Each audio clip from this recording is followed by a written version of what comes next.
The expensive wine in Michael's glass slashed dangerously as he gestured dramatically, recounting his latest triumph to our captivated family. The investors couldn't write the check fast enough. He boasted, his designer watch catching the light. $50 million, just like that. I took a small sip of my own wine, watching my mother beam at her stepson with undisguised pride. Dad was nodding along, thoroughly impressed by the young tech mogul he'd helped raise. Even my younger sister Sarah was hanging on Michael's every word. And it all started with Julia's little idea, Michael added, throwing me what he probably thought was a generous acknowledgment. Remember that conversation at Christmas 2 years ago about personalized eye therapy? Who knew it would turn into something this big? My name is Julia Chen, and at 32, I was watching my stepbrother take credit for a company that was secretly mostly mine. Not that Michael or anyone else at this table knew that particular detail. It was just a rough concept, I said modestly, playing my part. You're the one who made it real. Michael raised his glass in my direction. Here's to family inspiration. Though maybe next time come up with an idea you can actually execute yourself, sis. The condescension in his voice made my mother wince, but I just smiled. If he only knew about the execution that had already taken place. 2 years ago, that Christmas conversation hadn't been the casual chat Michael remembered. I had spent months developing the AI therapy concept, creating detailed business plans, and even building a basic prototype. When I shared it with Michael, I'd been looking for genuine feedback from someone I thought I could trust. Instead, 3 weeks later, he registered the company himself. Therapy was born, with Michael Stewart as its founder and CEO. He even used the name I suggested. Did you really come up with the basic idea, Julia? Sarah asked, her eyes wide. That's so cool.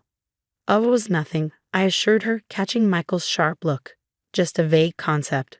Michael did all the real work.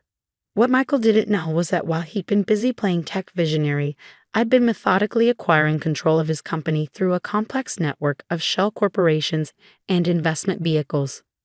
My phone buzzed quietly, a message from Thomas, my lawyer. Final paperwork filed. You now officially own 75.4% of Therapy through the holding companies. Congratulations. I excused myself to the bathroom, needing a moment to appreciate the irony of the situation. Michael thought he was celebrating the biggest deal of his life, but he just unknowingly sold the majority of his company to me. The journey to this moment had started the day I discovered Michael's betrayal. I'd been working late at my consulting job when a colleague sent me a link. Check out this hot new startup, right up your alley. There it was, my entire concept, down to the specific features I'd outlined, being presented by Michael at a tech conference. He was using my slides, my research, even some of my code, all repackaged under his name. Most people would have confronted him immediately or sued for theft of intellectual property, but I knew better.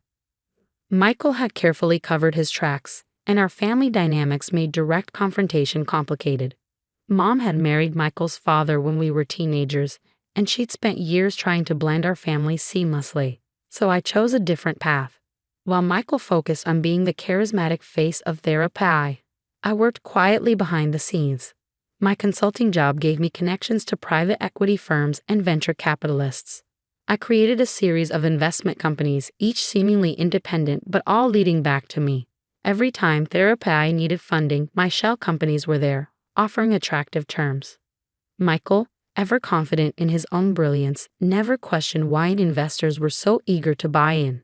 He was too busy giving interviews and attending tech conferences to notice that each funding round diluted his ownership while strengthening mine.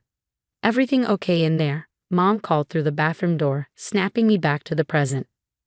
Michael's about to tell us about the expansion plans. Coming? I called back, checking my reflection in the mirror. The same soft-spoken, supportive stepsister Michael had always underestimated looked back at me. I returned to the dining room just as Michael was explaining his vision for the company's future. The acquiring company wants to take Therapy global, he announced. They're keeping me on as Chief Innovation Officer, with a huge compensation package. That's wonderful, sweetheart, his father beamed. Always knew you had it in you. I caught Sarah giving me a strange look. My younger sister had always been more perceptive than the rest of the family. Did you work with AI in your consulting job, Julia? She asked innocently. Michael's smile flickered slightly. Different kind of AI, he said quickly. Julia's work was much more basic. If he only knew that my basic work had included developing most of the core technology his company now used. The patents were held by one of my shell companies, which had then licensed them to therapy at suspiciously favorable rates. Actually, I said, deciding to push just a little. I'd love to hear more about the technical side of things, Michael. How did you solve the privacy compliance issues we discussed that Christmas?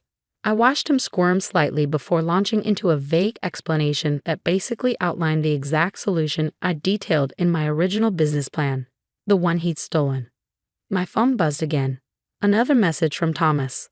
Acquiring company wants to meet with all major shareholders next week.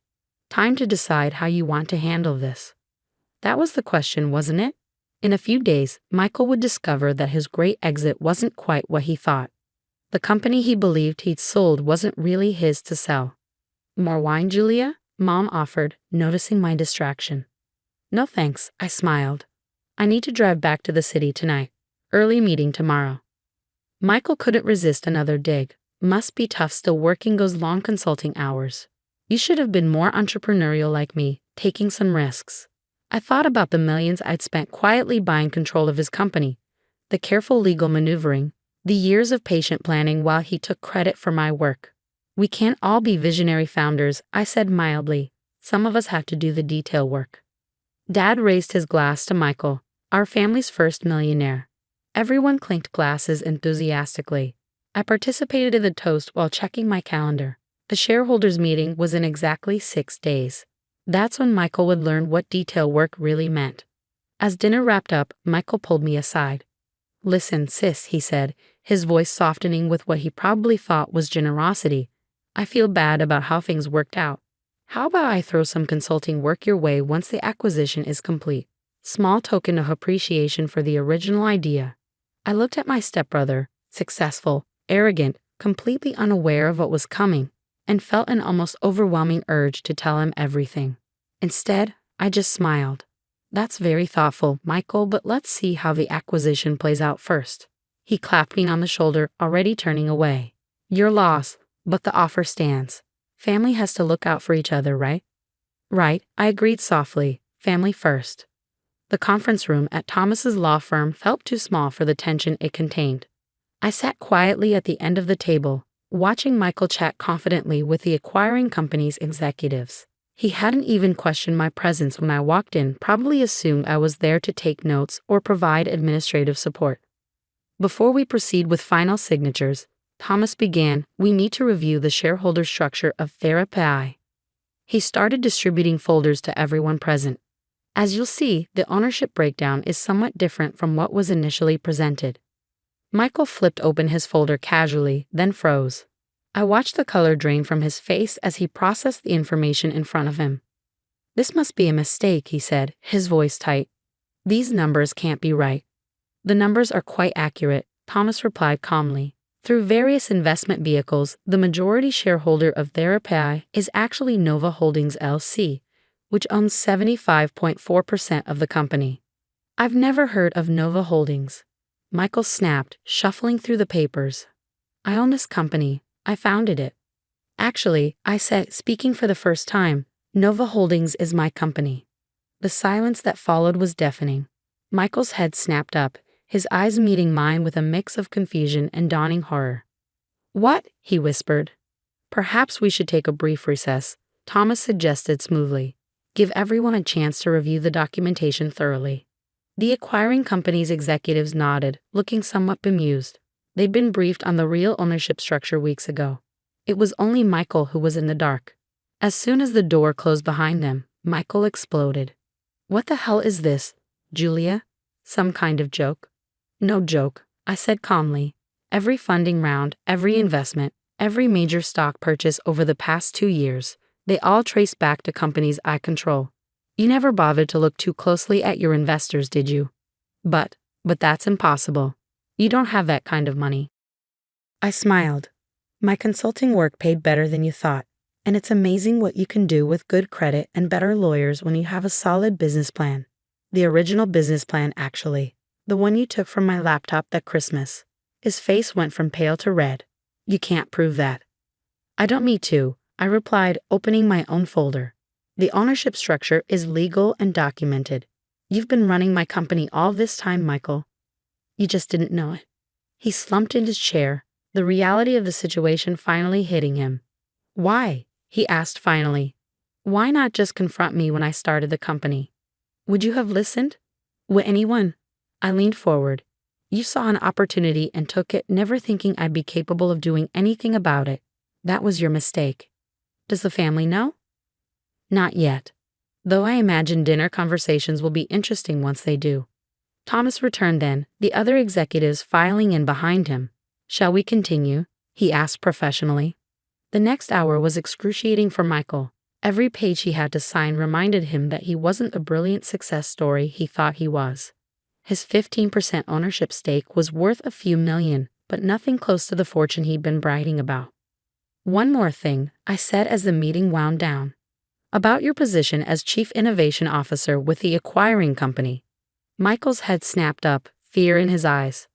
You can keep it, I said quietly. You're good at being the face of things, at driving growth. Just remember who you're really working for now. The acquiring company's CEO nodded.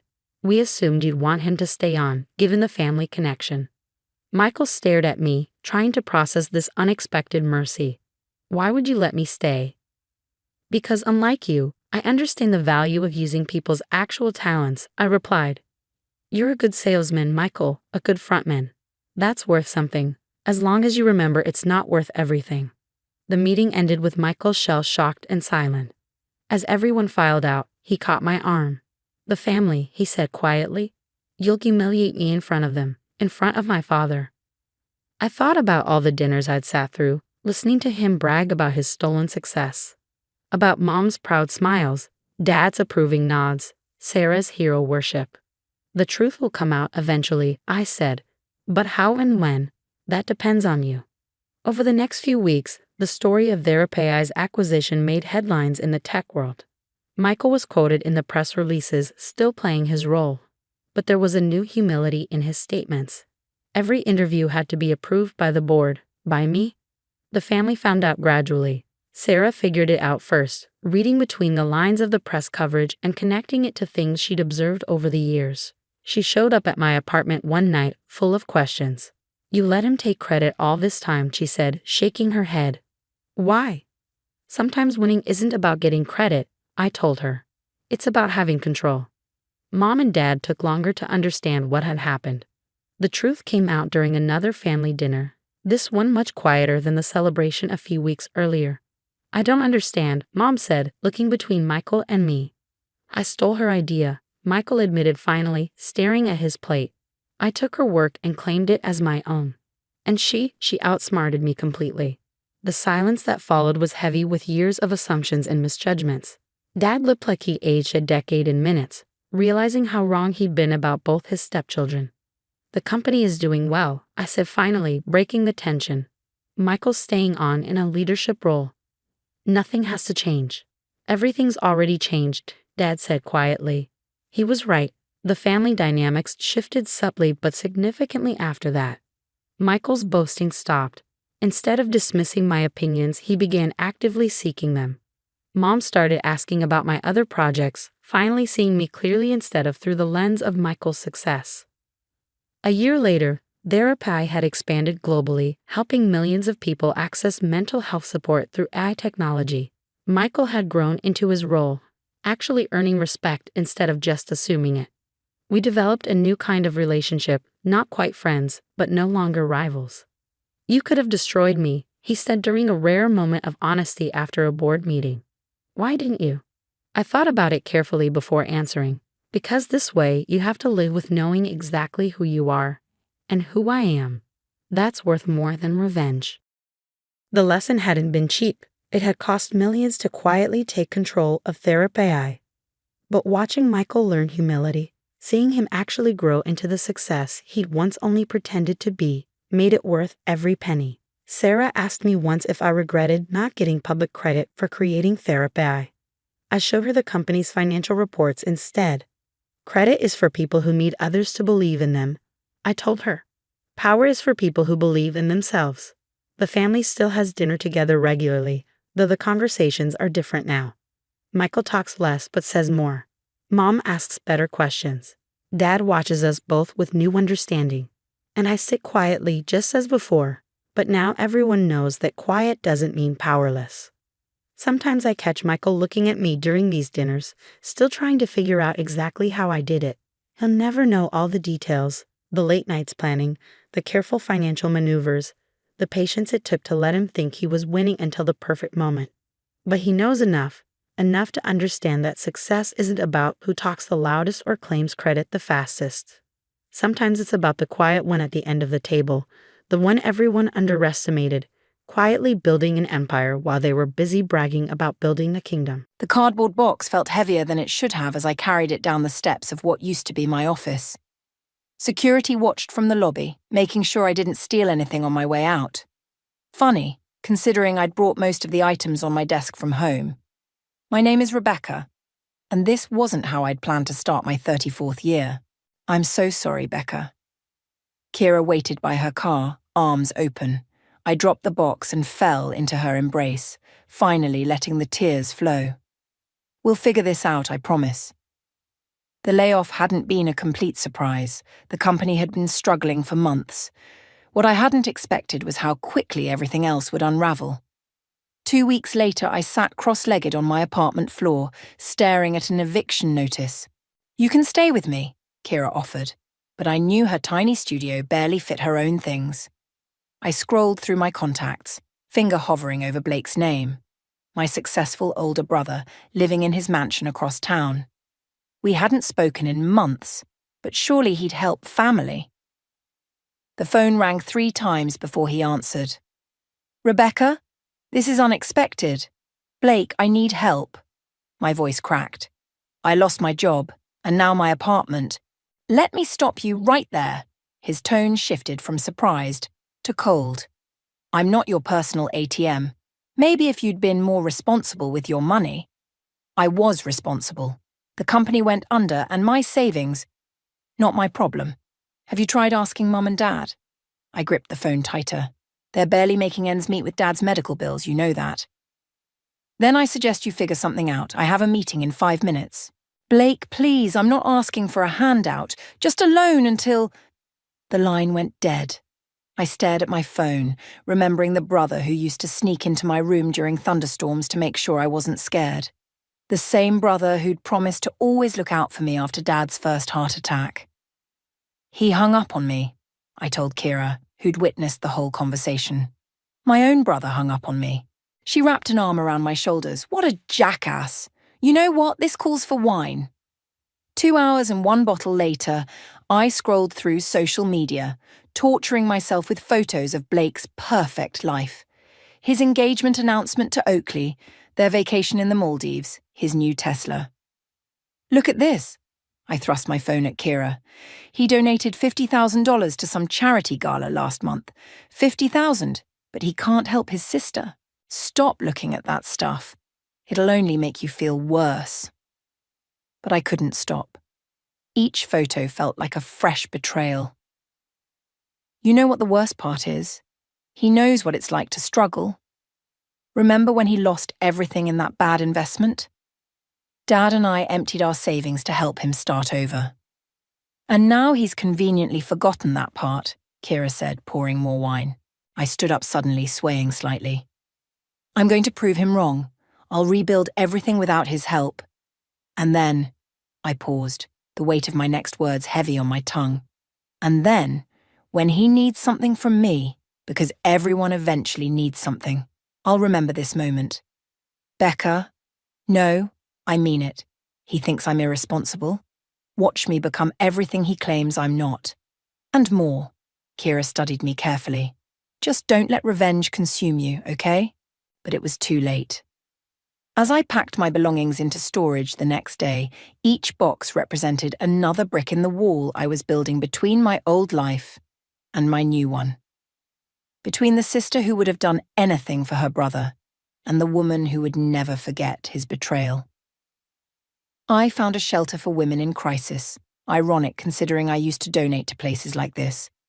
The social worker, a kind-faced woman named Janet, helped me secure a bed. It's temporary, she assured me, just until you get back on your feet.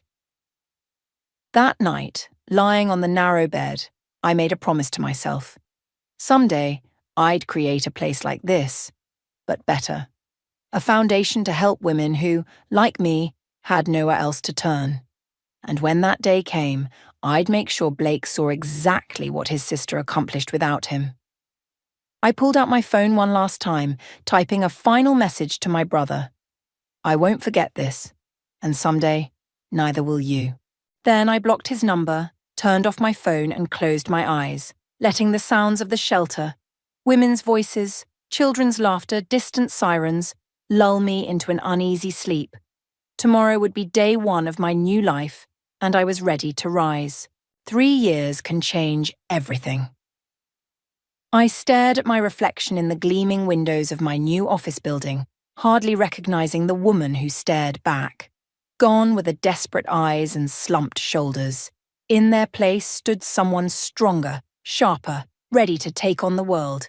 "Ms. Rebecca?" My assistant Sarah poked her head around the door. "Mr. Jarvis is here for your meeting." Jarvis stood as I entered the conference room, his familiar grin lighting up his face. "There's my favorite success story." "Please," I laughed, "you say that to all your mentees.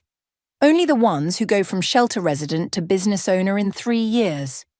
He spread out some papers on the table. "Speaking of which, the paperwork for your foundation is almost ready. The Women's Crisis Foundation. My dream, slowly becoming reality. After leaving the shelter, I'd thrown myself into work, starting with freelance consulting. One client led to another, and soon I had my own successful business consulting firm. But that was just the means to an end. "I still can't believe you're giving up your consulting business for this," Kira said later that evening over dinner. "You built it from nothing. The consulting was never the end goal." I took a sip of wine, much better quality than what we'd drunk that night on my apartment floor. "Besides, I'm not giving it up entirely. The revenue will help fund the foundation." "Have you told your family yet?" I shook my head. "Mom calls sometimes, but I haven't mentioned it. And Blake." I trailed off, remembering my last glimpse of him at Dad's birthday last year. He'd barely acknowledged my presence. "Speaking of family," Kira hesitated, "I saw Oakley at the gym yesterday. She asked about you." "Did she mention the wedding?" I kept my voice neutral, though the invitation's absence still stung. "Actually, she said it's been postponed. Something about Blake being sick." My phone buzzed before I could respond. Mum's number flashed on the screen. "Rebecca!" Her voice sounded strange, strained. "We need to talk. It's about Blake." "Mom, I'm actually in the middle of—" "He's sick, Rebecca, really sick. His liver is failing." The world seemed to tilt sideways. "What?" "The doctors say he needs a transplant. We've all been tested, but none of us are matches." She paused, and I knew what was coming. "We need you to get tested." The wine turned sour in my mouth. "You want me to get tested? After everything?" "He's your brother, Rebecca. Whatever happened between you?" "Whatever happened?"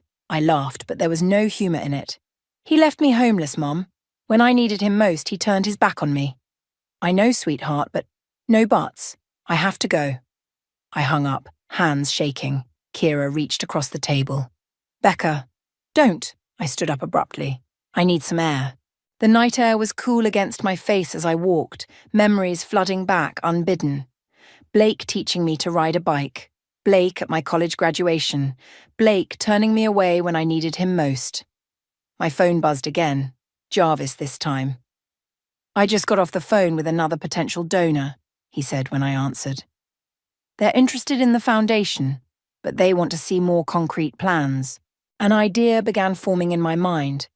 What if we had a major donor already lined up? Someone with influence in the community?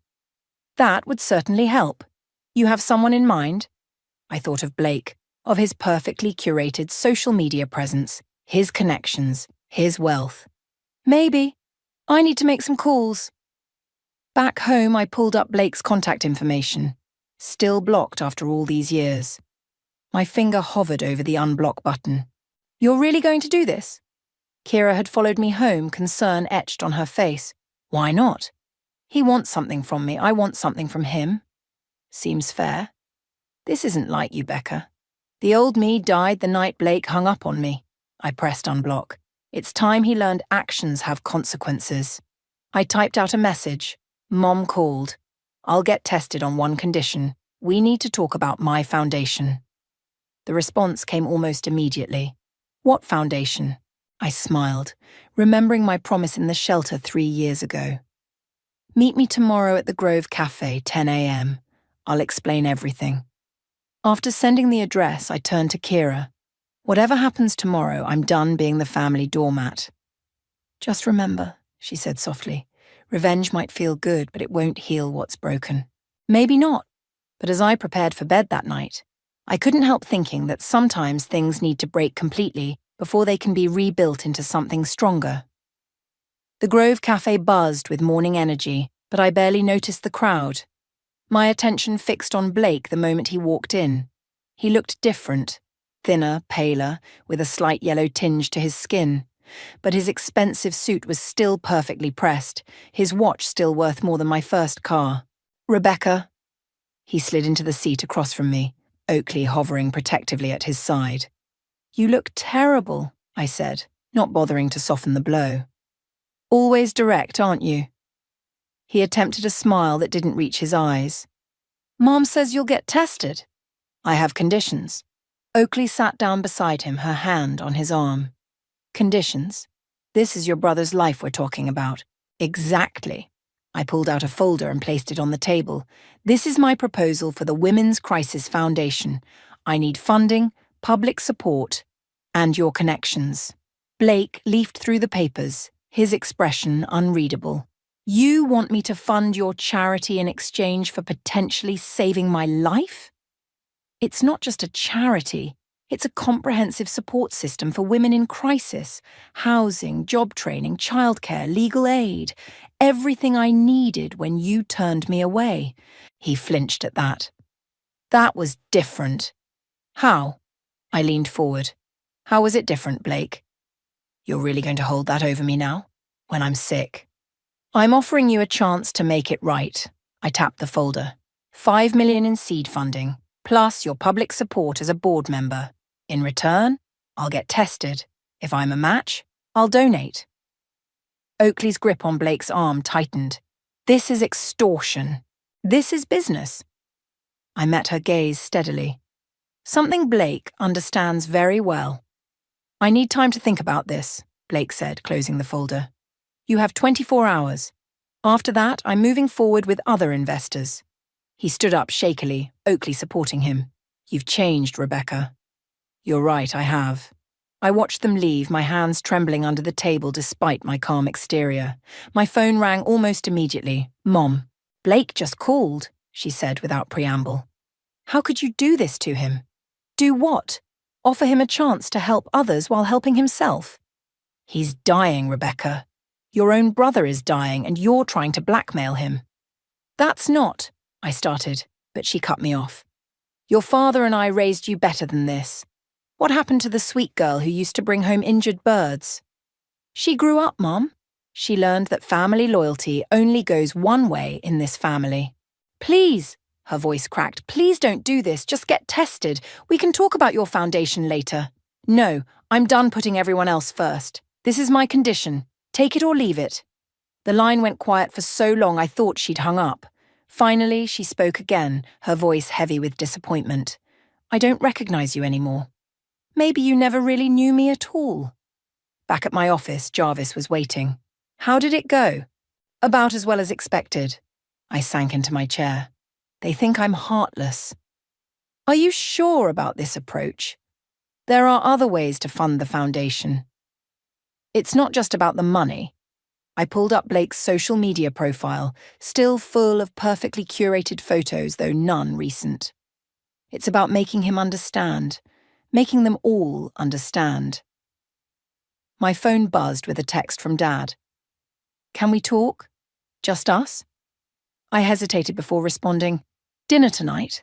My place. His reply came quickly. 7 p.m. I'll bring pizza like old times. That evening, Dad sat at my kitchen counter, looking older than I remembered. "Nice place you've got here."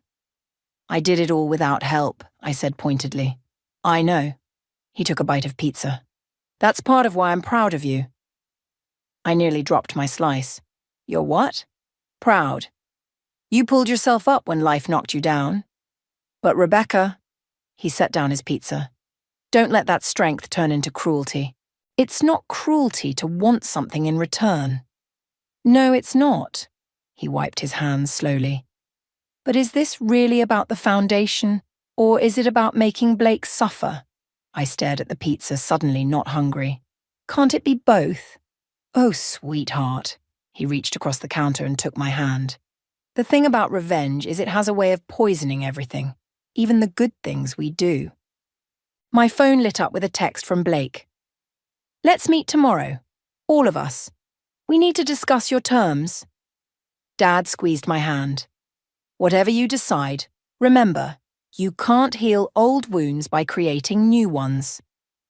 But as I typed my response agreeing to the meeting, I wondered if some wounds were beyond healing anyway. The family estate hadn't changed in 3 years. Same manicured lawn, same pretentious fountain, same overwhelming sense of not belonging. I parked my car next to Blake's Tesla and took a deep breath. Mom opened the door before I could knock. Everyone's in the living room. The tension hit me like a wall as I entered. Blake and Oakley sat together on the leather sofa, Dad occupied his usual armchair, and Mom hovered nervously between them all.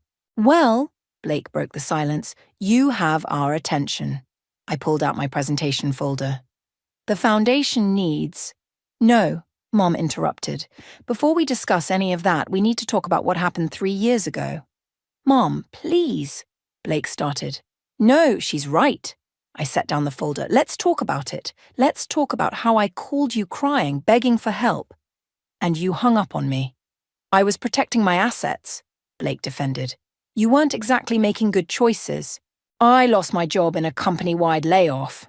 How was that my choice?" "You should have had more savings," he shot back. "Like you did?" I laughed bitterly.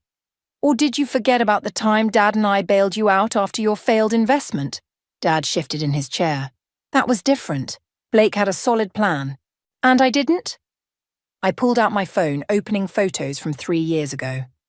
"Here's my bank statements showing regular savings. Here's my perfect credit score before the layoff. Here's the severance package I stretched as far as I could." Oakley leaned forward, actually looking at the evidence. "Blake, did you know about this?" "It doesn't matter now," he muttered. "It matters to me," she said quietly. Mom wrung her hands. "We all make mistakes.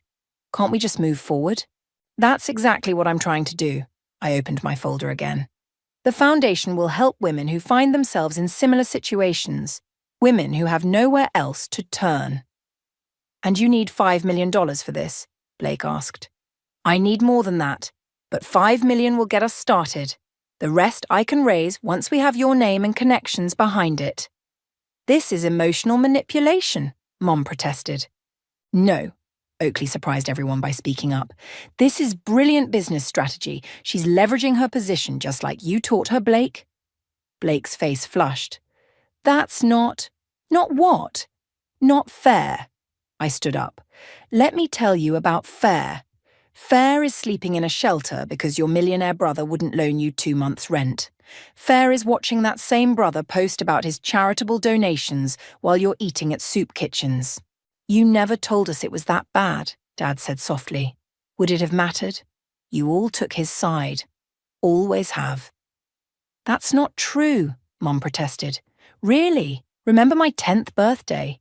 Blake broke my bike, but you bought him a new video game to make him feel better about being punished." "We were children," Blake scoffed. "Fine. How about my college graduation? You showed up 3 hours late because Blake had a golf game, or last Christmas when—" "Enough!" Blake stood up, swaying slightly. "You want to punish me? Fine. But using my illness as leverage is cruel." "Crueler than leaving your sister homeless?" The room fell silent. Oakley stood up, placing a hand on Blake's arm. "She has a point, honey. And the foundation. It's actually a good cause." "You're taking her side?" I'm trying to see all sides. She turned to me. If Blake agrees to your terms, how soon can you get tested? I'll make the appointment tomorrow. Mom started crying softly. Dad got up and put an arm around her. I need to think, Blake said. This is too much. You have until tomorrow, I reminded him. After that, I'm moving forward with or without you. As I turned to leave, Dad followed me to the door. Rebecca, wait. I paused on the porch. That day, with the bike, he said, I never knew you remembered that, or that it hurt you so much. I remember everything, Dad. Every time Blake came first. Every time my feelings didn't matter. He looked older suddenly, tired. We thought we were protecting him because he was more sensitive. We never realized we were hurting you in the process. Well, now you know. I stepped off the porch. And now you all have a choice to make. And if he doesn't agree, I turned back one last time. Then he'll finally understand how it feels to need something desperately and have family turn their back on you. As I drove away, my phone buzzed with a text from Oakley. Give him time. He's starting to understand. Maybe she was right, but understanding wasn't enough anymore. I needed action, commitment, and most of all, I needed them all to finally see me, really see me, for who I'd become. The hospital waiting room buzzed with nervous energy as I waited for my blood test results. Kira sat beside me, scrolling through social media. Blake's trending locally, she said, showing me her phone. Someone leaked about his condition. I skimmed the comments, mostly sympathy and well wishes from the business community. No mention of his sister's ultimatum. Yet. Rebecca, a nurse called my name. Dr. Marshall will see you now. The doctor's office was cramped but cozy. She smiled as she pulled up my results. Well, I have news. I'm a match, I said, reading her expression. A very good one, actually. Your blood type and tissue markers are highly compatible. My phone buzzed. Blake calling. I declined it. I'll need time to think about proceeding, I told Dr. Marshall. Of course, but please understand, your brother's condition is deteriorating rapidly. Time is a factor. Outside the office, I found not just Kira waiting, but Mom and Oakley too. Well, Mom stepped forward. I'm a match. She burst into tears, reaching for me, but I stepped back. Don't celebrate yet. Blake hasn't agreed to my terms. He wants to meet, Oakley said. At his office. Now. Of course he does. His territory, his terms. Becca, Kira touched my arm. Maybe it's time to... I'll go, I cut her off. But I'm not backing down. Blake's office occupied the entire top floor of his building. Floor-to-ceiling windows offered a panoramic view of the city, including, I noticed, the shelter where I'd stayed. He sat behind his massive desk, looking worse than yesterday. Oakley stood by the window while Mom paced nervously. You're a match, he said as I entered. Yes. And you're still insisting on your conditions? I placed a new folder on his desk. Updated proposal. 5 million seed funding, public board membership, and your corporate connections. You're really going to watch me die if I say no. Are you really going to let yourself die out of pride? Mom made a distressed sound. Oakley turned from the window. Blake, please. He opened the folder, scanning the contents. Your foundation. How many women would it help? Hundreds, maybe thousands eventually. Housing, job training, childcare, legal support, everything they need to rebuild their lives. Like you did? Yes. But not everyone is as lucky as I was. Not everyone finds people like Jarvis to mentor them. He was quiet for a long moment. What if I counter-offer? 3 million advisory board position only. No deal. Damn it, Rebecca. He slammed his hand on the desk. This is my life we're talking about. And these are women's lives we're talking about. Women who have nothing, no one, nowhere to turn. Blake, Oakley interrupted softly, look out the window. He turned his chair slowly. From his view, the shelter was clearly visible. That's where I slept, I said quietly, for 3 months, while you posted photos of your vacation homes and charity galas. I didn't know, because you didn't want to know. You didn't want to think about your little sister sleeping in a shelter, using food banks, working 3 jobs to save enough for a security deposit. Mom had stopped pacing. 3 jobs. Waitressing mornings, retail afternoons, office cleaning at night. While applying for every job I could find, Blake's hands trembled as he turned back to the folder. 5 million is a lot of money. You spent more on your last yacht. Oakley moved to his side, placing a hand on his shoulder. Think about it, Blake. Really think about what this could mean, not just for Rebecca, but for your legacy. My legacy, he laughed weakly. My legacy might be dying because I was too proud to help my sister. It doesn't have to be. I pulled out the final document, the agreement. It could be helping thousands of women rebuild their lives. It could be turning past mistakes into future hope. The room fell silent except for the soft hum of the air conditioning. Blake picked up his pen, then set it down again. I need to speak to Rebecca alone, he said finally. Mom started to protest, but Oakley gently led her out. The door clicked shut behind them. Before I sign this, Blake said, I need to know something. If I hadn't gotten sick, would you have ever forgiven me? I looked out at the shelter, remembering those long, dark nights. I don't know, but I do know this. Sometimes it takes breaking something completely to build it back stronger. He picked up the pen again. Is that what we're doing here? Breaking everything to rebuild it? That depends on what you do next. The pen hovered over the agreement. Outside, storm clouds gathered, casting shadows across the city.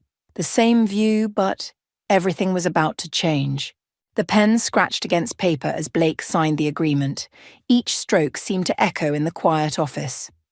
There, he said, pushing it across the desk. You win. This isn't about winning, isn't it? He leaned back, exhaustion evident in every movement. You've got everything you wanted. The money, the support, your revenge. Is that what you think this is? Just revenge? What else should I think? His voice cracked. You're my little sister, Rebecca, the same sister who used to leave notes in my lunchbox when I had big tests, who defended me when those kids in high school spread rumors about me. When did we become this? I sat down across from him. You really want to know. It wasn't when you refused to help me. It was the way you did it. Like I was nothing. Like all those years of me being there for you meant nothing. I was scared, he whispered. What? I was scared, okay? He ran a shaking hand through his hair. That investment disaster, it nearly broke me. Not just financially, but mentally. After that, I promised myself I'd never risk my security for anyone. I wasn't asking you to risk everything. I needed 2 months' rent. I know that now. He picked up the foundation proposal again. Reading this, seeing everything you've built, I was wrong about you. About everything. Thunder rumbled outside. The storm was getting closer. Remember when we were kids? He asked. During storms, you'd come to my room because you were scared of thunder. And you'd build a pillow fort and tell me stories until I fell asleep. What happened to those kids, Rebecca? They grew up. Life happened. I stood and walked to the window. But maybe it's not too late to build something new. Like this foundation. Like everything. I turned back to him. The foundation isn't just about helping women in crisis. It's about breaking cycles, changing stories. His phone buzzed, probably Oakley checking in. He ignored it. I have conditions too, he said suddenly. I tensed. The agreement is signed. Not about that. About us. He struggled to his feet. If we're doing this, the transplant, the foundation, all of it, I want us to try fixing things, really fixing them. No more silence, no more pretending the past didn't happen. That's not what I expected. Life's funny that way. He smiled weakly. Nothing like organ failure to give you perspective. A knock at the door interrupted us. Mom poked her head in. Everything okay in here? Show her. Blake nodded at the agreement. I handed Mom the signed papers. Her eyes widened as she read. Oh, Blake, don't cry, Mom, he said. This is a good thing. For everyone. Does this mean? She looked at me hopefully. I'll call Dr. Marshall today, I said. We can schedule the surgery as soon as possible. Mum pulled us both into a hug. For a moment, I was that little girl again, safe in her family's arms.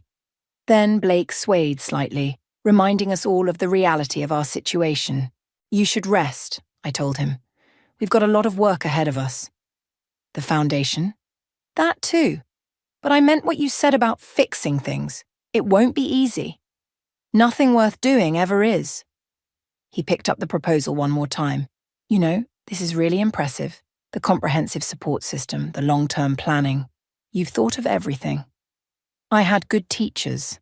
Living in that shelter showed me exactly what women need to succeed. He nodded slowly. I want to hear about it. All of it. Even the hard parts. Especially the hard parts. Are you sure? It's not a pretty story. I'm sure. Maybe. He hesitated. Maybe understanding where you've been will help me be a better brother going forward. Mum wiped her eyes. My children finally acting like family again.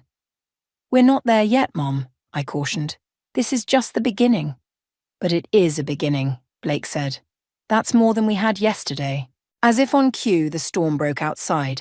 Rain pelted against the windows, but this time neither of us needed a pillow fort to feel safe. I should go, I said. There's a lot to organize. Rebecca? Blake called as I reached the door. Thank you. Not just for the transplant, but for showing me a better way to use my resources. I nodded, not trusting myself to speak. Sometimes the hardest battles end not with a bang, but with a quiet moment of understanding. Outside, the rain had already begun to wash the city clean. The press conference room buzzed with anticipation. Reporters filled every seat, cameras flashing as Blake approached the podium. Despite his illness, he stood straight, his voice clear and strong. 3 years ago, I made a terrible mistake, he began. My sister needed help, and I turned her away. Today, she's not only offering to save my life through a liver donation, but has shown me a better way to use my privilege and resources. I watched from the side, Kira squeezing my hand as Blake continued. That's why I'm proud to announce the launch of the Women's Crisis Foundation with an initial investment of $5 million. My sister Rebecca will serve as executive director, while I'll be joining the board to ensure this foundation becomes a lasting legacy. Questions erupted from the crowd. Mr. Blake, why this cause specifically? Because, he looked directly at me, sometimes we need to experience loss to understand what others have lost. My sister's journey from homelessness to success opened my eyes to the challenges women face in crisis situations. Another reporter stood. Rebecca, will this personal experience influence how the foundation operates? I stepped up to the podium, my heart racing. Absolutely. Every woman who comes through our doors will be treated with dignity and respect. We're not just offering handouts, we're providing tools for rebuilding lives. And the liver donation? Someone called out, Is this connected? Blake touched my arm gently. The foundation and the transplant are separate issues. My sister's generosity in both matters has taught me valuable lessons about family and responsibility. After the conference, Jarvis met us in the green room. The response is overwhelming. Donations are already coming in. Really? I grabbed his tablet, scrolling through the numbers. This is incredible. People love a redemption story, Oakley said, helping Blake to a chair. Especially one that helps others. Mom and Dad arrived with coffee for everyone. We watched from home, Mom beamed. You both were wonderful. The surgery's scheduled for next week, Dad reminded us. Are you both ready? Blake and I exchanged looks. The past month of preparations had been intense. Medical tests, legal paperwork, and long conversations that often stretched into the night. We'd cried, argued, and slowly begun rebuilding what was broken. As ready as we'll ever be, I answered. Before that, Blake said, I have something to show you. He nodded to Oakley, who pulled out her laptop. What's this? I asked as she turned it toward me. The shelter, Blake said softly. I bought the building. You what? It'll be the foundation's first renovation project. State-of-the-art facilities, expanded capacity, everything you envisioned. I stared at the plans on screen, tears threatening. Blake. That's not all, Oakley added. Show her the rest. He pulled out a folder, similar to the one I'd presented with my demands weeks ago. Full funding for 5 years, not just the seed money. And I've reached out to my business network. We've got commitments for job placement programs, childcare facilities, legal aid. This is too much, I whispered. No, he took my hand. This is exactly enough. This is what family should have been doing all along. Kira cleared her throat. Don't forget the announcement. Right, Oakley smiled. We're postponing the wedding until after the surgery. And, Rebecca, I'd like you to be my maid of honor. The room spun slightly. Are you sure? Very sure. This family's been broken long enough. A knock at the door interrupted us. Dr. Marshall with final pre-surgery instructions. As she talked, I watched my family.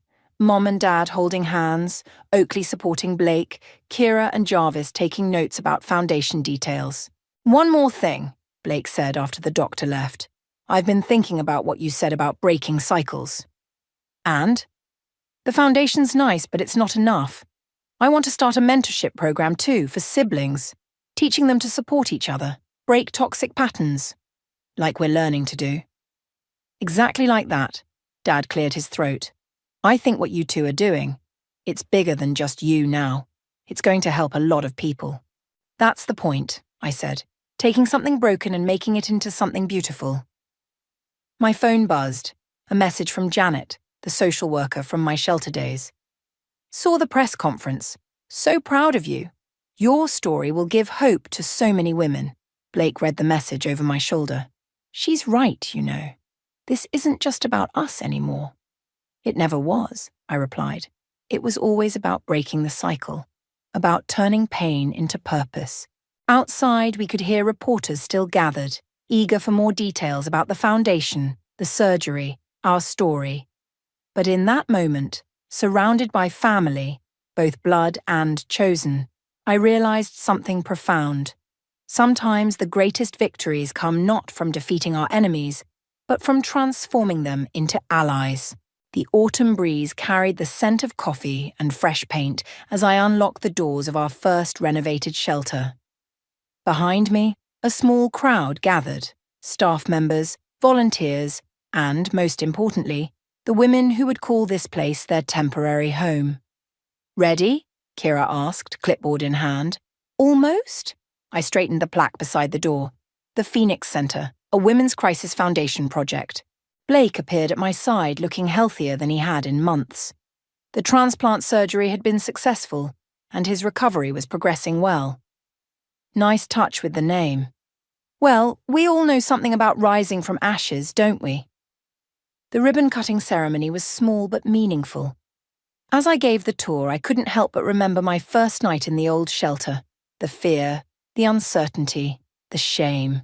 And this, I said, opening a door, is our career center. Each resident gets personalized job training, interview coaching, and professional attire. A young woman raised her hand. Is it true you stayed in the old shelter? I did. Right where the computer lab is now. I smiled at her. What's your name? Maria. I lost everything in my divorce. My ex-husband's lawyer took everything. That's why we have legal aid on site now, Blake stepped forward. Plus emergency funds for cases exactly like yours. The whole point, I added, is that no one should have to choose between staying in a bad situation or facing homelessness. After the tour, I found Mom arranging donated supplies in the childcare center. This is amazing, Rebecca. Though I still feel guilty, we didn't... Mom, we've talked about this. We can't change the past, but we can learn from it. Your brother certainly has. She nodded toward where Blake was showing Oakley the mentorship program office. He's different now, you both are. The surgery changed us, I agreed, but not just physically. Dad appeared with boxes of books for the library. Remember when you used to read to Blake during storms? Now look at you two, helping others weather their own storms. The day flew by as we settled in our first group of residents. Each woman had a story, each one different but connected by the same thread of needing a second chance. As evening approached, I found Blake in the courtyard, sitting on a bench beneath the newly planted trees. Penny for your thoughts? I sat beside him, just thinking about that night I hung up on you. He touched his side where the surgery scar was still healing. How different things might have been if I'd made another choice. We can't change that night, but look what we built because of it. You built this, he corrected. I just finally got out of your way. No, I shook my head. We built this. Your connections, your business expertise. We needed both our strengths to make it work. Oakley joined us, wedding planning folder in hand. The caterer called. They want to know if we're still doing the donation thing instead of favours? Absolutely, Blake said. Every guest's place setting will have a card showing a donation made in their name to the foundation. Speaking of donations, I pulled out my phone, showing them the latest figures. We've already helped 20 women find jobs, 15 secure housing, and 10 start their own businesses. Plus, the shelter's at full capacity, Oakley added, with a waiting list. Then we'll build more, Blake said simply. Whatever it takes. As if on cue, thunder rumbled in the distance. A young girl, one of our residents' daughters, jumped at the sound. Hey, I called to her. Want to know a secret about storms? She nodded, moving closer. They're scary, but they make things grow. And sometimes, the most beautiful flowers come up after the hardest rain. Like the phoenix? She asked, pointing to our logo. Exactly like that. Later, as we locked up for the night, I paused in the entrance hall. The space that had once represented my lowest point now stood as a symbol of hope and renewal. You coming? Blake held the door. Mom's making dinner for everyone. Just taking it all in, I joined him. You know, when I first demanded your help with the foundation, I thought it was about revenge. And now? Now I know it was about healing, all of us. The storm finally broke as we drove home, but this time the thunder didn't sound threatening. It sounded like applause from the universe, celebrating not just what we'd built, but what we'd rebuilt. Our family, our purpose, our understanding of what it means to truly help others. Sometimes the best endings don't erase the past. They transform it into something powerful enough to change the future. The day I sold my grandmother's ring, a piece of my soul went with it. I watched the jeweler examine the delicate gold band through his loupe, his expression carefully neutral as he assessed the small diamond that had graced my grandmother's hand for over 50 years. I'm Lexi, and until last month, I thought I knew what family loyalty meant. Now I'm not so sure. 3,000, the jeweler said finally, setting down his tools. That's the best I can do. My throat tightened. The ring was worth more, much more, but I needed the money today. Mum's surgery was scheduled for tomorrow morning, and the hospital wanted the deposit immediately. I'll take it, I managed to say, my voice barely above a whisper. As I left the shop, my phone buzzed. It was my brother Aiden. Hey, sis, where are you? Mum's asking for you. Just running an errand, I said, clutching the envelope of cash. I'll be at the hospital in 20 minutes. Better hurry. She's in one of her moods. Says the pain is getting worse. I quickened my pace, my heel catching on a crack in the sidewalk. The memory of Gran giving me the ring flooded back, her wrinkled hands clasping mine, her eyes bright despite the cancer eating away at her. Promise me you'll keep it in the family, Lexi, she'd said. It's more than just a ring. It's our history. The hospital lobby was eerily quiet when I arrived. Mom lay in her bed, looking smaller than usual against the stark white sheets. Her best friend Cassandra sat beside her, scrolling through her phone. There you are, Mum's voice was weak. I was worried sick. I'm here now, I said, forcing a smile. And I have good news. I got the money for your deposit. Mum's eyes lit up. Oh, sweetheart, how did you manage that? Before I could answer, Aiden burst through the door, waving a piece of paper. Mom, you dropped this in the cafeteria, he said, handing her what looked like a receipt. What's Gucci? Mom snatched the paper from his hand, crumpling it quickly. Just some window shopping online. Helps distract me from the pain. Cassandra shot Mom a quick glance that I couldn't quite read. The important thing is, I interrupted, pulling out the envelope, We can proceed with the surgery tomorrow. My angel, Mom whispered, reaching for my hand. What would I do without you? That night I couldn't sleep. The empty space on my finger where Gran's ring used to sit felt like an accusation. I called my best friend Sophia, needing to hear a friendly voice. You did the right thing, she assured me. Your mom needs this surgery. Gran would understand. I know, I said, but something nagged at me. It's just, something feels off. Mom was so quick to grab that receipt from Aiden. She's probably embarrassed about online shopping while sick, Sophia reasoned. Try to get some sleep, okay? The next morning, I arrived early at the hospital. The halls were busy with the morning shift change, nurses hurrying past with charts and medication carts. I found Mum's room empty, her bed neatly made. Panic gripped me. Excuse me, I caught a passing nurse. My mother, Presley Roberts. Was she taken to surgery already? The nurse checked her tablet, frowning. I don't show any surgeries scheduled for a Presley Roberts today. There must be a mistake.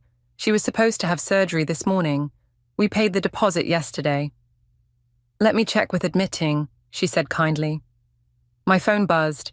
A text from Mom. Had to reschedule surgery. Doctor called. Going home to rest. Don't worry. Something cold settled in my stomach. I called the hospital's billing department, my hands shaking. I'm sorry, the clerk said, but we have no record of any deposit payment for Presley Roberts yesterday. Are you sure you have the right hospital? I sank into a nearby chair, the fluorescent light suddenly too bright. The envelope of cash, my grandmother's ring, the crumpled receipt, Mom's quick dismissal.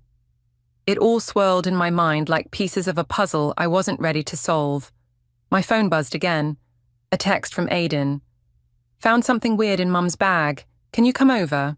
I texted back immediately. On my way. As I drove to Mom's house, Gran's last words echoed in my head. It's more than just a ring. It's our history. What I didn't know then was that our family history was about to unravel in ways I never could have imagined. I found Aiden pacing in Mum's driveway, running his hands through his hair, a nervous habit he'd had since we were kids. You're not going to believe this, he said, leading me inside. Mum's not home. She went shopping with Cassandra. Shopping? The word felt like acid in my mouth. She's supposed to be resting after her cancelled surgery. In the kitchen, Aiden pulled out his phone. Listen to this. I recorded it because I knew you wouldn't believe me otherwise. He pressed play, and Mum's laughter filled the room. Not the weak, pained sound I'd heard at the hospital, but full and vibrant. That Hermes bag was totally worth it, Mum's voice rang out. You should have seen Lexi's face when I told her about needing the surgery deposit. She'd do anything for her sick mother. My knees buckled, and I grabbed the counter for support. Cassandra's voice came next. Girl, you're terrible. But that bag is gorgeous. Where are you hiding all these goodies anyway? In my bedroom closet, behind the old quilts. Lexi never goes in there. Aiden stopped the recording, his face pale. There's more, but I couldn't listen to the rest. I was already halfway up the stairs, taking them two at a time.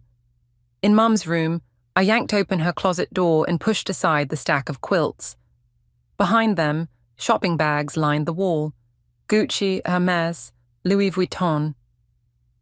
Oh my God, Sophia's voice came from behind me. I hadn't even heard her come in. Aiden called me. I got here as fast as I could. My hands trembled as I pulled out receipt after receipt. 3,000 for a bag, 2,000 for shoes, 4,000 for a watch. The ring money, I whispered. She used my grandmother's ring money for this. We need to document everything, Sophia said, pulling out her phone. Take pictures of all the receipts, the bags, everything. As she photographed the evidence, my phone rang. It was a number I didn't recognize. Is this Lexi? An elderly woman's voice asked. This is Virginia Grant. I was your grandmother's best friend. Virginia? Yes, I remember you. Honey, I've been trying to work up the courage to call you. There's something you need to know about your mother. I put the phone on speaker so Aiden and Sophia could hear. Your grandmother suspected Presley was stealing from her before she died. Small amounts at first, then larger sums. She never confronted her because she couldn't bear the thought of her daughter being a thief. My free hand clenched into a fist. Why are you telling me this now? Because I saw Presley yesterday, shopping at the mall.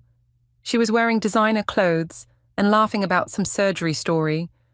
When I heard she was sick, I'd been praying for her, but just then we heard a car pull into the driveway. I have to go, I whispered into the phone. Thank you for telling me. We scrambled to replace the quilts just as the front door opened. Mom's voice drifted up the stairs, along with the rustle of shopping bags. Cassandra, you have to see what I got. This scarf is divine. Her voice trailed off as she reached the top of the stairs and saw us all in her bedroom. What are you doing in here? Her smile faltered slightly. I held up one of the receipts that had fallen to the floor. I don't know, Mom. Maybe you can explain why you're buying $1,000 scarves when you're supposed to be having surgery. Oh, sweetie, she laughed nervously. I can explain. The surgery was postponed, and I just needed a little retail therapy to lift my spirits. With my grandmother's ring money, my voice cracked. What ring money? Aiden asked, looking between us. Mom's face hardened. Lexi, you're making a scene. We can discuss this later. No, we're discussing it now, I said, pulling out my phone. Should I play the recording of you bragging to Cassandra about manipulating me? The color drained from her face. Behind her, Cassandra appeared, clutching shopping bags. I think I should go, Cassandra mumbled, backing away. Stay right there, I snapped. You're just as guilty, enabling her lies. Mom's expression shifted from shock to anger. How dare you go through my things, after everything I've done for you? Everything you've done? I laughed bitterly. You mean like making me sell Gran's ring for a fake surgery so you could buy designer bags? Aiden slumped against the wall, looking sick. Sophia put her arm around him. Get out, Mom hissed. All of you, get out of my house. As we left, I turned back one last time. This isn't over, Mom, not by a long shot. I didn't know it then, but those words would set in motion a chain of events that would change our family forever. 3 days after discovering Mom's deception, I sat in a coffee shop staring at my phone. Dozens of missed calls from her lit up the screen, along with texts ranging from angry accusations to tearful apologies.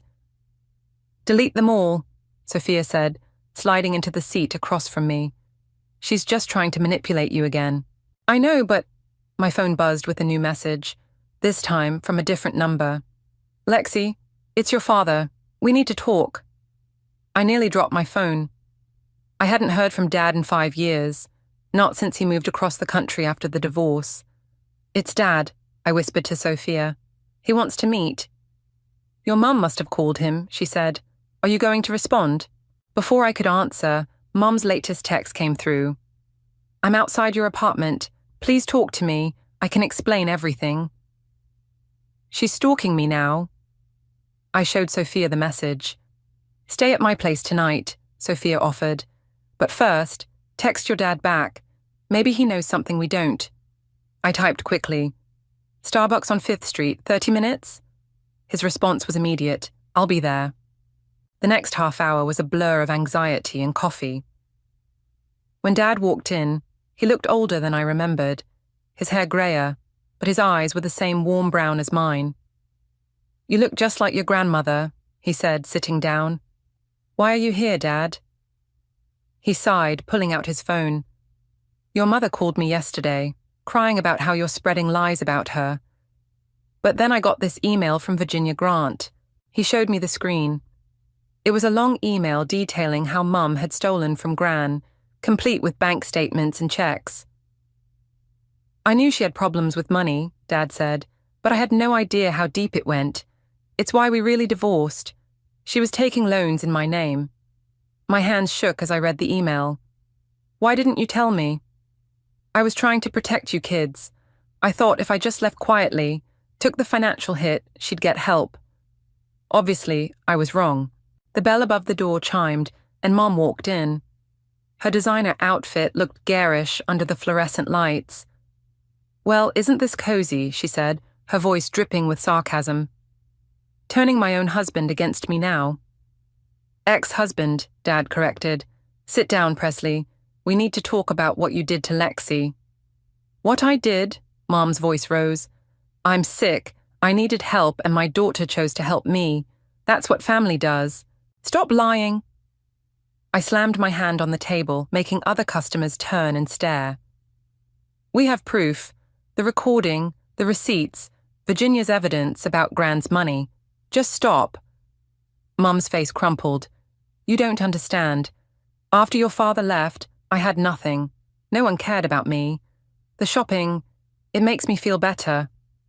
So you used your own mother's death and your daughter's love to fund your addiction. Dad's voice was cold. That's low, even for you, Presley. You're all against me, Mum whispered, tears streaming down her face. My own family. Family doesn't exploit family, I said. Gran trusted you, I trusted you, and you betrayed us both. Mom's tears dried instantly. Fine. You want to play it this way? Go ahead. But remember, Lexi, I'm still your mother. I can make things very difficult for you. Is that a threat? Dad stood up. Because I still have evidence of those fraudulent loans. Want to see how difficult I can make things for you? Mom grabbed her designer purse and stormed out. Through the window, I watched her climb into her new Mercedes, probably bought with my grandmother's ring money. I'm so sorry, Lexi, Dad said. I should have warned you years ago. My phone buzzed again. A text from Aiden. Mum just called me crying. What's going on? It's never going to stop, is it? I asked Dad. She'll keep playing the victim, manipulating everyone. Dad squeezed my hand. Not if we don't let her. I have a friend who specializes in financial fraud cases. Want his number? I stared at my empty ring finger, thinking about Gran, about justice, about karma. An idea began to form. Not yet, I said slowly. I have a better idea. Mom likes designer things so much. Let's give her exactly what she wants. Dad raised an eyebrow. What are you planning? Something that will make her face her own lies, I said, pulling up a website on my phone. How much do you know about replica jewelry? As I showed Dad my plan, I felt a mix of guilt and satisfaction. Mum had taught me well about deception. Now it was time to use that lesson against her. Are you sure about this? Sophia asked, watching me scroll through replica ring listings on my laptop. Fighting deception with deception might not be the best move. I need to make her understand what it feels like, I said, clicking on a ring that looked eerily similar to Gran's. Besides, I'm not done investigating yet. My phone lit up with a message from Virginia. Found something interesting in your grandmother's old papers. Can you come over? 20 minutes later, I was sitting in Virginia's living room, surrounded by boxes of Gran's documents. The smell of Earl Grey tea filled the air. Look at this, Virginia said, pulling out a stack of credit card statements. Your mother was added as an authorized user on all your grandmother's accounts 3 months before she passed. I flipped through the statements, my stomach churning. The spending started right after that. There's more. Virginia handed me a folder. Cassandra's name is on some of these transactions. They were working together. Of course they were, I muttered. Where did they shop? Mostly at Hamilton's Jewelry on Main Street. I sat up straighter. That's where I sold Gran's ring. Virginia's eyes widened. You don't think... My phone rang. It was Dad. Lexi, I just got off the phone with my fraud investigator friend. You need to hear this. I put him on speaker. Cassandra works at Hamilton's Jewelry, Dad said. She's been there for 15 years. The pieces clicked into place. I grabbed my keys. I have to go. Lexi, wait, Virginia called after me, but I was already halfway to my car. Hamilton's Jewelry was quiet when I walked in. Behind the counter, Cassandra's face went pale. We're closing, she stammered. No, you're not. Not for another 2 hours. I approached the counter. Where's my grandmother's ring, Cassandra? I don't know what you're talking about. Really? Because I think you do. I think you and my mother planned this whole thing. You knew exactly what that ring was worth when I brought it in. Cassandra's hands shook as she straightened some displays. You sold it willingly. Under false pretenses. You lowballed me because Mom told you to, didn't you? Then what? Did you resell it for its real value and split the difference? Your mother needed help, Cassandra whispered. She said it was the only way. The bell above the door chimed. Mom walked in, freezing when she saw me. Well, she said, recovering quickly, isn't this interesting? Where's Gran's ring? I demanded. Sold, Mom said coldly, to a private collector, for $12,000. The room spun. 12,000? You told me it was worth 3. Business is business, darling.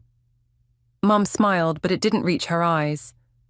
Cassandra and I have quite the little operation going. Your grandmother's ring was just the latest acquisition. You're admitting to fraud. Proving it would be very difficult, Mom said, examining her manicured nails. Besides, who would believe you over your sick mother? I pulled out my phone, stopping the recording. Mom's smug expression faltered. You didn't. I did. And I'm sure the police would be very interested in hearing about your little operation with Cassandra. You wouldn't dare, Mom hissed. I'm your mother. No, I said quietly. A mother wouldn't do this to her child. A mother wouldn't steal from her own mother's deathbed. Cassandra started crying. Presley, we should tell her. Tell me what? Shut up, Cassandra, Mom snapped. The ring, Cassandra continued, ignoring Mom. It's in the safe. We never sold it. Presley wanted to keep it for herself. I felt like I'd been punched in the gut. Open the safe. Don't you dare, Mom yelled, but Cassandra was already moving toward the back room. My phone buzzed, a text from Dad. Police are on their way, don't let them leave. Mom must have seen something in my expression because she grabbed her purse and headed for the door. I stepped in front of her. Move, Lexi. No. This ends now. Cassandra returned with a small velvet box. Inside was Gran's ring, exactly as I remembered it. I'm so sorry, Cassandra whispered. We never should have. The police arrived before she could finish. As they took statements and collected evidence, I held Gran's ring tightly, its familiar weight both a comfort and a reminder. Mom watched me from the back of the police car, her expression unreadable. For the first time, I didn't feel guilty about my plan for revenge. She needed to learn how it felt to be deceived by someone you trust. I slipped the ring into my pocket and pulled up the replica jewelry website again. Mum's birthday was coming up, and I had the perfect gift in mind. The replica just arrived, I told Sophia over the phone. It's perfect. Looks exactly like Gran's ring. Are you sure you want to go through with this? Sophia asked. Your mom's already facing fraud charges. Maybe that's punishment enough? I turned the fake ring over in my hand. After the incident at Hamilton's, Mom had managed to avoid jail time by agreeing to pay restitution and attend therapy for her shopping addiction. She was playing the reformed mother role perfectly now, hosting her birthday party next week, as if nothing had happened. You didn't see her face when she got that plea deal, I said. She was smirking, Sophia. She thinks she got away with it. My doorbell rang. It was Aiden, looking troubled. I'll call you back, I told Sophia. Aiden paced my living room. Mom's been asking about you. She wants you at her birthday party. Says she's changed, that therapy is helping. And you believe her? I don't know what to believe anymore. He collapsed onto my couch. But she's our mom, Lex. Maybe we should give her another chance. I showed him the replica ring. That's exactly what I plan to do. What is that? A very expensive fake. I'm going to give it to her at her party. Tell her I bought back Gran's ring. Aiden's eyes widened. But you have the real one. Exactly. Let's see how honest she's really become. This is messed up, Lex. More messed up than what she did to us. Before he could answer, my phone buzzed with a text from Dad. Your mother just called. Says she's inviting me to her birthday party too. What's she playing at? Great, I muttered. She's gathering an audience. The next week flew by in a blur of preparation. I had the fake ring wrapped in the same vintage paper Gran used to use, complete with a handwritten note about family heritage and second chances. The morning of Mum's party, Sophia helped me get ready. You look like you're going to be sick, she said, watching me apply mascara with shaking hands. I feel like it. What if this backfires? Then we deal with it. But remember, you're not the bad guy here. When we arrived at Mum's house, it was already full of people. Cassandra was noticeably absent, but Dad stood awkwardly by the punch bowl, making small talk with relatives we hadn't seen in years. Lexi, Mom rushed over, pulling me into a hug I didn't return. I'm so glad you came. I've been telling everyone about my progress in therapy. That's great, Mom, I said, clutching my purse where both rings sat heavy against each other. Present time, someone called out, and everyone gathered in the living room. Mom opened gift after gift, exclaiming over each one with practiced enthusiasm. Finally, only my package remained. Save the best for last, she said, smiling at me. The room fell quiet as she unwrapped it. Her hands froze when she saw the ring box. Is this... she whispered. I tracked it down, I lied smoothly. The private collector was willing to sell it back, for family. Mum's eyes welled with tears as she slipped the replica onto her finger. It's exactly as I remember it. Your grandmother would be so proud. Dad caught my eye from across the room. He knew about my plan and had positioned himself near the door, ready for whatever happened next. Try it on, Presley, one of our aunts called out. Let us see. Mom held up her hand, the fake diamond catching the light. It's amazing how something so small can mean so much to a family. Isn't it? I said, my voice steady. Almost as amazing as having two of them. The room went silent as I pulled out the real ring. Mom's face drained of color. I don't understand. Don't you? I got the real one back from Hamilton's jewelry. This one, I pointed to her hand, is a very expensive fake. I wanted to see if you'd tell the truth about it. Lexi, would you have told everyone it was fake? Or would you have kept pretending, just like you pretended to be sick? Aiden stood up. I think we should all give them some privacy. As relatives filed out awkwardly, Mom stared at the ring on her finger. How dare you humiliate me like this? How dare I laughed. That's rich coming from you. I'm trying to change, she shouted. I'm in therapy. I'm making amends. No, Mom, you're still lying, still manipulating, and now everyone knows it. I placed the real ring on her coffee table. Happy birthday. The truth looks good on you.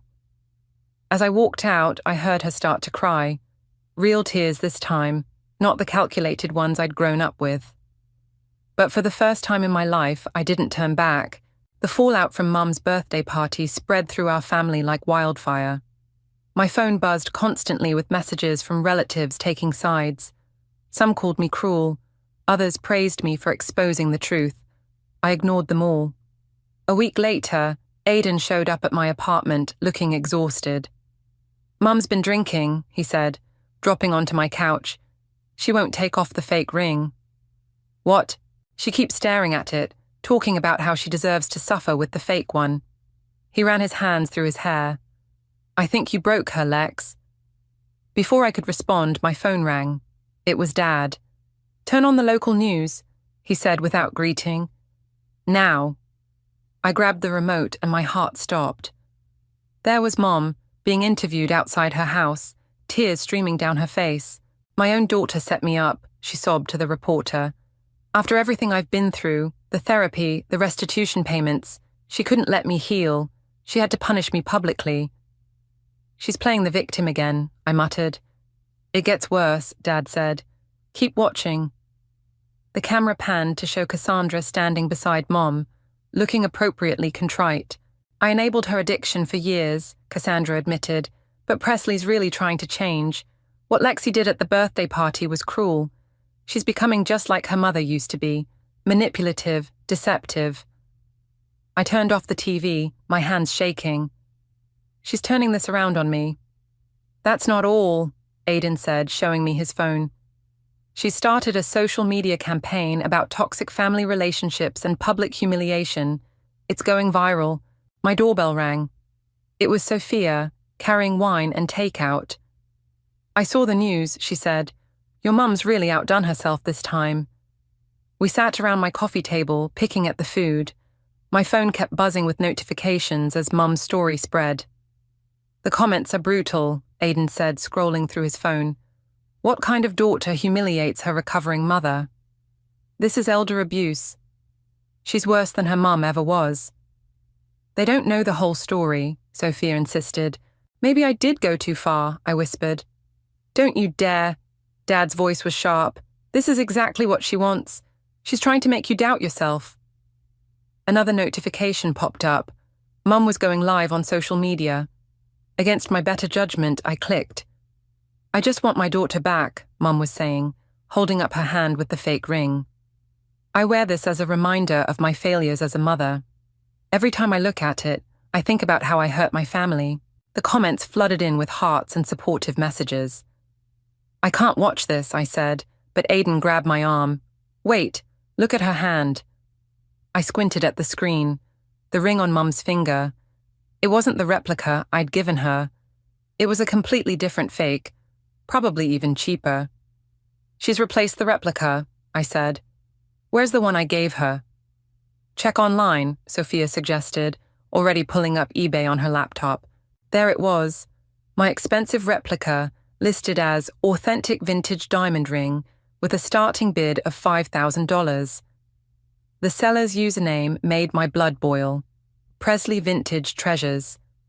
"She's doing it again," I said. "She's literally running the same scam while crying about being a victim." Dad was already on the phone with his lawyer. Aiden looked sick. "I've got to stop this," I said, grabbing my keys. "What are you going to do?" Sophia called after me. "End it. For real this time." I drove to Mum's house, where she was still doing her live stream from her front porch. The camera was propped up on a chair, comments still flooding in. I walked straight into the frame. "Oh!" Mum jumped, quickly wiping her eyes. "Lexi, have you come to apologize?" "No," I said, pulling up the eBay listing on my phone. "I've come to ask about this." The color drained from her face as I turned my phone toward the camera, showing her followers the listing. "You're selling the fake ring I gave you?" I asked loudly. "The one you just showed everyone as your reminder of failure?" I can explain. And this isn't even the same fake ring you're wearing now. Where did that one come from? A dollar store?" The comments suddenly shifted. "Wait, what? Is she scamming again? Someone record this." Mum scrambled to end the live stream, but the damage was done. Her phone started ringing. Probably her lawyer or therapist. "You just couldn't let me have this, could you?" she hissed. "No, Mom. I couldn't let you scam more people while playing the victim. That's the difference between us." As I walked back to my car, I heard her call out, "I really am trying to change." This time, I didn't even bother responding. Some people never change. They just find new ways to hide their old tricks. The video of my confrontation with Mom went viral overnight. By morning, her social media accounts had vanished, and her phone was disconnected. She'd gone completely dark. "She's running," Dad said when I called him, just like she did after our divorce. I was about to respond when someone knocked on my door. Opening it, I found Virginia standing there, looking worried. "Your mother just tried to sell your grandmother's ring," she said without preamble. "The real one." "What? How? It's locked in my safe." "No, dear. She must have switched it when you weren't looking. The one in your safe is another fake." My hands trembled as I ran to check. Sure enough, the ring in my safe was a cheap imitation. I'd been so focused on my revenge that I hadn't even noticed. "Where is she trying to sell it?" I demanded. "Marcus & Sons auction house. The preview is today. The auction is tomorrow." I grabbed my keys, but Virginia caught my arm. "Wait. There's something else you should know. Your grandmother left a letter about that ring. I found it yesterday."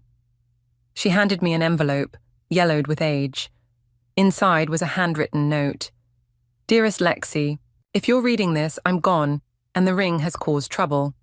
Your mother always wanted it, not for its meaning, but for its value. The ring isn't just jewelry, it's a test. One that your mother failed long ago, and one that you're facing now. Choose wisely. Love, Gran." "I don't understand," I said. "Don't you?" Virginia raised an eyebrow. What matters more? Getting the ring back or stopping this cycle of deception? My phone buzzed. A text from Aiden. Mum's at Marcus & Sons. She's not alone. Cassandra's with her. At the auction house, I found Mom and Cassandra in deep conversation with an appraiser. The real ring sat on the counter between them. "Stop," I called out. The room fell silent. "Lexi," Mom said smoothly, "I'm just conducting business." "With stolen property?" "You can't prove it's stolen," Cassandra interjected. "You gave it away willingly." "Under false pretenses," I countered. "And I have proof now. The police are on their way." Mum's composure cracked. "You wouldn't dare. Not again." "Try me." She grabbed the ring and backed away. "This is mine. It should have been mine from the start. Mother always loved you more." "This isn't about love, Mum. It never was. It's about your greed." "Greed?" She laughed hysterically. "You have no idea what it's like to have nothing, to watch your perfect daughter inherit everything. I earned Gran's trust. You betrayed it." "Ladies," the appraiser interrupted, "I'm going to have to ask you to leave." "Not without the ring," I said. Mum clutched it tighter. "You want it so badly? Fine. Catch." She hurled the ring across the room. I lunged for it, but it hit the marble floor with a sickening crack. The diamond popped loose, skittering under a display case. "No," Mum screamed, dropping to her knees. "Do you know what that was worth?" I stared at the broken ring, Gran's words echoing in my mind. "Choose wisely." "Worth?" I said quietly. "That's all you ever saw, isn't it? The price tag. Never the love it represented." Police sirens wailed outside. Mum's face crumpled. "I just wanted—" she began. "What, Mum? What did you want?" "To matter," she whispered. "To be important like you were to her." For the first time, I saw my mother clearly. Not as the manipulator or the victim she pretended to be, but as someone broken. Someone who'd never understood that love couldn't be bought or sold. The police entered, but I held up my hand. "Wait." I picked up the broken ring and held it out to Mum. "Keep it. Sell it. Do whatever you want with it." "What?" She looked confused. "Gran was right. It was a test, and I choose to break this cycle." "I don't understand," she said, tears streaming down her face. "No, you don't, and that's the saddest part." As the police led Mom and Cassandra away, Aiden appeared beside me. "You okay?" he asked. I looked at the broken ring in my palm.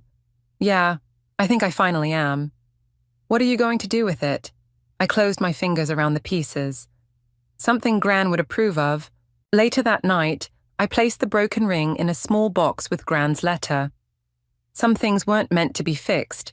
They were meant to teach us how to let go. The courthouse was quiet as I waited for Mum's sentencing hearing to begin.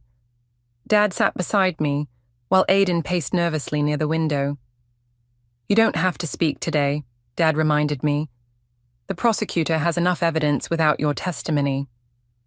I clutched my small wooden box containing the broken ring. I need to do this. When they brought Mom in, she looked smaller somehow. Her designer clothes replaced by simple business attire. Her eyes locked onto the box in my hands. The judge called me to speak. I walked to the podium, my heels clicking against the marble floor. "Your Honor," I began, opening the box. "This broken ring represents 3 generations of women in my family.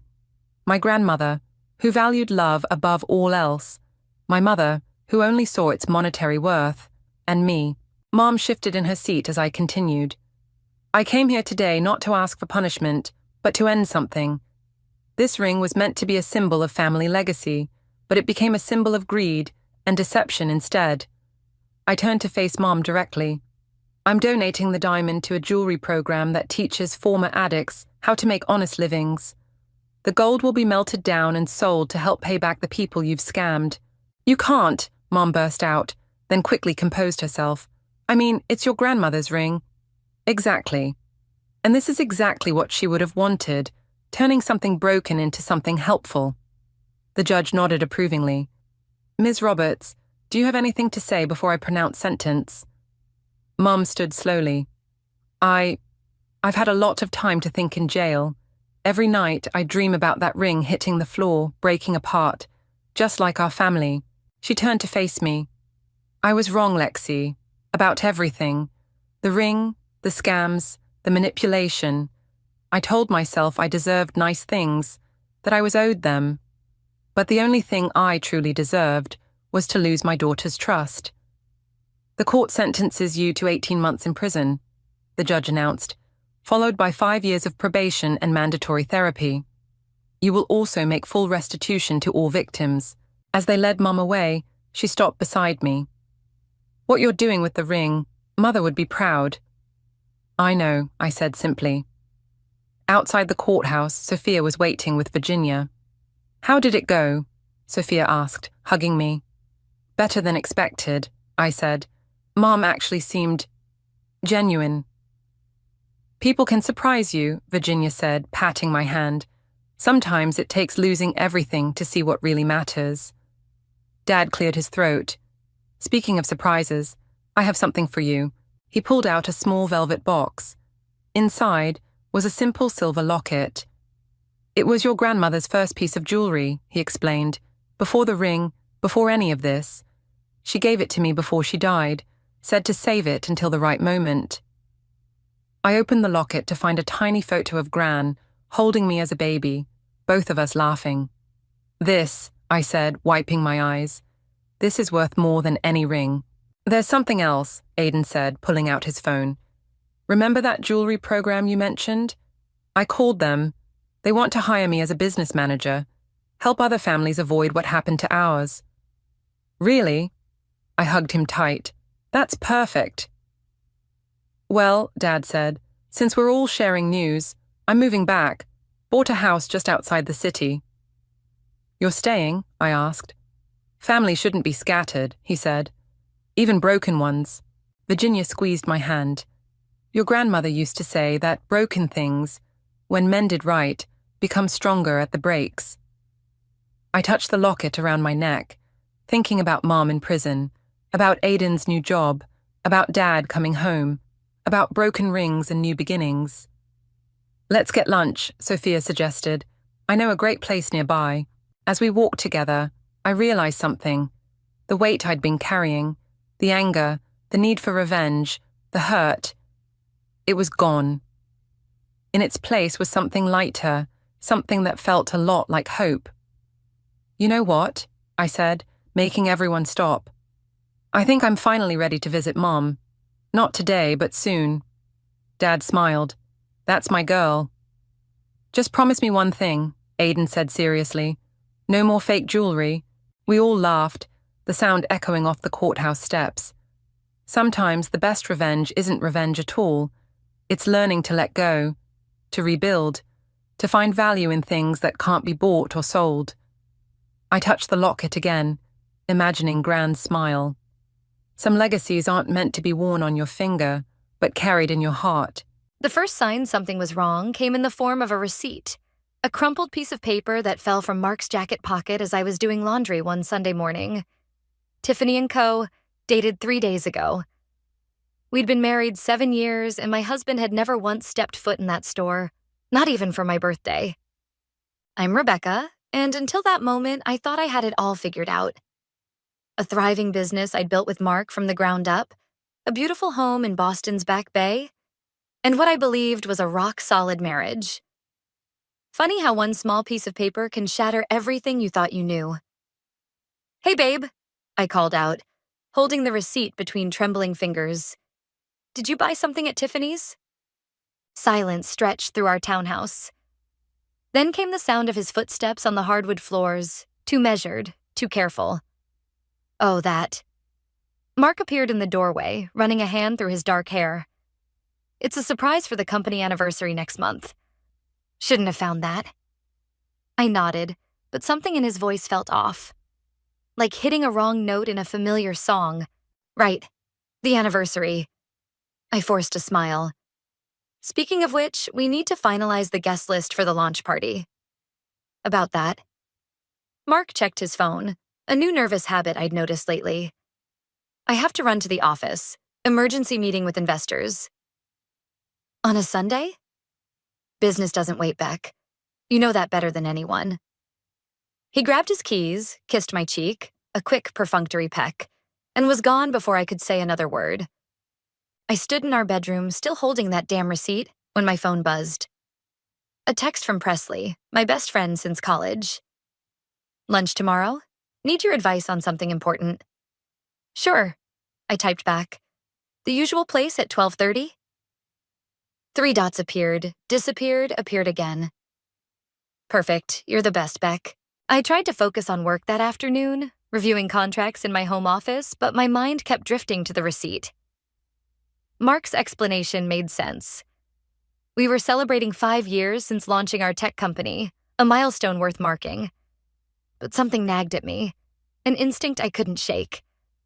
At dinner that night, I watched him push food around his plate, his attention fixed on his phone beneath the table. Who keeps texting you? I asked, aiming for casual but hearing the edge in my voice. Just work stuff. The Singapore deal is getting complicated. I took a sip of wine. I thought James was handling Singapore. Mark's fork clattered against his plate. He is. I'm just supervising. Later that night, I couldn't sleep. Mark's soft snores filled our bedroom as I slipped out of bed and down to the kitchen. A glass of water, I told myself. That's all I needed. His jacket hung over a kitchen chair, the same one from earlier. I stood there, staring at it, hating myself for what I was about to do. But I did it anyway. The pocket held his phone. Locked, of course, but I knew his password. The same one he'd used since we started dating. His college football jersey number. My fingers shook as I typed it in. Nothing happened. I tried again. Still nothing. He'd changed it. A sound escaped me. Something between a laugh and a sob. Mark had never changed his password in all the years I'd known him. Not once. I was about to put the phone back when it vibrated in my hand. A message notification lit up the screen. Miss you already. Can't wait until tomorrow. PP. My mind raced through our contacts, our friends, our employees. P could be anyone. But deep down, I knew. I knew before I heard Mark's voice from the doorway, making me jump so violently I almost dropped the phone. What are you doing? I turned slowly, his phone still clutched in my hand. Who's P? Give me my phone, Rebecca. His voice was cold, controlled. Nothing like the man who'd promised to love me forever. Who is P, Mark? He crossed the kitchen in 3 steps and snatched the phone from my grip. You're being paranoid. Go to bed. But as he turned away, I caught it. The flash of guilt in his eyes. The same look he'd given me when he lied about the receipt. I stood alone in our dark kitchen, my heart pounding against my ribs. Tomorrow I'd have lunch with Presley, my best friend. P. And suddenly, with crushing clarity, I knew exactly what kind of advice she needed. I arrived at the restaurant 15 minutes early, my stomach in knots. The hostess led me to our usual corner table, the one where Presley and I had shared countless lunches, secrets, and dreams over the years. Today would be different. Water for now, I told the server, my throat dry as sandpaper. When Presley walked in, I knew. The way she carried herself, the nervous energy radiating off her, and most tellingly, the way she unconsciously touched her stomach as she sat down. Rebecca, she started, her voice trembling. I need to tell you something. You're pregnant. The words came out flat, emotionless. Her eyes widened. How did you... And it's Mark's. The color drained from her face. She reached for her water glass, nearly knocking it over. We never meant for this to happen. I laughed, a harsh sound that made nearby diners turn their heads. Really?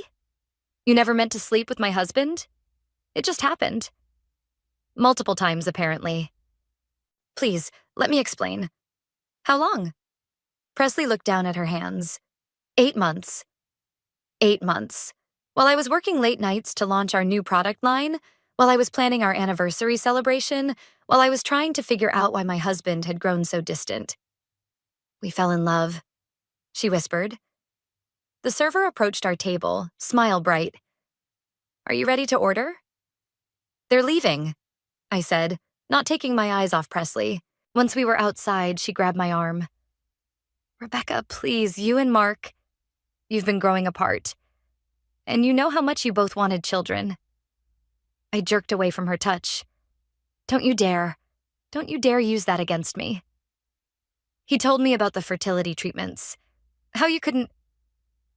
I never had fertility treatments. I cut her off. Mark and I agreed to wait until the company was stable. He told you I couldn't have children? Presley's face crumpled. He said you'd been trying for years.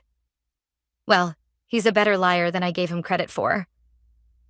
I turned to leave, but her next words stopped me cold. We're getting married.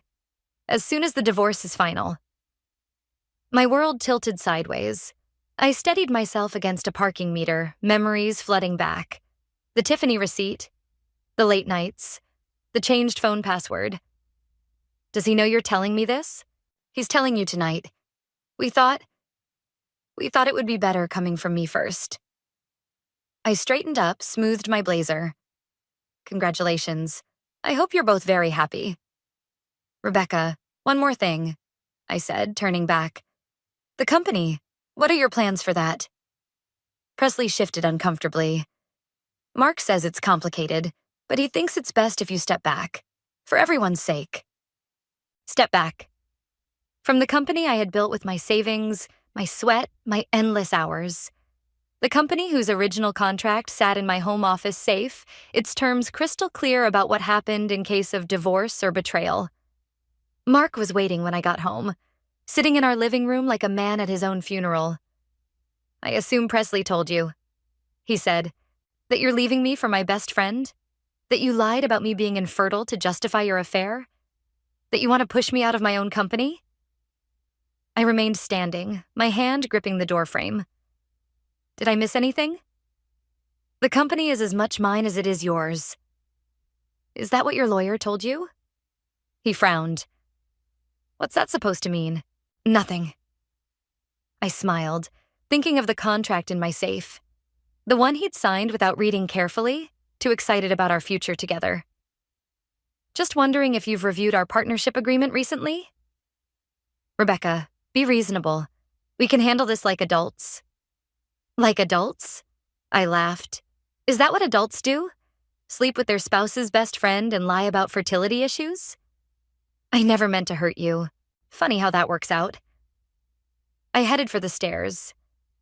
I'll be staying at my mother's tonight. Don't worry, I'll have my lawyer contact yours about the divorce. Rebecca, wait. I paused on the stairs, not looking back. You know what the worst part is, Mark? I would have given you everything if you'd just been honest. But now? I finally turned to face him. Now I'm going to take everything. His face paled as I climbed the stairs to pack my bags, my mind already racing with plans. They thought they had won. Thought they had me cornered. But they'd forgotten one crucial detail. I never started a fight I couldn't finish. And this fight was just beginning. You're kidding me. Hazel stared at the contract spread across my mother's dining room table. He actually signed this without reading the fine print? I nodded, taking a sip of the coffee my mother had brought us. Mark always said he trusted me to handle the legal stuff. Guess that trust went both ways, didn't it? Section 7.3 is beautiful, Hazel said, running her finger along the text. In the event of divorce due to infidelity, the betrayed party gains controlling interest of all company assets. She looked up at me. Did your lawyer actually manage to slip this past his? Mark insisted we use the same lawyer to save money. Said we'd never need these clauses anyway. I laughed bitterly. Romantic, right? My phone buzzed. Another message from Mark. I'd been ignoring them for 3 days. He's getting desperate, Hazel noted, glancing at my screen. Have you seen the office gossip? He's been telling everyone you had an emotional breakdown and needed time off. Of course he has. I pulled out my laptop. Show me what you found. Hazel, my assistant and now closest confidant, had been gathering evidence since I'd told her everything. She pulled up a folder of screenshots and emails. They weren't as careful as they thought. Look at these expense reports. Private dinners, weekend business trips to New York, all while you were working late at the office. Using company money for their affair? I shook my head. That's going to look great in court. My mother, Clara, appeared in the doorway, her face concerned. Rebecca, honey, Steve's here to see you.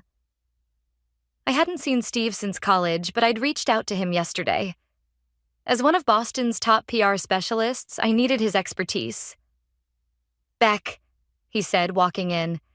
He looked good, better than I remembered. I came as soon as I could. This is quite a situation you've got. That's one way to put it.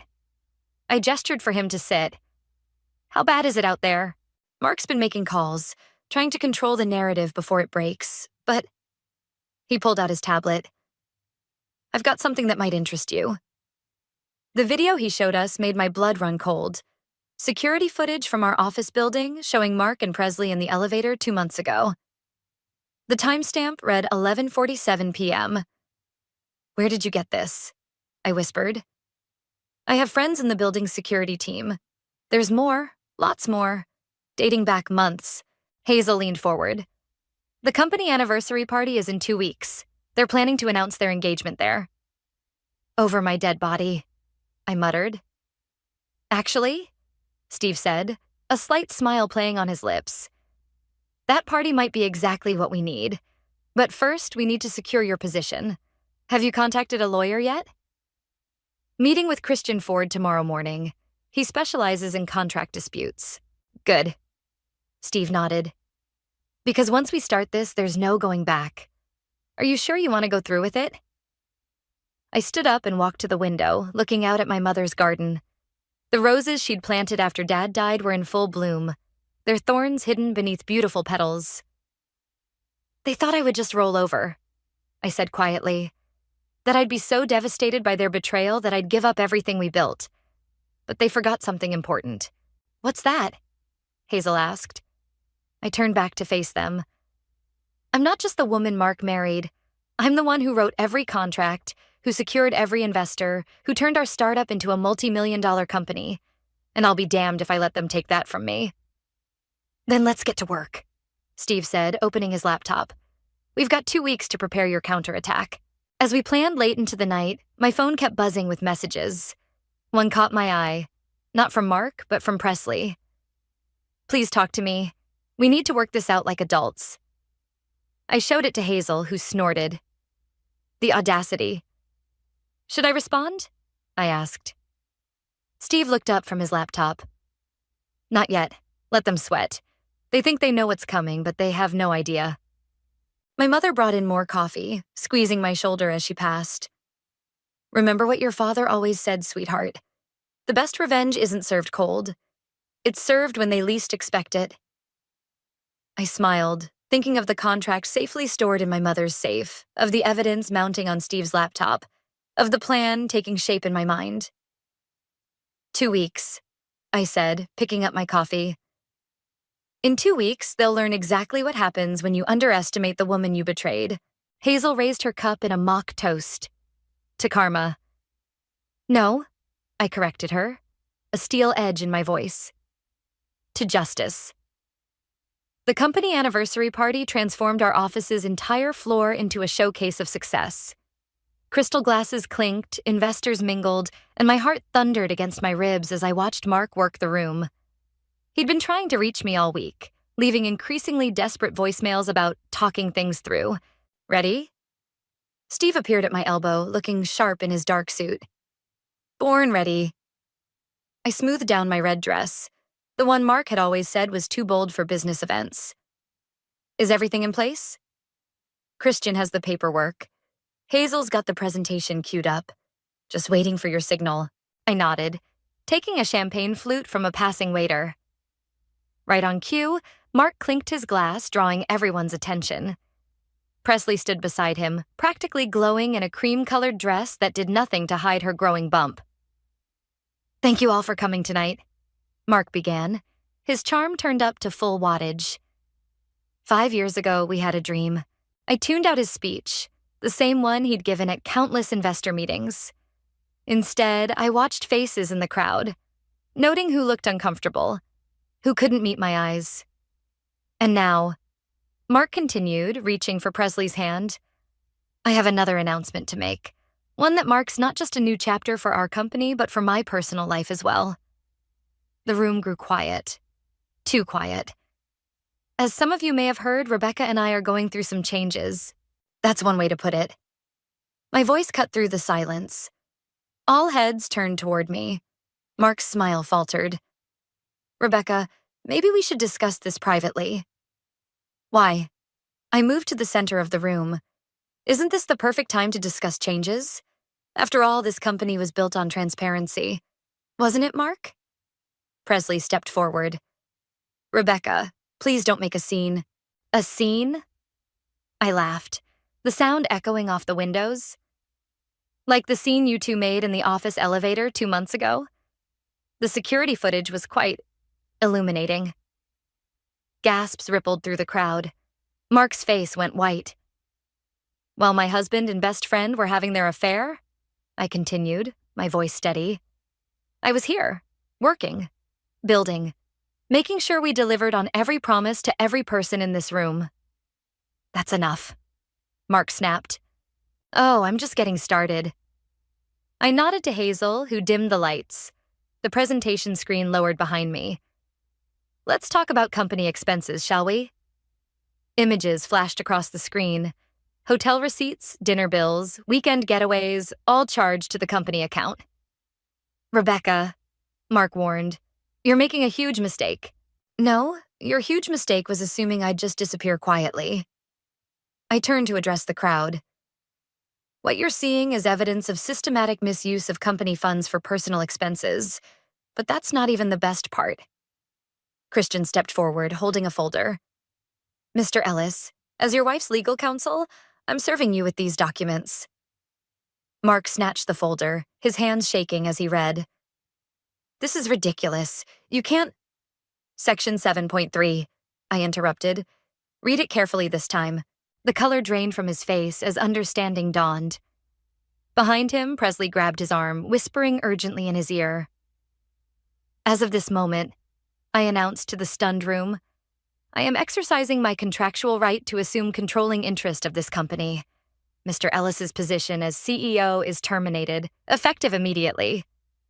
You can't do this, Presley cried out. We're having a baby. Congratulations. I smiled coldly. I suggest you start looking for a new source of income. Those designer maternity clothes don't pay for themselves. Security appeared at the doors, another detail Steve had arranged.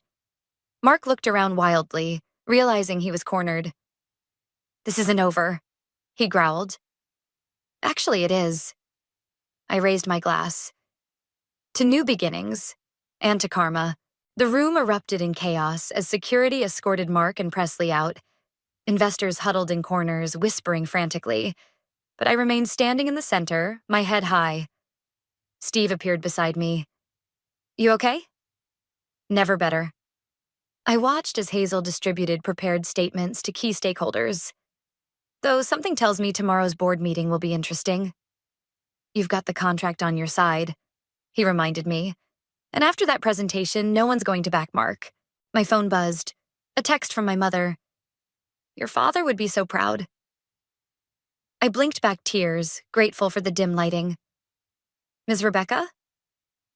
A young intern approached nervously. There's a reporter from the Globe asking for comment. I exchanged looks with Steve, who nodded slightly. Tell them I'll give an exclusive interview tomorrow. I straightened my shoulders. After all, every good revenge story needs an epilogue. The night wasn't over, but the hardest part was done. I'd taken back what was mine. Now I just had to keep it. He's filing an injunction. Christian spread the legal documents across his desk. Claims you coerced him into signing the original contract under false pretenses. I leaned back in my chair, exhausted after a sleepless night. Of course he is. There's more. Christian pulled out another document.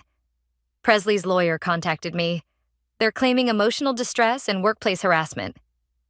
Harassment? I almost laughed. That's rich coming from them. They're desperate. Steve said from his corner of the office. The Globe interview this morning hit hard. Stock's already down 12%. My phone buzzed. Another message from Mark. I opened it this time. You've made your point. Let's talk. For the sake of the baby. Still playing the baby card? I muttered, showing the message to Steve. Don't respond, Christian advised. Everything goes through me now. But Rebecca, there's something else you should see.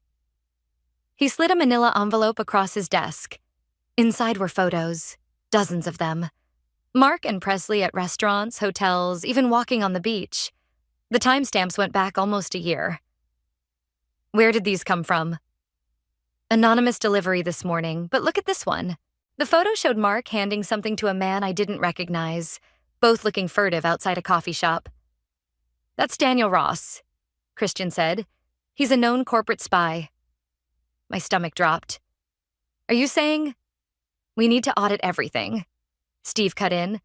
If Mark was selling company secrets while planning his exit? He wouldn't, I whispered. But even as I said it, memories surfaced. Missing files, mysterious meetings, projects that suddenly stalled. My phone rang. Hazel, you need to see this, she said without preamble. Someone leaked emails between Mark and Presley to social media. They're explicit, and they discuss company information. I put her on speaker as she forwarded the emails. The room fell silent as we read through them. Well, Steve finally said, looks like they did our job for us. This changes everything, Christian added. If he was sharing confidential information with an unauthorized party, he was setting me up, I realized. The whole time he was planning to push me out. Presley was just a bonus. Rebecca, Christian leaned forward. We need to talk about what happens next. This isn't just about divorce anymore. We're looking at potential corporate espionage.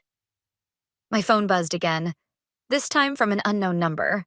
A video link. With trembling fingers, I pressed play.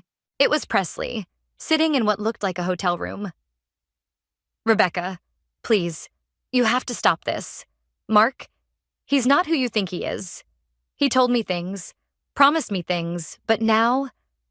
She broke down crying. I'm scared. The baby... The video cut off abruptly. Track that number, Steve ordered, already on his phone. She's playing us, I said, but uncertainty crept in. Right? Christian gathered the photos. Maybe, maybe not. But we can use this. If Presley's willing to turn on Mark... Got it, Steve announced. The video came from the Marriott downtown, room 842. I stood up. I'm going. Rebecca, wait. Christian started. No, I need to hear what she has to say. Face to face. Steve grabbed his jacket. I'm coming with you. The drive to the hotel was tense. Security cameras caught us entering, riding the elevator, walking down the hall. Everything documented, just in case. I knocked on room 842. Presley opened the door, her face tear-stained. She looked terrible, nothing like the triumphant woman from the party. Thank God you came, she whispered. I didn't know who else to trust. Trust? I laughed harshly. That's an interesting choice of word. You don't understand. She glanced nervously at Steve. He's been planning this for months. The affair, the baby. It was all part of his plan to take control of the company. And you went along with it. He said he loved me. Her voice cracked. But last night after the party, he changed. Started talking about leaving the country, about accounts I didn't know existed. Steve stepped forward. Ms. Presley, are you saying you have evidence of financial misconduct? She nodded, pulling out a USB drive. Everything's here. Account numbers, meetings, contacts. I was supposed to be his wife, but I think I was just another pawn. I stared at the drive, remembering all the times Mark had said he trusted me with the legal stuff. All the times he'd let me handle the contracts while he handled the relationships. Why should I believe you? Presley's hand went to her stomach. Because this baby deserves better than a father who treats people like chess pieces. And because... She took a shaky breath. I'm starting to think I might not be the first person he's done this to. The implications hit me like a physical blow. How many others had there been? How long had he been playing this game? Okay, I said, taking the drive. Start from the beginning. Tell me everything. Behind me, Steve was already calling Christian. The game had changed again, but this time I wasn't the only one who'd been played. 3 companies. Hazel's voice shook as she presented her findings to the emergency board meeting. Mark did this 3 times before. Small tech startups, all with female founders, all ended in divorces and corporate takeovers. The boardroom erupted in murmurs. I sat at the head of the table, my hands clenched under the surface to stop their trembling. The pattern is identical, Christian added, standing to address the room. He marries into the company, orchestrates personal drama to destabilize the leadership, then uses the chaos to seize control of assets. And the other women? Asked Janet, our longest-serving board member. All signed NDAs as part of their settlements. Steve clicked to the next slide. But we found something interesting about those settlements. The money came from offshore accounts, not the companies themselves. Which means, I cut in, he's been building a network. Each takeover funded the next one. The door burst open. Mark strode in, flanked by 2 men in suits. This meeting is illegal. I'm still CEO. Actually, Christian interrupted. You're not, and you're trespassing. Where's Presley? Mark demanded, his eyes finding mine. What did you do to her? Funny you should ask.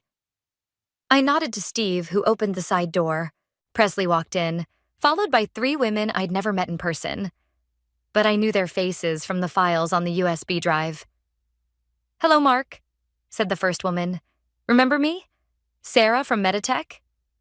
Mark's face went pale. This is ridiculous. You can't... Rachel from Innovate Now. The second woman cut in. You know, the company you stripped from me 2 years ago? And Maria, said the third, from that failed startup you buried in legal fees until I had no choice but to sell. Mark backed toward the door, but security blocked his exit. Whatever they told you, it's lies. They're bitter ex-wives. Ex-victims, Presley corrected. And I'm done being your latest one. The FBI is very interested in those offshore accounts, Christian added. Wire fraud across state lines is a federal offense. You're bluffing, Mark snarled, but sweat beaded on his forehead. I stood up slowly. Remember what you told me when we started this company? Trust is everything in business.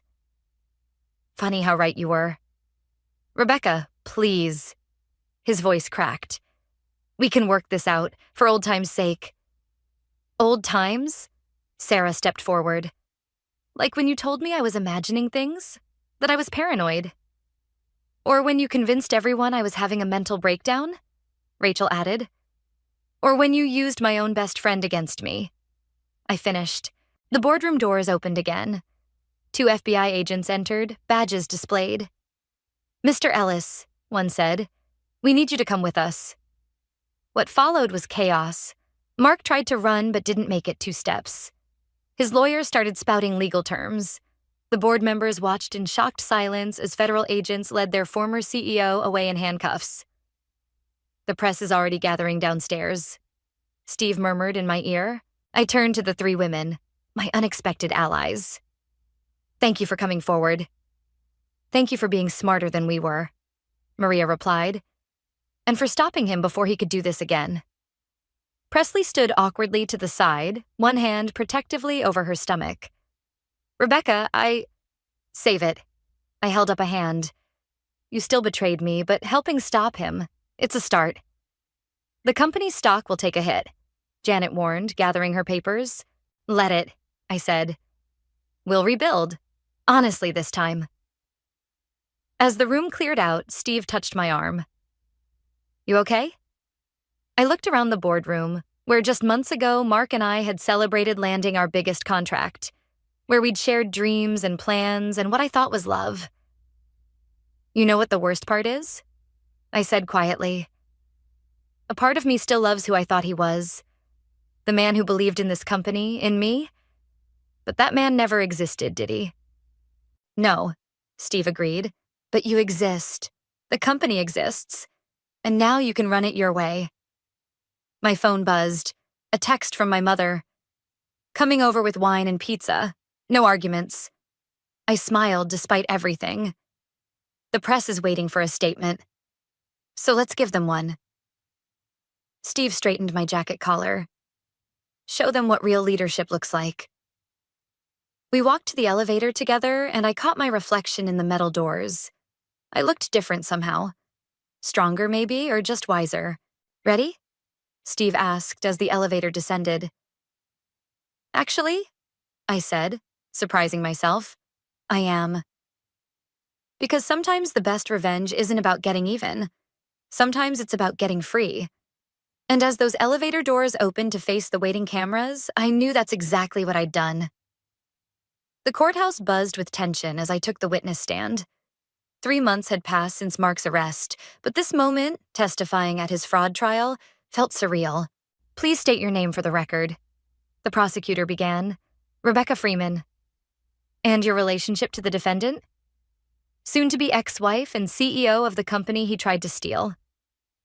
Mark sat at the defense table, wearing an ill-fitting suit that made him look smaller somehow. Our eyes met briefly before he looked away. Miss Freeman, when did you first suspect fraudulent activity? I leaned toward the microphone. I didn't. Not until I discovered his infidelity. He was careful, methodical. Each suspicious transaction had a plausible explanation. The prosecutor displayed financial records on the courtroom screens. Can you explain these transfers? Those were supposedly for international expansion, but as we now know, the money went to shell companies Mark controlled. From my peripheral vision, I saw Presley enter the courtroom, her pregnancy now clearly visible. She'd agreed to testify tomorrow, part of her plea deal. And these emails? The prosecutor pulled up the correspondence between Mark and Daniel Ross. That's when he sold our proprietary software designs to competitors, while I was working late trying to protect those very designs. Mark's lawyer stood. Objection, speculation. Sustained. The judge ruled. The questioning continued for hours. Every detail laid bare. The fake investors, the manipulated books, the pattern of deception that had fooled not just me, but 3 other women before me. During a recess, Steve found me in the hallway. You're doing great. I feel like I'm going to throw up. That's normal. He handed me a water bottle. Sarah just finished her testimony. She was incredible. How's the press coverage? Supportive. Your mother's been handling reporters like a pro. I smiled, remembering how Clara had faced down a particularly aggressive journalist last week. She's always been a force of nature. Rebecca. A familiar voice made me turn. Presley stood there looking uncertain. Can we talk? Steve squeezed my arm and stepped away, giving us privacy. The baby's a girl, she said softly. I'm naming her Hope. Fitting. I'm moving to Seattle after the trial.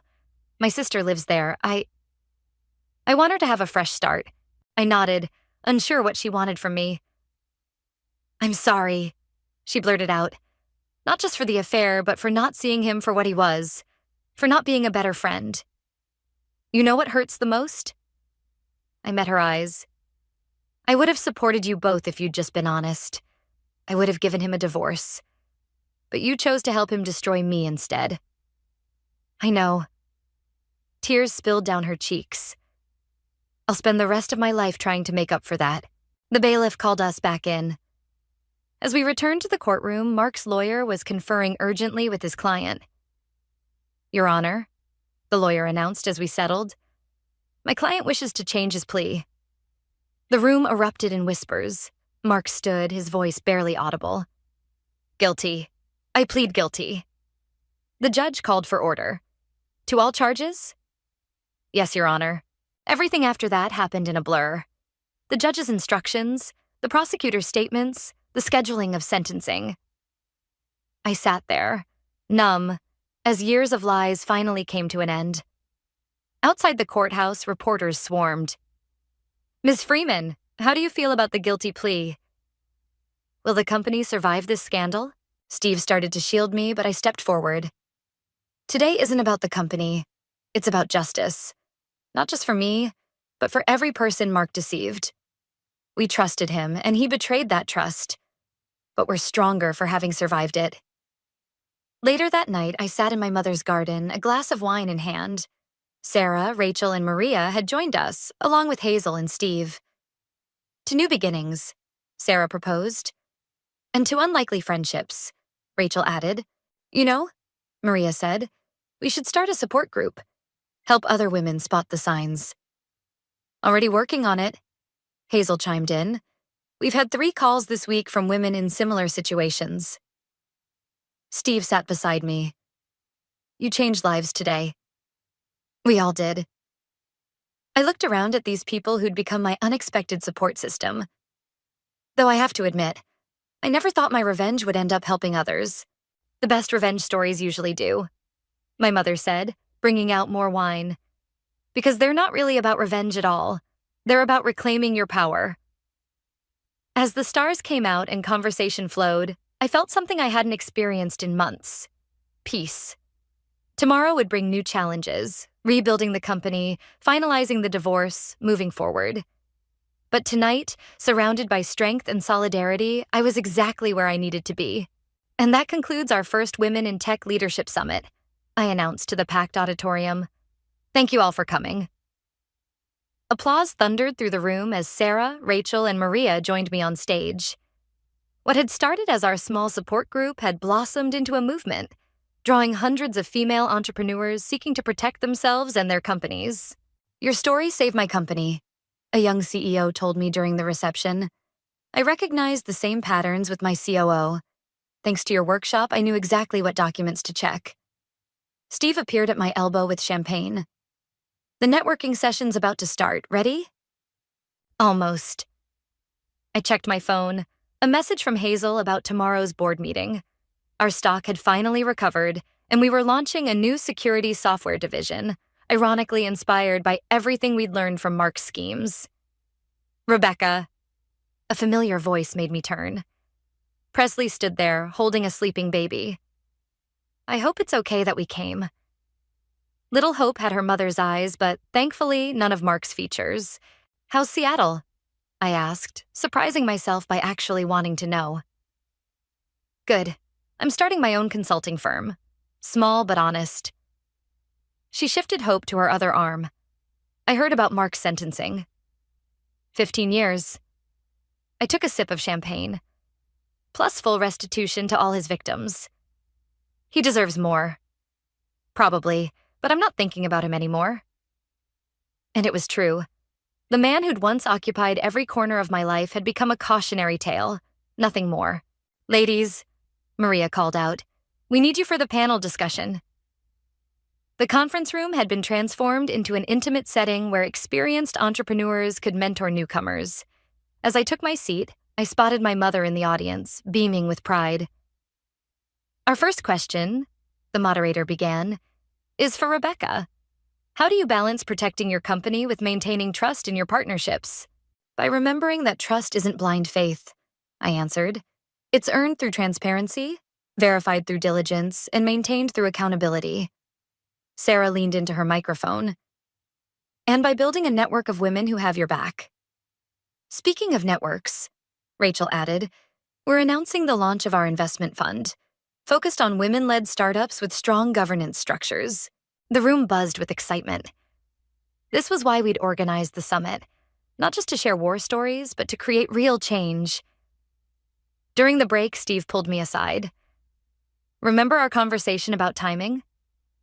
The one where you asked me out and I said I needed time? That's the one. He smiled. I was wondering if enough time has passed. I looked around the room, at the women sharing stories and strategies, at Presley teaching another new mother how to balance a baby and a laptop, at my mother deep in conversation with potential investors. You know what? I think it has. Dinner tomorrow? Make it tonight. I'm done putting my life on hold. The rest of the summit flew by in a blur of workshops and networking. As the last attendees filtered out, I found myself back on the main stage, gathering my notes. Quite a day, my mother said, joining me. Your father would have loved this. I keep thinking about what he always said about business. that it's not about being the biggest or strongest. It's about being the smartest and most prepared, she finished. And about lifting others as you climb. Hazel rushed in, tablet in hand. Sorry to interrupt, but you need to see this. The story just broke. The headline read, Tech Fraudsters Appeal Denied. Mark Ellis to serve full sentence. Good, my mother said firmly. There's more. Hazel scrolled down. 3 more victims came forward after the summit. The FBI's reopening investigations into his earlier ventures. I set the tablet down. Let someone else handle that chapter. We've got more important things to focus on. Like your date tonight? Hazel grinned. You told her? I asked my mother. Honey, everyone knows. Steve's been smiling like a fool all day. As if on cue, he appeared in the doorway, jacket slung over his shoulder. Ready to go? I looked around the empty auditorium one last time. This place represented everything I'd gained by losing what I thought I couldn't live without. Strength, purpose, community. You know what? I said, gathering my things. I really am. Because sometimes the best endings aren't about getting everything you thought you wanted. They're about discovering what you actually needed all along. And as I walked out with Steve, my mother's knowing smile following us, I realized I'd found exactly that. Not an ending at all, really. Just a better beginning. The thick cream envelope sat on my kitchen counter like a ticking bomb. Even from across the room, I recognized my mother's pretentious gold-embossed stationery, the kind she reserved for important social occasions. 5 years of silence, and now this?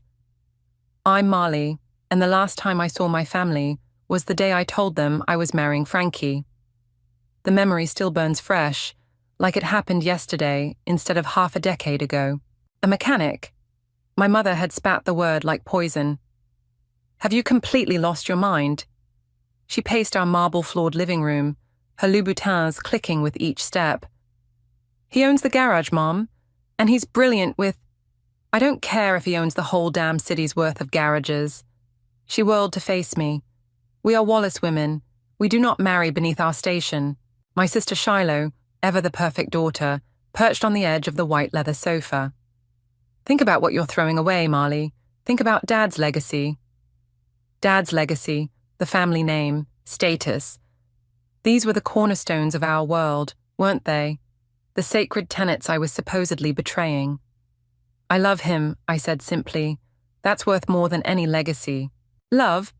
My mother's laugh was brittle. Love doesn't pay country club memberships. Love doesn't maintain social standing. Love doesn't... Maybe that's the problem, I interrupted. Maybe we've all forgotten what actually matters. The silence that followed was deafening. My mother's face hardened into that mask I knew too well, the one that meant someone had committed an unforgivable social faux pas at one of her charity galas. If you marry that man, she said slowly, each word precise as a knife cut, you are no longer my daughter. Shiloh gasped. My younger sister Wendy, who had been unusually quiet in the corner, finally spoke up. Mum, isn't that a bit... Quiet, Wendy? Mum's voice could have frozen hell itself. Marley needs to understand the consequences of her choices. I stood straighter, feeling something steel itself inside me. I understand perfectly. I choose Frankie. The wedding was small but perfect. My best friend Angela stood as my maid of honor, and the autumn leaves provided all the decoration we needed. Frankie's eyes lit up when he saw me walking down the aisle. Not because of my dress or my makeup, but because of me. Just me. No one from my family came. Not even Wendy, though she sent a card later with a brief "I'm sorry" scrawled inside. Now, 5 years later, this envelope appears. My hands trembled slightly as I finally picked it up, sliding my finger under the flap. Inside was an invitation to the annual Wallace family reunion, held at our summer estate in the Hamptons. The same event I'd attended every year of my life until the disownment. My phone buzzed, Angela calling. I answered on speaker while still staring at the invitation. Did you get one too? She asked without preamble. You got an invitation to my family reunion? Yeah, weird, right? I mean, considering I was basically excommunicated along with you for supporting your marriage. I frowned, something clicking into place. When's the last time you talked to Shiloh? Last week, actually. At that tech conference downtown. She seemed weirdly interested in Frankie's new project. My stomach dropped. Of course. Frankie's startup had just secured major funding. The tech blogs were calling him the next big thing in sustainable energy. They know, I said quietly. Know what?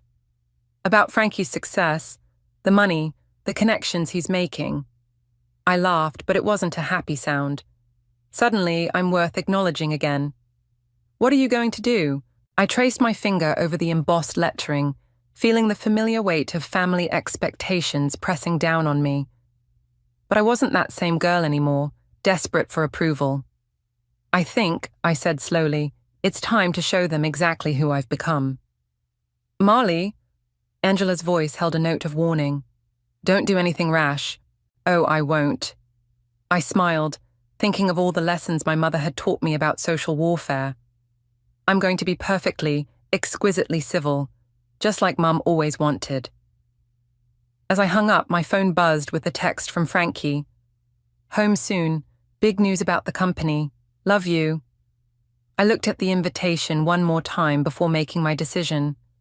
Time to RSVP yes to what promised to be the most interesting family reunion in Wallace history. Your mother used to say there were two kinds of people in this world, Frankie mused, examining the invitation over breakfast. Those who earned their way up, and those who were born there. Guess which category she put me in? I stirred my coffee, watching the cream create perfect swirls. And now that you've earned your way up, they suddenly want to play happy families. You don't have to go, he said softly. We could spend that weekend in Bali instead. That investor meeting's there anyway. The mention of the investor meeting made something click. Wait, isn't the reunion the same weekend as your big announcement? Frankie's pause told me everything. They knew, I said. Of course they knew. Shiloh's husband works in venture capital. They're not just trying to reconcile. They're trying to position themselves. The memory of my last real conversation with Shiloh surfaced, sharp and clear. You'll regret this, she'd said, cornering me in the kitchen the day after I announced my engagement.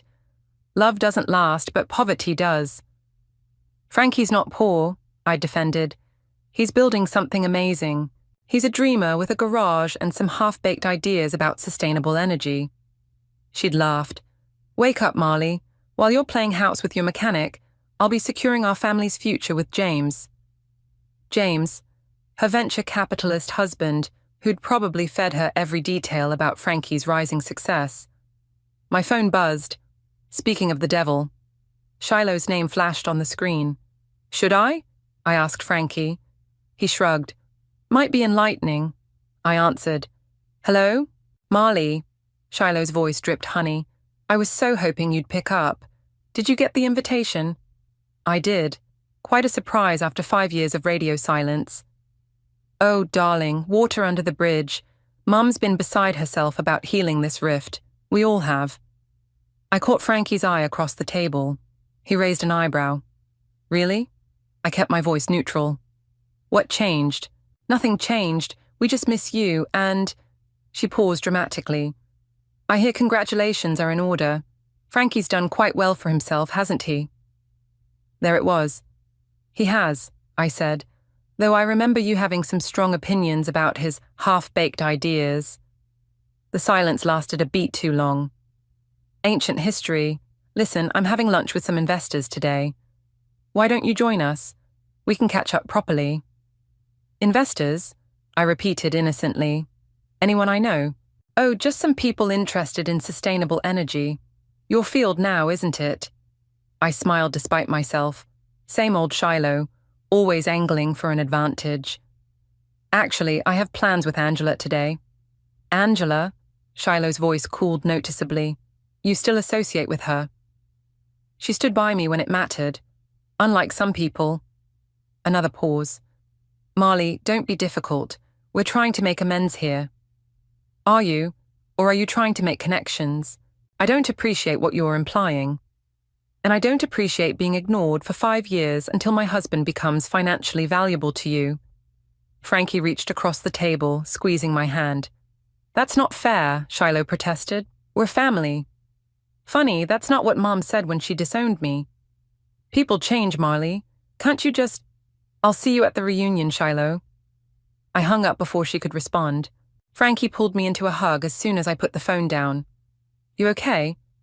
No, I admitted. But I will be. What time's your meeting? In an hour. Want to come? We're finalizing the announcement details. I shook my head. I need to see Angela, figure out why they invited her too. Be careful, he warned. Your family plays dirty when they want something. Trust me, I remember. I grabbed my bag. That's why I'm not playing their game. I'm playing mine. As I headed for the door, my phone buzzed again. A text from Wendy. Is it true? Are you coming back? I stared at it for a long moment. Wendy, who'd sent that apologetic card. Wendy, who'd tried to defend me that day. Wendy, who still never quite stood up to our mother. I typed back, not coming back, just visiting. Her response was immediate. There's something you should know. Can we meet? I showed Frankie the message. Trap? He asked. Maybe, but Wendy was always the honest one.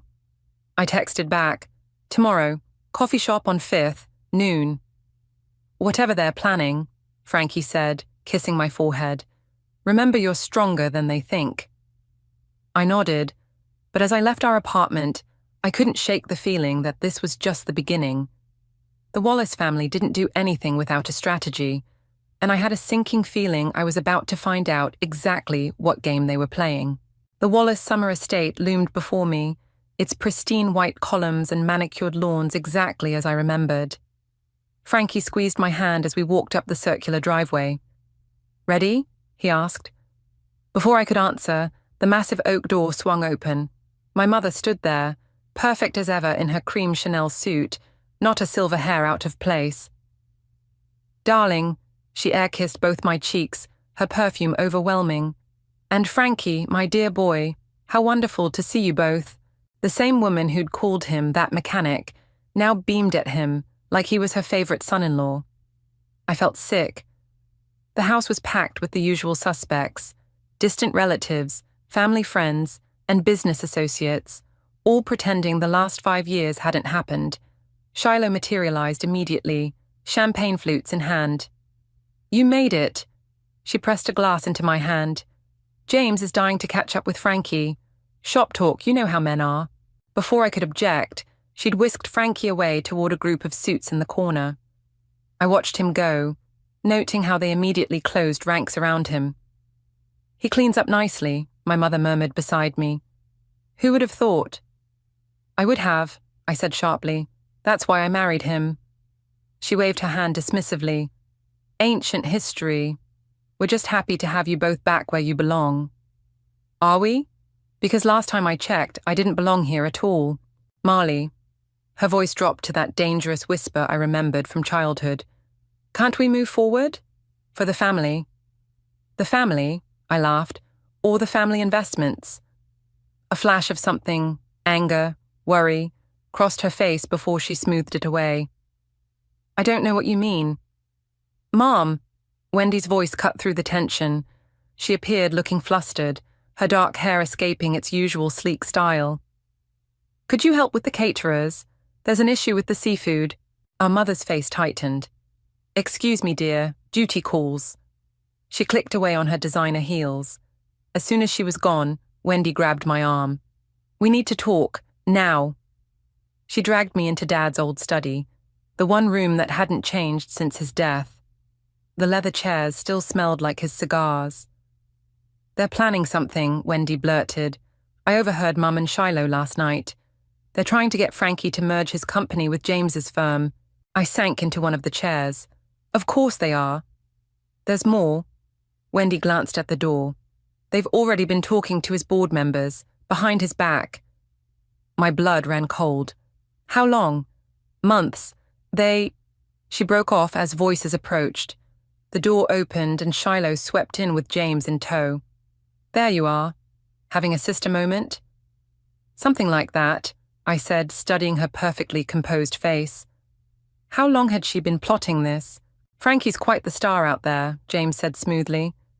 Everyone's fascinated by his energy storage breakthrough, revolutionary stuff. Yes, I smiled tightly. He's worked hard for it. Hard work only gets you so far, Shiloh chimed in. Sometimes you need the right connections to really succeed. The implied threat wasn't subtle. Funny, I said, standing up. That's exactly what Dad used to say, right before he warned us about wolves in sheep's clothing. Shiloh's smile faltered slightly. I'm sure I don't know what you mean. Don't you? Because I just got some very interesting information about who's been meeting with Frankie's board. The room went deadly quiet. James's face hardened. Careful, Marley, he said softly. Business is complicated. You wouldn't want to interfere with things you don't understand. Oh, I understand perfectly. I moved toward the door. And so will Frankie. Shiloh grabbed my arm. Don't be stupid. This merger would benefit everyone. I yanked free. Everyone except Frankie. He's just one person, she hissed. This is about family. No, I said. This is about greed. And I won't let you destroy what he's built. I stormed out, my heart pounding. In the main room, Frankie was still surrounded by investors, my mother hovering nearby like a proud parent. He caught my eye across the room, his smile fading as he saw my expression. I gave him a slight shake of my head. My phone buzzed, a text from Angela. Got the documents you asked for. You need to see these now. I looked back at my family. My mother's calculated charm, Shiloh's barely concealed ambition, even Wendy's nervous hovering. They thought they had it all planned out. They had no idea what was coming. I texted back, meet me in 20, bring everything. The game they started. I was about to finish it, and this time, I had proof. Your sister's been busy, Angela said, spreading documents across her kitchen table. Look at these meeting dates. Every Tuesday for the past 3 months, like clockwork. I scanned the papers. Board meeting minutes, email threads, private investor reports. All showing Shiloh and James's careful manipulation behind the scenes. They're trying to force a hostile takeover, I muttered. Using family connections to... Well, the prodigal daughter plays detective. I whirled around. Chandler Bryant stood in Angela's doorway, looking exactly as he had 5 years ago. Expensive suit, calculated smile, dangerous eyes. What are you doing here? I demanded. Angela called me. He strolled in, picking up one of the documents. Thought I might be interested in your family's latest scheme. She's right. I turned to Angela. You called him, after everything. She held up her hands. Look, I know he's not your favorite person, but he knows more about corporate takeovers than anyone. And he owes me a favor. Several, actually, Chandler smirked. But who's counting? He settled into a chair. So, the Wallace family wants to swallow your husband's company whole. Not surprising. James has been trying to get into sustainable energy for years. I won't let them, I said firmly. No? He raised an eyebrow. And how exactly do you plan to stop them? These documents are interesting, but hardly smoking guns. Corporate espionage is a delicate game. I'm not playing games. That's your problem, Marley. You never did. He leaned forward. But I can help you win this one. At what cost? His smile widened. Smart girl. Always was. Here's the deal. I have evidence of James's less-than-legal business practices, enough to torpedo not just this takeover attempt, but his entire firm. And you want first rights to partner with Frankie's company after the dust settles. My terms, my timeline. Angela cleared her throat. It's not a bad deal, Ma. It's exactly the kind of deal my family would make, I snapped. Trading one manipulation for another. True, Chandler admitted, but at least I'm honest about my motives. Can your family say the same? My phone buzzed. Wendy again. Where are you? Mom's asking questions, and Shiloh looks worried. Good, I muttered. Tick-tock, Marley, Chandler said. Your family's not going to wait forever, and neither will I. I need to think about it. You have until tomorrow. After that, I might decide James's offer is more interesting than yours. He stood, straightening his jacket. For what it's worth, I always thought you were the smartest, Wallace. Don't prove me wrong now. After he left, Angela touched my arm. You okay? No. I gathered the documents. My family's trying to steal my husband's company, and my only ally might be the man who tried to destroy my father's business. There's another way, she said quietly. Tell Frankie everything, let him handle it, and prove my family right, that I'm just the mechanic's wife who doesn't understand business. Since when do you care what they think? Since they threatened everything Frankie's built. I took a deep breath. Sorry, I need to fix this. My phone buzzed again. This time it was Shiloh. We need to talk, privately. It's about Frankie's announcement next week. I showed Angela the message. Trap? She asked. Obviously. But maybe... An idea started forming. Maybe that's exactly what we need. Marley, text Chandler, I said. Tell him I'll think about his offer. But first, I need to make a call. I dialed Shiloh's number. Finally, she answered. Listen, about earlier. Save it. You want to talk? Fine. Tomorrow, noon, at Dad's old office downtown. The abandoned building. Why there? Because that's where Dad taught us our first lesson about business. Remember what he said? A pause. Always negotiate from a position of strength. Exactly. See you tomorrow, sis.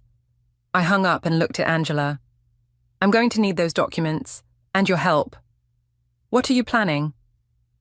I thought about my father's old office, about the lessons learned there, about strength and weakness and family loyalty. I'm planning to give my sister exactly what she wants, a business lesson she'll never forget. Angela studied my face. Just be careful. Remember what happened last time someone tried to outmaneuver your family? Oh, I remember. I gathered my things. That's why this time, I'm not just going to outmaneuver them. I'm going to beat them at their own game. As I left, my phone lit up with one final message from Frankie. Everything okay? You disappeared from the reunion. I typed back, fine, just handling some family business. Trust me? His response was immediate. Always. I just hoped that trust wasn't about to be tested in ways neither of us expected. The business gala sparkled with champagne and ambition. Everyone who mattered in the tech world had turned out for Frankie's pre-announcement celebration, including my family, front and center, as if they'd never disowned me. Quite the turnout, my mother said, materializing beside me in a designer gown that probably cost more than my first car. Though some of the guests are unexpected, she was looking at Chandler, who'd arrived uninvited and was now chatting with James. The tension between them was visible even across the room. Funny how business brings people together, I said sweetly, or tears them apart. Her perfectly made-up face tightened. What exactly are you implying? You tell me, Mom. After all, you're the one who taught me to always watch the players, not the game. Marley.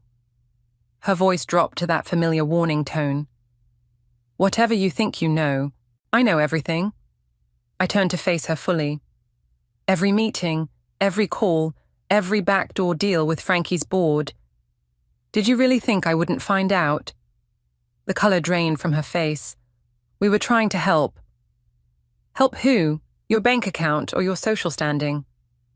Both, she admitted, surprising me with her honesty. And you? Do you think Frankie can handle this level of success on his own? He needs our connections, our experience. He needs people he can trust, which rules out this entire family. We are your family. No. I kept my voice level. You gave up that right 5 years ago, remember? You are no longer my daughter. Those were your exact words. She flinched. I was angry, scared for your future. And now you're scared for yours. I smiled as Frankie approached us. Aren't you, Mom? Everything okay here? Frankie asked, sliding an arm around my waist. Perfect, I said. Mom was just leaving.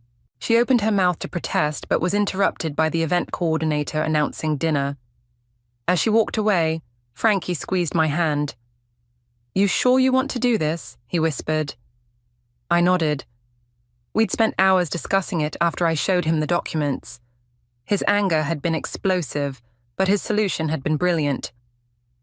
"Ladies and gentlemen," the coordinator announced, "please welcome our host, Frankie Jenkins." Applause filled the room as Frankie took the stage. I watched my family's faces, their eager anticipation of the announcement they thought would seal their takeover. "Thank you all for coming," Frankie began. "I have 2 announcements tonight. First, our new energy storage technology has been approved for global distribution." More applause. Shiloh was practically vibrating with excitement. "And second," he continued, "I'd like to invite my wife, Marley, to share some exciting corporate restructuring news." The room went silent. This wasn't part of the script my family had planned. I felt their eyes boring into me as I walked to the stage. "Thank you, honey." I took the microphone, scanning the crowd. "As of tomorrow morning, our company will be announcing a new partnership, not with local investors." I paused, watching James's face darken, but with global tech industries. The gasps were audible. Global tech was James's biggest competitor. "This partnership," I continued, "ensures our technology remains under our control while accessing global distribution channels. And speaking of control," I pulled out my phone, pressing send on a pre-written email. "The board has just received documented evidence of attempted corporate espionage by certain local parties." Shiloh stood up so fast her chair toppled. "You can't." "I can." And I did. I held up the documents Angela had found. "Everything's here. Every meeting, every illegal approach to our board members, every attempt to force a hostile takeover." The room erupted in whispers. James was already on his phone, probably calling his lawyers. My mother sat frozen, her social mask finally cracking. "But," I continued, silencing the room, "in the spirit of family." I met each of their eyes. "We won't be pressing charges. Consider it a wedding gift, 5 years late." Frankie joined me on stage, taking my hand. "The contracts with Global Tech are signed. It's done." The rest of the evening passed in a blur of congratulations and carefully avoided glances from my family. As the crowd thinned, Wendy approached us. "That was impressive," she said quietly, "and deserved." "Thank you," I replied, surprised by her sincerity. She glanced at our mother, who was being consoled by Shiloh. "For what it's worth, I'm sorry. For everything." "I know." As she walked away, Frankie pulled me close. "You okay?" I watched my family leave. My mother's straight back, Shiloh's angry stride, James's defeated slump, 5 years of pain and rejection, avenged in one night. "Yeah," I said, realizing I meant it. "I really am." But as we left the gala, I couldn't shake the feeling that this wasn't over. My family didn't take defeat well. They never had. And somewhere in the crowd, I caught Chandler watching us, his expression unreadable. The war might be won, but the battles weren't over yet. "You've ruined everything." Shiloh burst into my office the next morning, her perfect composure finally shattered. "Do you have any idea what you've done?" I looked up from my laptop calmly. "I protected my husband's company from a hostile takeover. Pretty successfully, I'd say. James is facing an internal investigation. His investors are pulling out. Our reputation..." "Your reputation," I stood up. "What about my reputation when you all cut me off? When you told everyone I was having a mental breakdown because I chose love over money?" She faltered. "That's different." "How?" "Because you were the one doing the destroying then. We were trying to protect you." "From what? Being happy? Having a genuine relationship instead of a business arrangement disguised as a marriage?" Shiloh sank into a chair, suddenly looking exhausted. "You don't understand. Mum and Dad's marriage. It wasn't what you think." "What do you mean?" "Dad was going bankrupt when he met Mom. She saved the family business with her inheritance. That's why she's so obsessed with status. with making the right connections. She was terrified we'd end up like him. I sat back down, processing this. Why are you telling me this now? Because, her voice cracked, because James really is in trouble, and I don't know how to fix it. Before I could respond, my office door opened again. Wendy slipped in, followed by Angela. Sorry to interrupt, Wendy said, but you both need to see this. She handed me her phone. On the screen was a business news article. Tech mogul Chandler Bryant announces surprise bid for global tech industries. If he succeeds, Angela said quietly, he'll control your partnership deal. My stomach dropped. Chandler's words from yesterday echoed in my head. First rights to partner with Frankie's company. My terms, my timeline. He played us, I realized. He knew about James's troubles, knew it would push us toward global tech. And now he's making his move, Shiloh finished. God, Marley, what have we all done? My phone buzzed, Frankie calling. Hey, what's... Turn on the news, he cut in. Now. I grabbed the remote for my office TV. Chandler's face filled the screen, standing at a podium. And with this acquisition, we'll be revolutionizing the sustainable energy sector, starting with some exciting innovations from a small but promising startup. He's announcing it early, Angela whispered, before your official announcement tomorrow. I watched Chandler smile at the cameras, that same calculated expression he'd worn in my kitchen. He was forcing our hand, announce our partnership with a company he was about to control, or scramble for alternatives at the last minute. We need to stop him, Wendy said. How? Shiloh demanded. He has the resources, the connections. So do we. I turned to face my sisters. If we work together... They stared at me. After everything that's happened? Shiloh asked. Look, we can hate each other later. Right now, we need to save both our companies. Are you in? A moment of silence, then Wendy stepped forward. I'm in. Shiloh hesitated, then nodded. What's the play? Angela, I turned to my friend, call your contacts at the financial papers. We need to know exactly how Chandler's financing this takeover. She was already dialing. On it. Wendy, you still have friends in the Regulatory Commission. Several. You think there's something there? Chandler never makes a move this big without insurance. Find it. And me? Shiloh asked. I met her eyes. How many of Mom's social circle are global tech shareholders? A slow smile spread across her face, the first genuine one I'd seen in years. Enough to make a difference. Good, get Mom on board. Time for her to put those social connections to real use. My phone buzzed again, Chandler this time. I put it on speaker. Enjoying the show? He asked. You won't get away with this. He laughed. I already have, but I'm feeling generous. Come to my office in an hour. We can discuss terms. No thanks. I think I'll wait for my family's counteroffer. A pause. Your family? The ones who tried to steal your husband's company yesterday? Yes. Turns out they're not the only ones who can learn from their mistakes. Another pause, longer this time. Don't do anything you'll regret, Marley. Too late. I hung up and looked at my sisters. We have 1 hour to save both our companies. Ready? They nodded, and for the first time in 5 years, I felt the power of the Wallace family alignment, not for greed or status, but for justice. Then let's go remind Chandler why you don't mess with family. I grabbed my coat. Any family. Chandler's corner office felt like a trap, all glass and steel and false warmth. He sat behind his massive desk, looking annoyingly confident as my mother, sisters, and I filed in. The whole Wallace clan, he mused. I'm honored. Save it, my mother snapped, surprising me.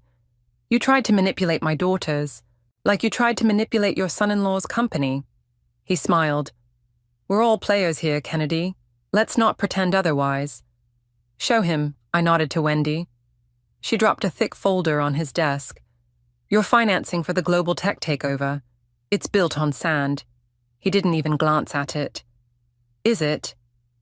3 of your major investors pulled out an hour ago, Shiloh said, checking her phone. 4 more are meeting with their boards right now. That got his attention. "What did you do?" "We made some calls," my mother said smoothly. "It's amazing how many people at my charity gala last month were global tech shareholders. Lovely people. Very concerned about, what was the phrase, Marley?" "Ethical corporate governance," I supplied. Chandler's smile tightened. "Shareholders can be convinced." "So can regulatory committees," Wendy added, "especially when they receive anonymous tips about certain offshore accounts." "You're bluffing." "Are we?" I pulled out my own phone. "Angela, you still at the Financial Times?" "Yes," her voice came through the speaker, "running the story in 10 minutes unless you tell me otherwise." Chandler stood up slowly. "You really want to play this game? I can destroy all of you." "No," my mother stepped forward. "You can't, because unlike you, we understand the difference between power and strength." "And the difference between revenge and justice," Shiloh added. "Here's what's going to happen," I said. "You're going to withdraw your bid for global tech, publicly. You're going to apologize for the premature announcement about partnerships with our company." "And why would I do that?" "Because if you don't," my mother smiled her deadliest social smile, "every connection you've built, every deal you've made, every secret you've kept, they all come out. Today. You don't have that kind of influence anymore, Kennedy. Alone? No, but together." She gestured to all of us. "We're not just the Wallace family. We're every lesson you taught us, every betrayal you engineered, every mistake you made us learn from." His face darkened. "You're making a serious enemy." "No," I corrected. "We're making a business decision. Isn't that what you taught me, Chandler? It's never personal, just business." The silence stretched. I could practically see him calculating odds, weighing options. Finally, he reached for his phone. "Janet, prepare a press release. We're withdrawing the global tech bid." "And," I prompted. He gritted his teeth. "And apologizing for any premature partnership announcements." "Smart choice," my mother said. "Ladies?" We turned to leave, but I paused at the door. "Oh, and Chandler, don't ever come after my family again. Any of them." Outside his office, my legs nearly gave out. Wendy grabbed my arm. "Holy shit," she whispered. "Did we just do that?" "Language, dear," our mother said automatically, then laughed. A real laugh, one I hadn't heard in years.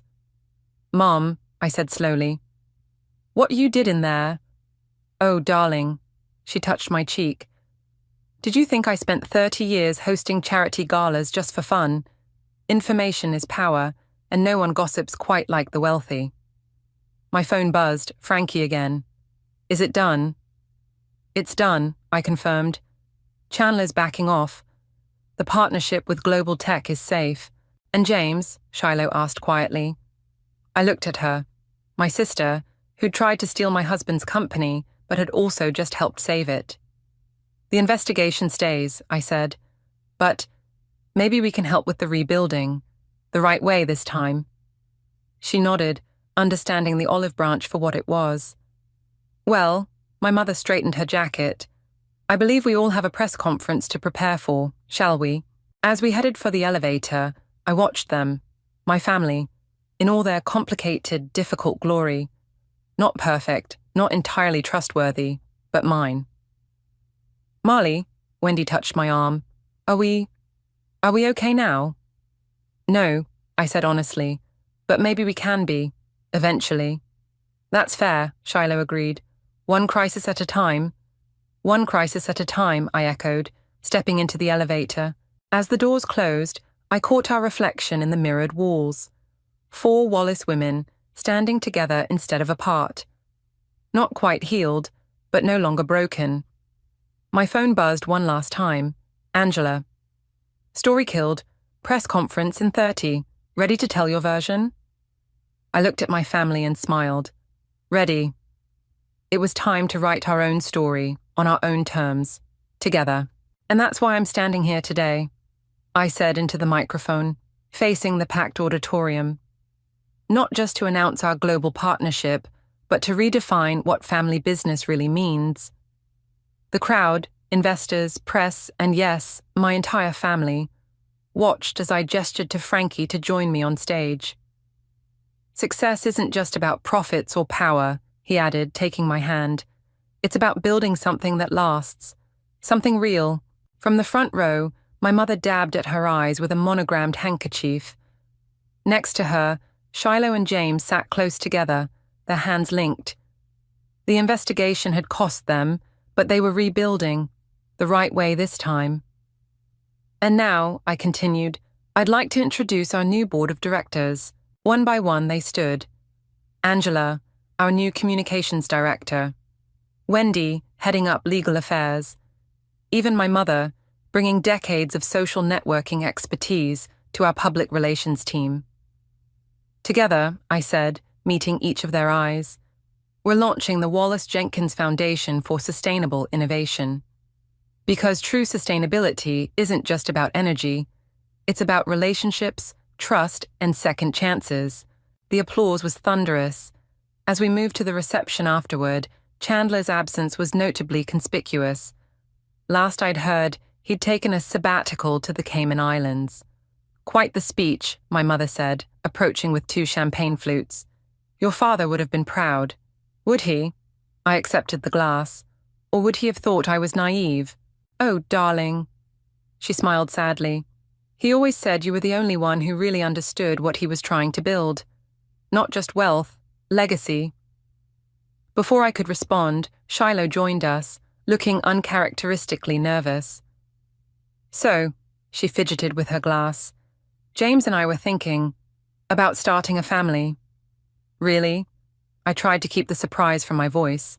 Yes, and I don't want my children growing up thinking money is more important than love. I don't want to make the same mistakes.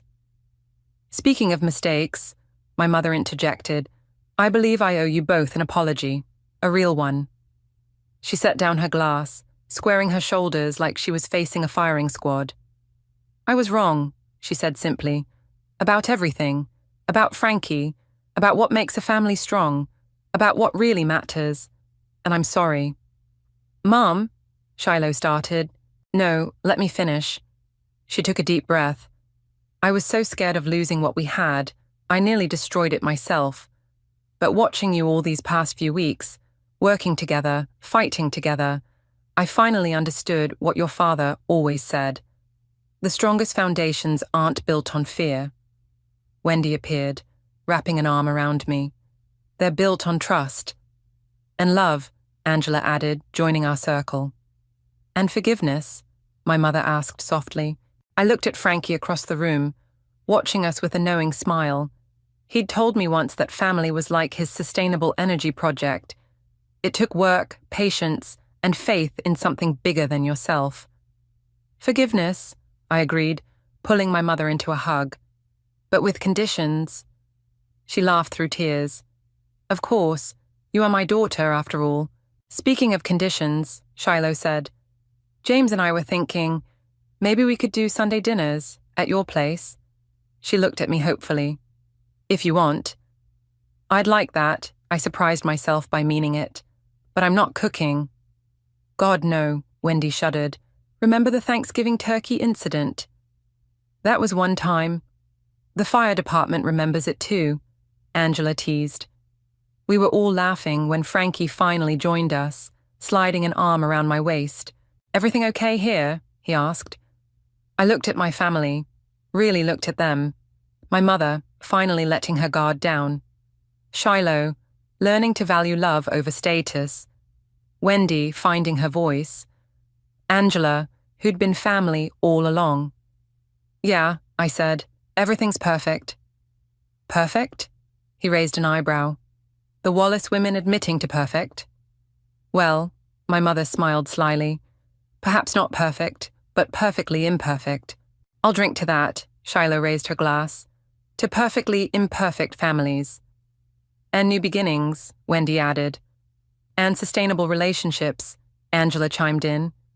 And love, I finished, looking at Frankie. Above all else, to love. As our glasses clinked together, I felt it. That shift from broken to healing, from fear to faith, from power to strength. We weren't the same family we'd been 5 years ago. We were something better, something real, something that would last. And as the evening wound down, surrounded by the people I loved, all of them, complicated and difficult and wonderful, I finally understood what Dad had written in his last letter to me. The greatest legacy isn't what we leave behind, but what we build together. We were building something extraordinary. And this time, we were doing it right. The text message from my sister arrived just as I was finishing up at the salon. Family dinner tonight. Dwayne and Paige will be there. No excuses this time. My stomach clenched. I'm Madeline, and 3 years ago, my husband of 23 years left me for my niece. Yes, you read that right. My niece Paige, the same girl who used to beg me to braid her hair and make her chocolate chip pancakes on Sunday mornings. Mom, we don't have to go, Claire said, looking up from her wedding magazine. My daughter had stopped by the salon during her lunch break, supposedly to discuss centerpieces, but really to check on me. She'd been doing that a lot lately. No, sweetie, we're going. I set down my phone with more force than necessary. I won't let them think they've won. Claire reached across the desk and squeezed my hand. You're stronger than I am. I can barely look at them without wanting to throw something. Trust me, I've imagined throwing plenty of things. I managed to smile. Speaking of throwing things, how's the wedding planning coming along? Good, except... Claire bit her lip. Aunt Susan called. She's insisting Paige should be invited. The familiar anger bubbled up inside me. Absolutely not. That woman is not coming anywhere near your wedding. That's what I told her. But then she started crying about family unity and second chances. Second chances? I laughed bitterly. Like the second chance Dwayne gave himself with a 20-something version of me? The bell above the salon door chimed, and my best friend Celeste walked in, taking one look at our faces before announcing, well, this calls for wine. It's 2 p.m, I protested. And you're about to have dinner with your ex-husband and his child bride. I'd say that qualifies as wine o'clock. She pulled a bottle from her oversized purse. I keep this for emergencies. 3 hours and several glasses later, we pulled up to my sister Susan's house. Claire squeezed my arm before we walked in. Remember what Celeste said. We're here to show them we're unbothered. The moment we stepped inside, I heard Paige's laugh. That artificial, too loud sound that always reminded me of wind chimes in a storm. She was perched on the arm of Dwayne's chair, wearing a dress that probably cost more than my monthly rent. Madeline! Susan rushed over, hugging me too tightly. I'm so glad you came. We've missed you at these gatherings. Well, I've been busy. I forced a smile. The salon's doing really well. Oh, that's nice. Susan's eyes darted to where Dwayne and Paige sat. Dwayne's firm just landed another major client, and Paige has been doing amazing work with her interior design business. How wonderful for them. I headed straight for the wine. Dinner was excruciating. Every time Paige opened her mouth, it was to mention another luxury vacation or expensive purchase. Dwayne sat there beaming at her like she was dispensing pure wisdom instead of just flaunting his money. Claire, honey, Paige suddenly turned her attention to my daughter. I hear you're planning a June wedding. You know, I have some amazing contacts in the industry. I'd love to help. I nearly choked on my wine. Claire's knuckles went white around her fork. That's very kind, Claire managed. But we've got it handled. Oh, but you simply must let me help. Paige's smile didn't reach her eyes. After all, we're family, and I do know all the best people. I'd hate for anything to go wrong. The threat in her voice was subtle but clear. I set down my glass before I could throw it. Actually, Paige, I said sweetly, I think you've helped our family quite enough already. The table went silent. Dwayne cleared his throat. Madeline, no, it's fine. Paige's laugh tinkled through the tension. I understand Madeline's still adjusting, but don't worry, I'll be seeing everyone very soon. She winked at Claire, who looked like she might be sick. As we drove home later, Claire was unusually quiet. Mom, she finally said, I have a bad feeling about this. Me too, sweetie. I gripped the steering wheel tighter. Me too. But I had no idea just how right we both were, or how much that dinner would set in motion the events that would change everything. The morning of Claire's wedding dawned perfect, too perfect. As I helped her into her dress, that nagging feeling from the family dinner 6 months ago still haunted me. You look absolutely beautiful, I whispered, fighting back tears as I adjusted her veil. Mom, don't cry or I'll start crying, and Celeste will kill us both if we ruin our makeup. Claire squeezed my hands, her own eyes glistening. A knock at the door made us both jump. Celeste poked her head in. "Everything okay in here? The photographer's ready for—" "Oh my God, what did I say about crying?" "We're not," Claire and I said in unison, frantically fanning our faces. "Good, because Owen's already emotional enough for everyone. That boy's been pacing the garden for an hour." Celeste paused, her expression turning serious. "Also, there's something you should know." Before she could finish, the door burst open. Paige swept in wearing a white dress that could easily be mistaken for a wedding gown. "Surprise!" She threw her arms wide. "I just couldn't miss my favorite cousin's big day." Claire's face went pale. "You weren't invited." "Oh, please, we're family, and look what I brought." Paige held up a crystal bottle. "The most expensive champagne money can buy. We simply must have a toast before the ceremony." "Get out." My voice was ice. "Now." "Make me." Paige's smile turned cruel. "I have every right to be here, unless you want to cause a scene and ruin Claire's special day." I started forward, but Celeste grabbed my arm. "Not worth it," she muttered. "Fine." Paige set down the champagne. "I'll just go find my seat, front row naturally. After all, I am the bride's only cousin." The moment she left, Claire collapsed into a chair. "Mom, I can't do this. Not with her here." "Yes, you can." I knelt beside her. "This is your day. Don't let her take it from you." The ceremony started beautifully. Owen's face when he saw Claire walking down the aisle made my heart swell. But halfway through their vows, I heard it. Paige's distinctive laugh, loud and deliberate. The minister paused. Claire's hands trembled in Owen's. "Sorry," Paige called out. "Just so touching." She continued to make small disruptions. A cough here, a whispered comment there. Each time, Claire's shoulders tensed more. Then came the ring exchange. As Owen reached for Claire's ring, Paige suddenly lurched forward, accidentally bumping the best man. The ring went flying, landing in a decorative fountain with a splash. "Oh no!" Paige gasped dramatically. "How clumsy of me!" Chaos erupted. The best man rolled up his sleeve to fish for the ring. Guests started murmuring. Claire looked ready to cry. "Wait," I called out. I slipped off my own wedding ring, the one I'd kept all these years, planning to give to Claire someday anyway. "Use this for now." Owen shot me a grateful look and slipped it onto Claire's finger. The ceremony continued, but the damage was done. The perfect moment was broken. At the reception, Paige wasn't finished. She grabbed the microphone during the toasts. "I'd like to say something about love," she slurred, clearly drunk. "About how sometimes it comes when you least expect it, like when your much older husband realizes his niece is his soulmate." Owen's brother tackled the DJ booth and cut the sound. But Paige kept going, her voice carrying across the stunned crowd. "And sometimes weddings don't last. Just ask Madeline. Or better yet, ask Dwayne. He's right here. Stand up, honey. Tell everyone how you upgraded." Security finally removed her, but she was laughing the whole way out. "See you all at the next family dinner," she called over her shoulder. Later that night, after we'd salvaged what we could of the reception, I found Claire crying in the bathroom. "I'm so sorry, sweetheart," I whispered, holding her close. "Why does she hate us so much, Mom? What did we ever do to her?" I had no answer. But as I helped Claire fix her makeup one last time, something inside me hardened. Paige had crossed a line, and I was done playing nice. "You know what?" I said, watching Claire and Owen drive away to their honeymoon. "It's time someone taught that girl about consequences." Celeste raised an eyebrow. "What are you thinking?" "I'm thinking," I said slowly, "that revenge is a dish best served with a bow on top." I didn't know exactly what form my revenge would take yet, but watching Paige stumble to her car, still wearing that smug smile, I knew one thing for certain. She was about to learn that karma has a way of coming back around, and I was going to help it along. Look what I found. Claire spread old photos across my kitchen table a week after returning from her honeymoon. Her eyes were still red from crying about the wedding video, which had captured every one of Paige's disruptions in HD glory. Where did these come from?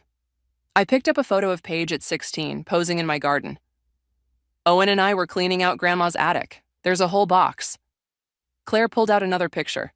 "Remember this? When Paige begged you to host her sweet 16 because her mom wouldn't?" The memory hit hard. I spent 3 weeks planning that party, made her favorite strawberry cake from scratch, and now we know why she really wanted it here. Claire's voice turned bitter. She held up another photo, Paige making eyes at Dwayne across the party table. She was already plotting. What else is in that box? We spent the next hour discovering Paige's careful documentation of her obsession with my ex-husband. Photos, diary entries, even old receipts from coffee shops where she'd accidentally run into him. She planned this for years, I whispered, feeling sick, right under our noses. The doorbell rang, making us both jump. It was Rodney, our family lawyer and friend, holding a manila envelope.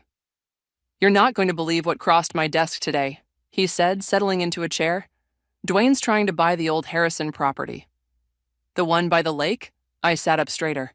"But that's been in Celeste's family for generations." "Exactly. And guess who's pushing hard for it? Paige has been calling the office daily, claiming it's her dream home."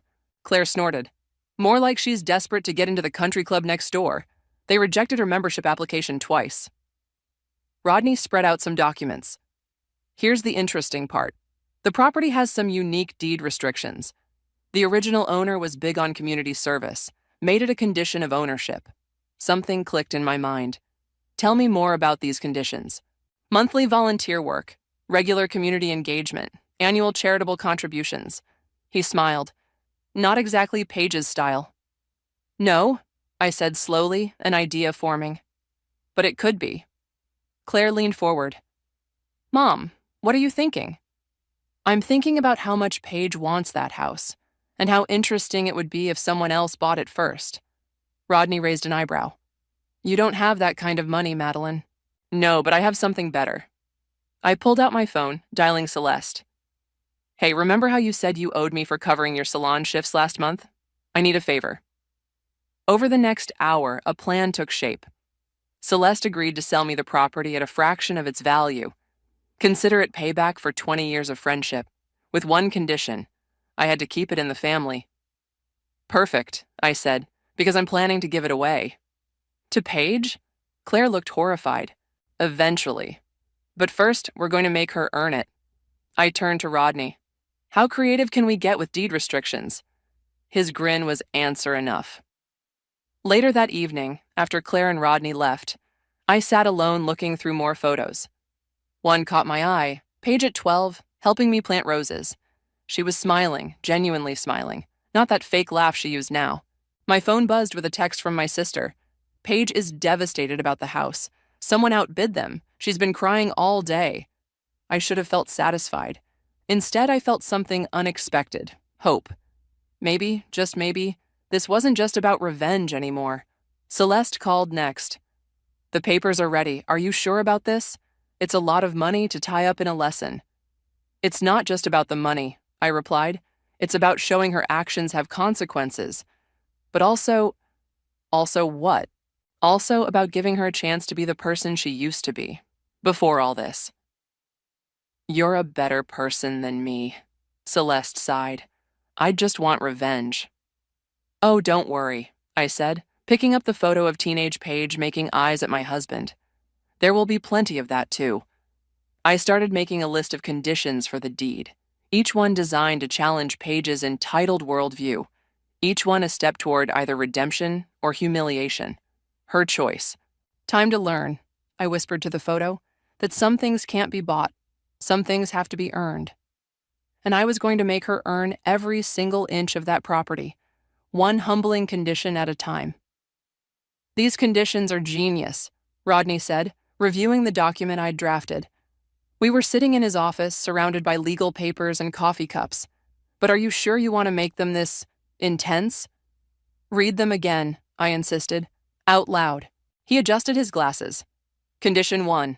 Monthly volunteer work at the local women's shelter, minimum 20 hours. Condition 2. Weekly cooking classes at the community center, teaching basic skills to underprivileged youth. The same center where she mocked the staff last Christmas," I added. Condition 3. Regular participation in neighborhood cleanup initiatives. Condition 4. Annual donation of 15% of household income to local charities." He looked up. "You know Dwayne's gonna hate that last one." "That's the point. Hit them where it hurts, their precious image and their wallet." The door opened and Claire walked in with Owen. "Did you add the one about the garden?" Condition 5, Rodney continued. Maintain and expand the existing community garden, including weekly sessions teaching local children about sustainable growing practices. Perfect. Claire smiled grimly. Paige hates getting her hands dirty. Remember when she complained about breaking a nail at Grandma's funeral? Owen whistled. This is either going to break her or make her a better person. Win-win, I said. Rodney shuffled the papers. There's just one problem. How are we going to ensure she actually does these things? She could just fake the documentation. Already handled. I pulled out my phone. I've got commitments from every organization involved. They'll report directly to you as the executor. Plus, I've arranged for local news coverage of the generous young socialite giving back to her community. She'll hate that, Claire grinned. She only likes press she can control.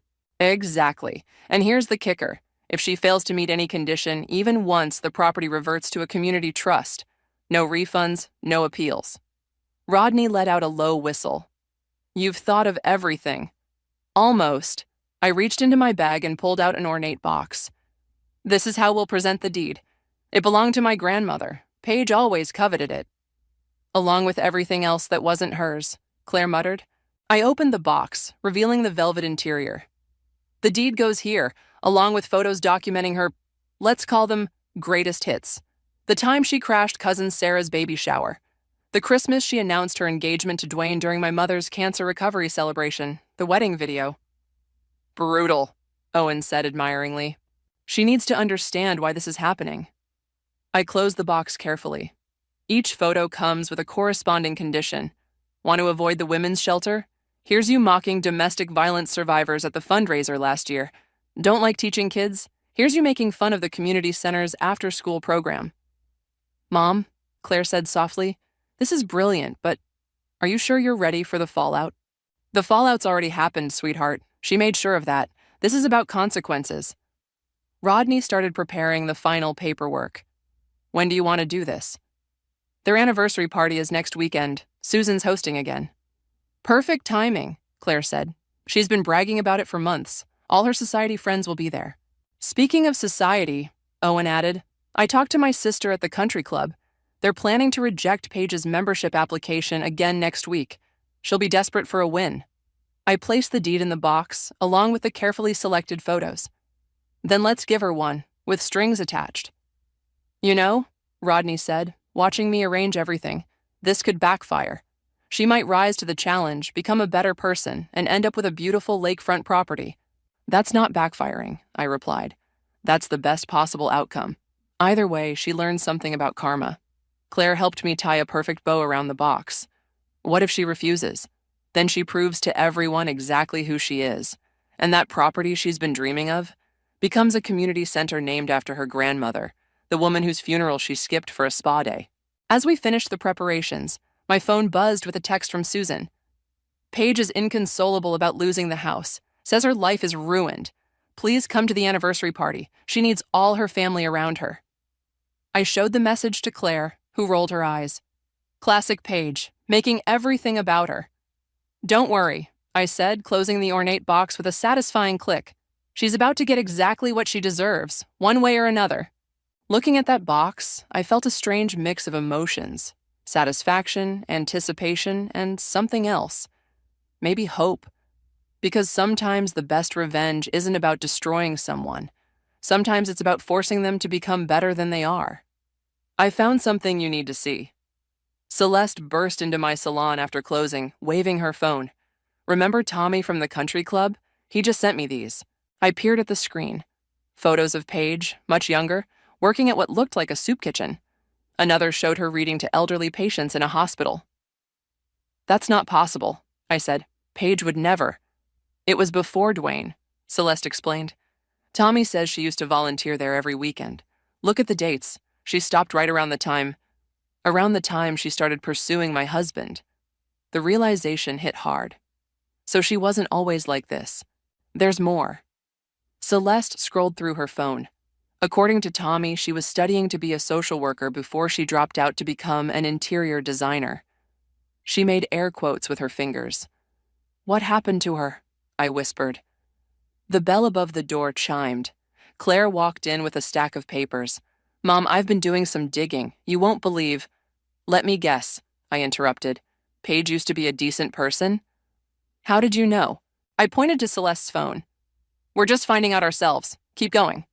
Claire spread the papers on my styling station. These are her college transcripts, straight A's in social work courses, letters of recommendation from professors. She was even up for a scholarship to study trauma counseling. Until Dwayne, I said. Until Dwayne, Claire confirmed. It's like she became a completely different person. Celeste sat down heavily. Maybe your revenge plan isn't just about punishment.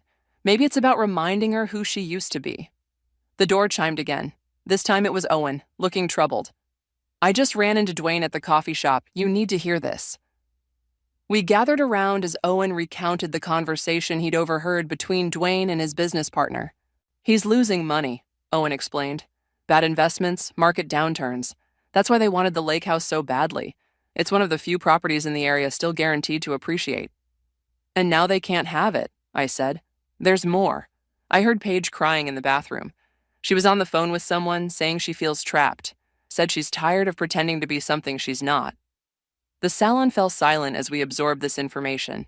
Mom, Claire said slowly, are we the bad guys here? No, Celeste cut in. Paige made her choices. But maybe... She glanced at the ornate box sitting on my desk. Maybe this is a chance to help her make better ones. I picked up one of the old photos of Paige at the soup kitchen. Her smile was genuine, her eyes bright with purpose. So different from the artificial laugh and calculated gestures she used now. We need to modify the conditions, I said suddenly. What? Why? Claire looked alarmed. After everything she did? Not remove them, enhance them. Instead of just volunteering at the women's shelter, she could counsel there. Use that social work training she abandoned. Owen nodded thoughtfully. The community center needs a program director for their youth services. And the garden project, Celeste added, could be therapeutic programming for trauma survivors. Something she actually studied. I started revising the documents, energy flowing through me. We're not just going to make her do good things. We're going to remind her why she wanted to do them in the first place. But what about the revenge? Claire asked. What about consequences for what she did to us? This is the revenge, I replied. Making her confront who she was, who she became, and who she could be. That's a harder punishment than anything else we could devise. And if she refuses? Owen asked. Then she loses everything. The house, her reputation, and her last chance at redemption. But if she accepts... I smiled. She might just save herself. We worked late into the night, refining the conditions. Each task now had a deeper purpose, a connection to the person Paige had once been. The photos in the box weren't just evidence of her misdeeds anymore. They were paired with images of her past good works, a before and after of her soul. As everyone was leaving, Celeste paused at the door. You know, most people would just want to destroy her. Destruction is easy, I said, closing the box one final time. Redemption, that's the real challenge. And if she fails?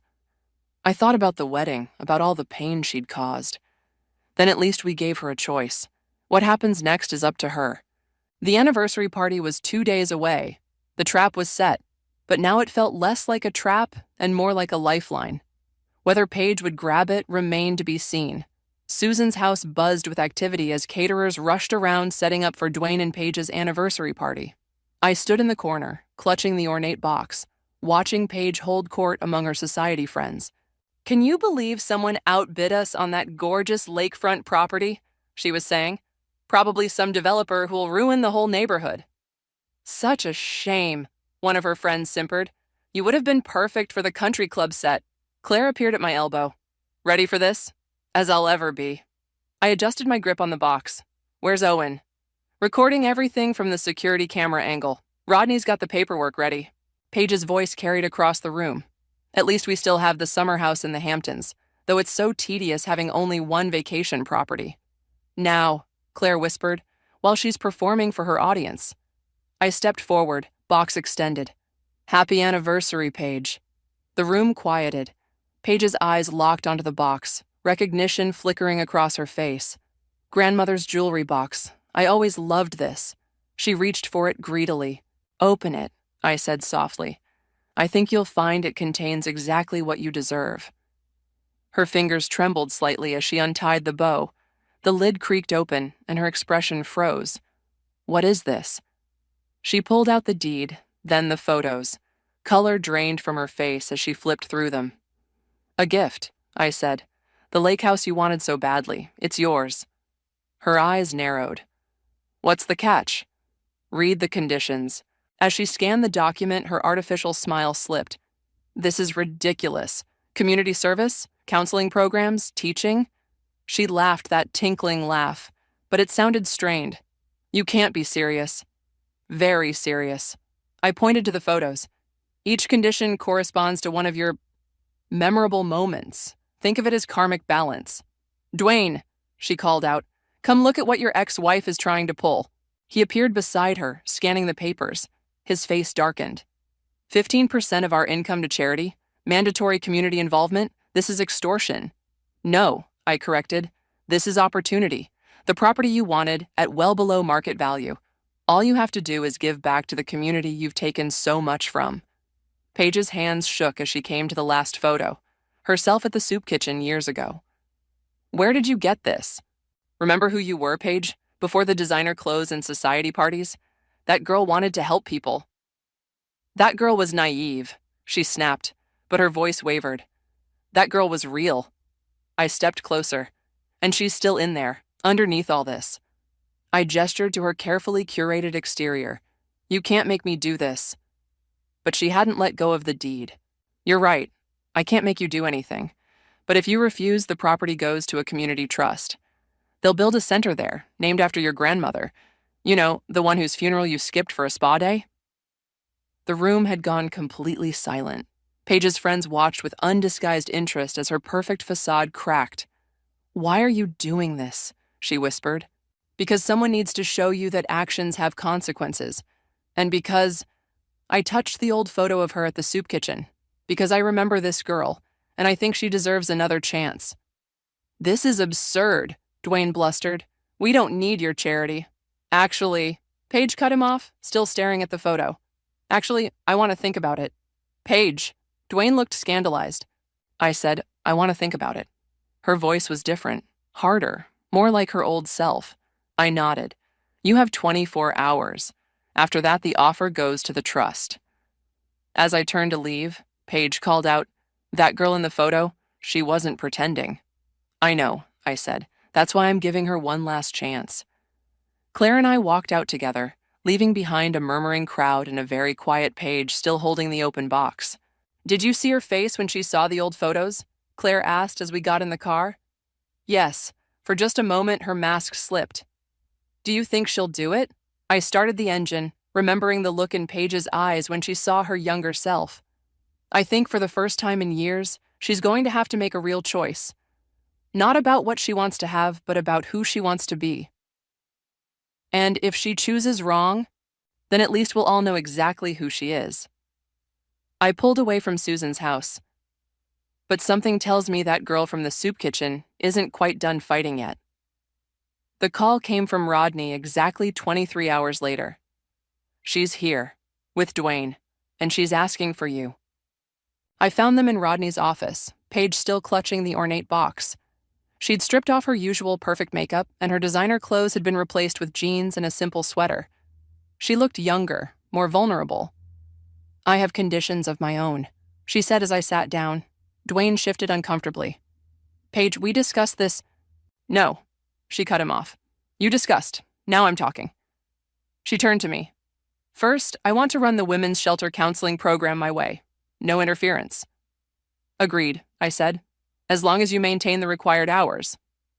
Second, I want to finish my social work degree. The community service hours should count toward my practicum requirements. Rodney nodded, making notes. We can arrange that. And third, she pulled out the photo of herself at the soup kitchen. I want Aunt Madeline to work with me, not supervising, not judging, working alongside me. The room went silent. Even Dwayne looked surprised. Why? I asked. Because, she took a deep breath, you're the only one who remembered who I used to be, and maybe I need help finding her again. Dwayne stood up abruptly. This is ridiculous. We don't need this house. We can buy... No, we can't. Paige's voice was sharp. Tell her the truth, Dwayne. Tell her about the failed investments, the mounting debt. Tell her why you've been pushing so hard for this property. He sank back into his chair, deflated. I'll sign the agreement, Paige continued. All of it. But I need to know if you're doing this just to punish me, or if you actually believe I can change. I studied her face. No artificial smile, no calculated charm. Just raw honesty. Okay, I said. Partners. The next few weeks were a whirlwind. Paige threw herself into the conditions with an intensity that surprised everyone. She started at the women's shelter, initially met with skepticism by the staff who remembered her previous behavior. They hate me, she admitted one evening as we left the shelter together.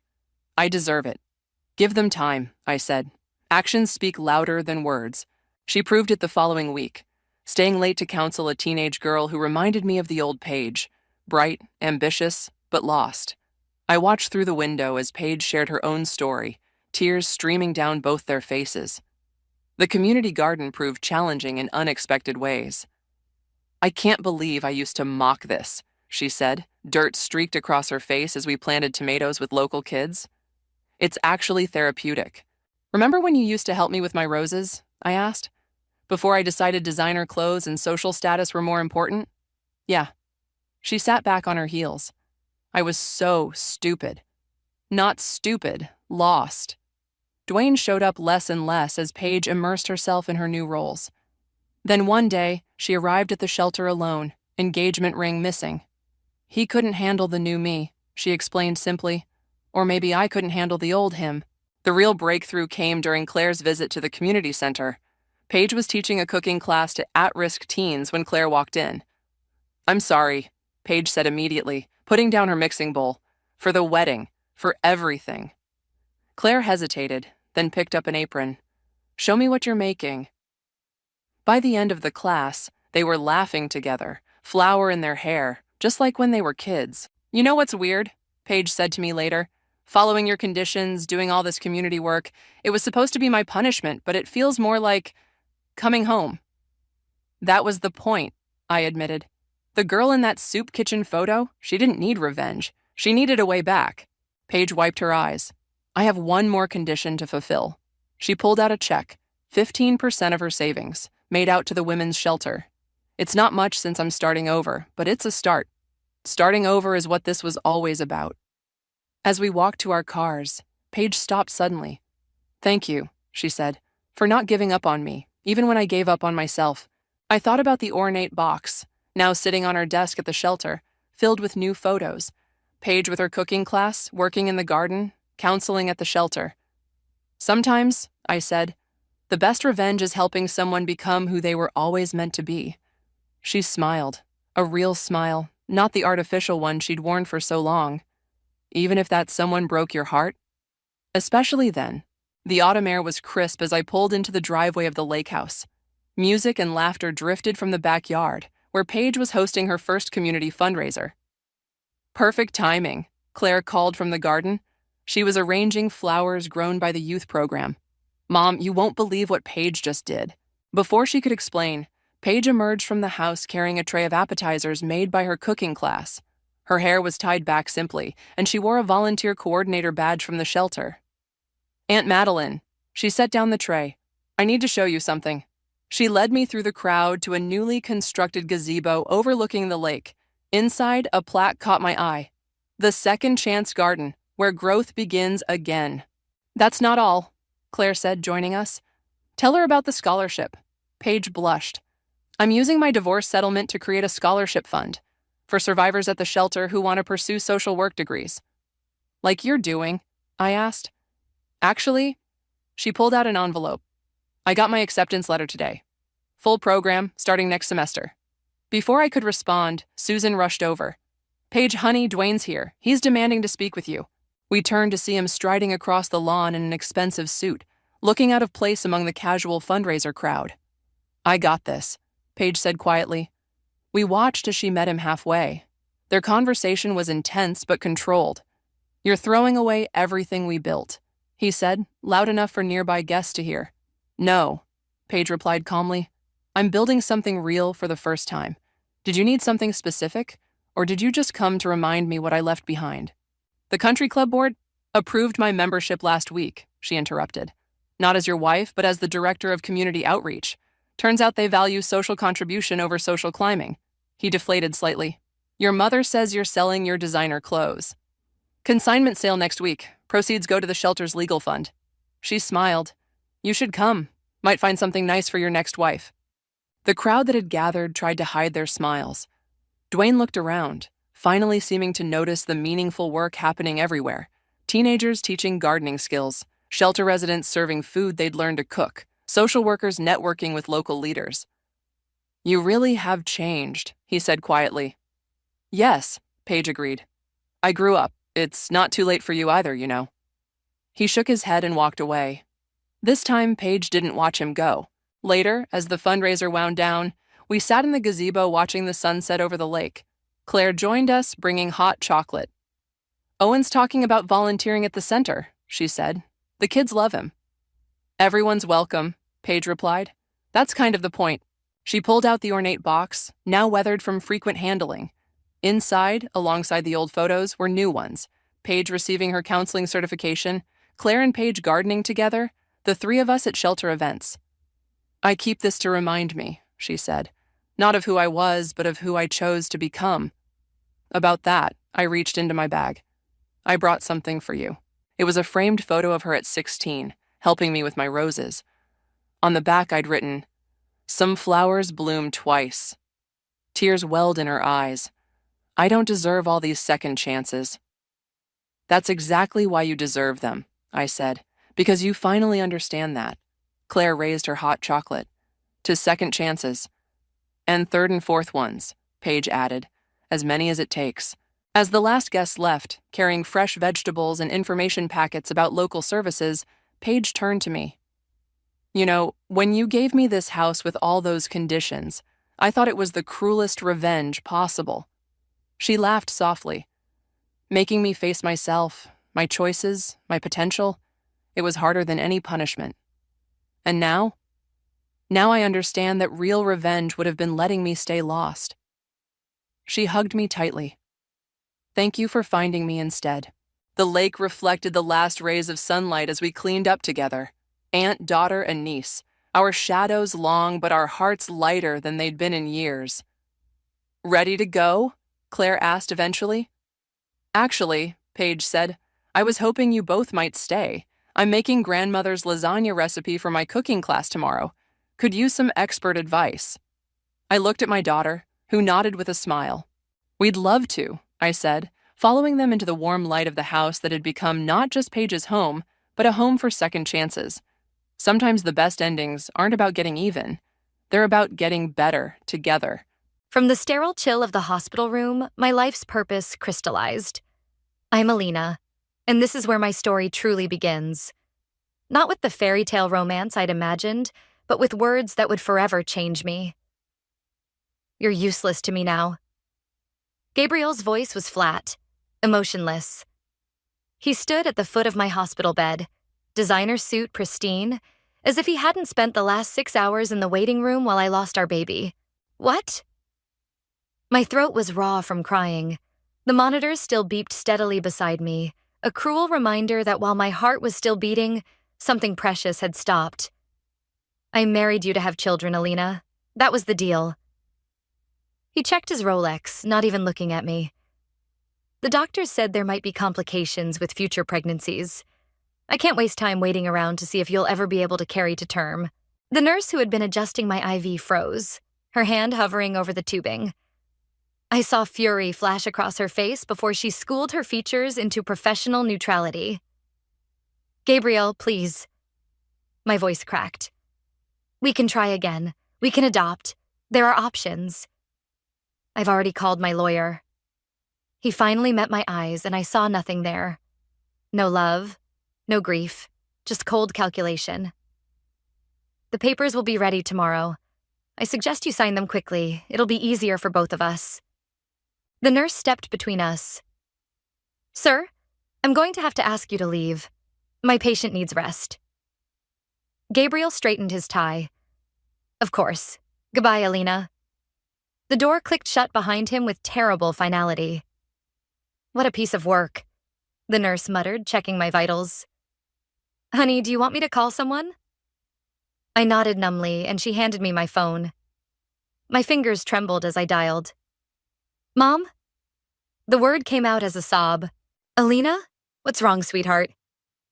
My mother's warm voice made the dam break. Can you come? Please? I lost the baby. And Gabriel, he's leaving me. That bastard. I heard keys jingling in the background. I'm on my way. Don't you move a muscle.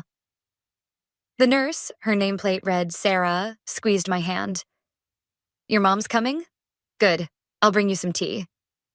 The next few hours passed in a blur.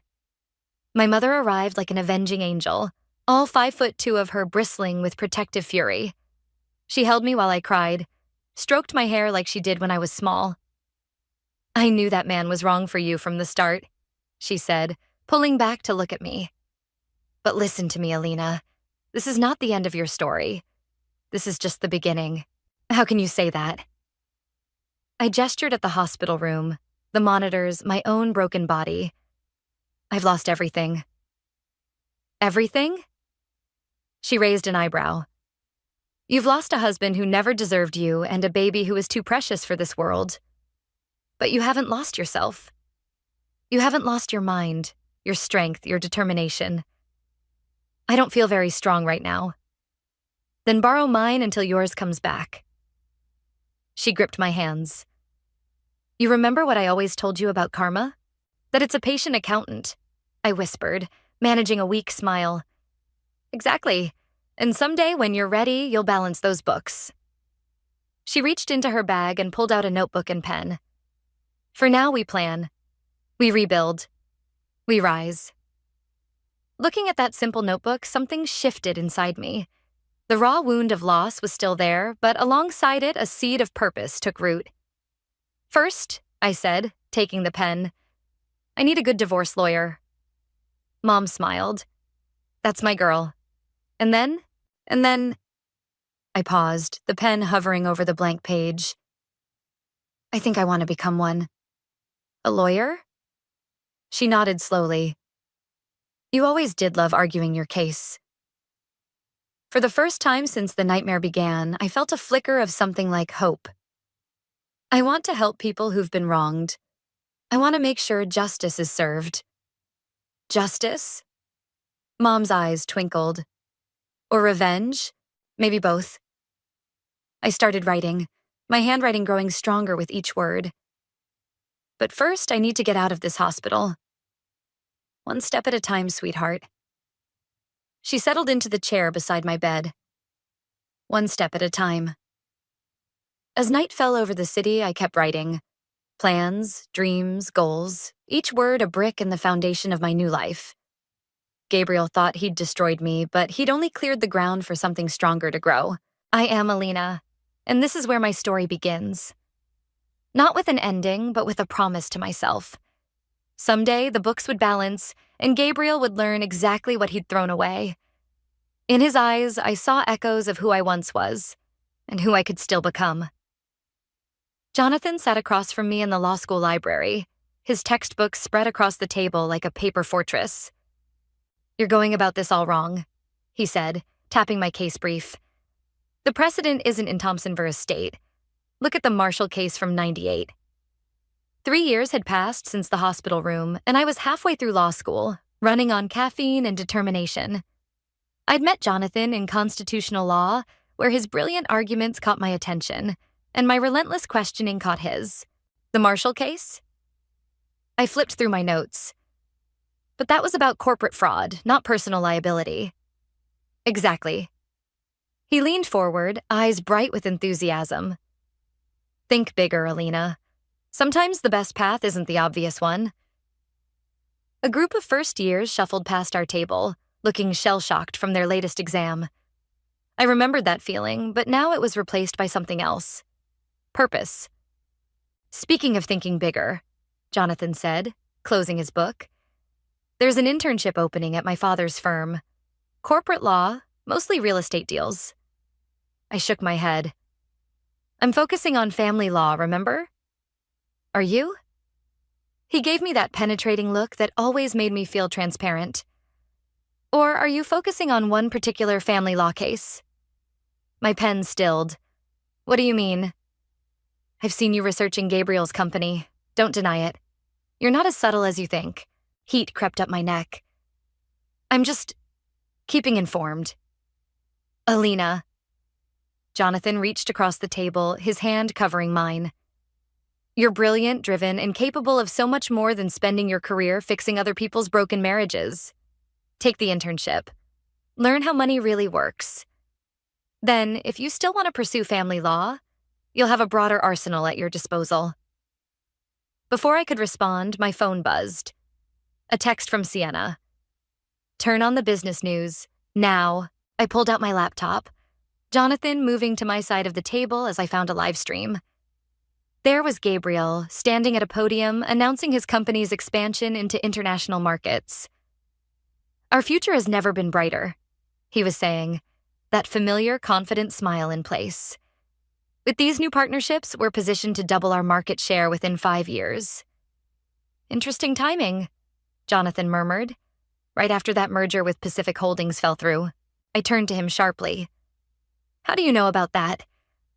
My father's firm handled the due diligence. Let's just say there were irregularities in the books. The library suddenly felt too small, too quiet. Tell me more. Over dinner? His smile was gentle but knowing. There's a new place downtown. Great wine list, better conversation. I hesitated. Since Gabriel, I'd kept my walls high, my focus narrow. But Jonathan had never tried to scale those walls.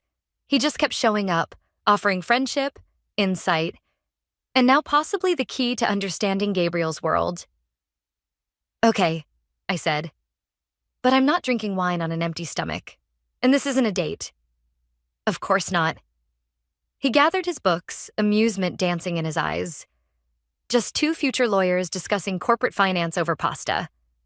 That evening changed everything. Over linguine and, yes, wine, Jonathan laid out the complex web of corporate law that could make or break companies like Gabriel's. With each detail, each potential vulnerability, I felt my perspective shifting. You're right, I admitted as we walked back to campus. I've been thinking too small. You've been thinking like someone who is wronged, he said. Start thinking like someone who wants to right those wrongs. Properly, legally, and absolutely. I stopped walking, studying his face in the streetlight. Why are you helping me? Because I recognize that look in your eyes. It's the same one I had when my mother left us for her yoga instructor, taking half the family fortune. He shrugged. The difference is I learned to channel it into something constructive. Let me help you do the same. And the internship?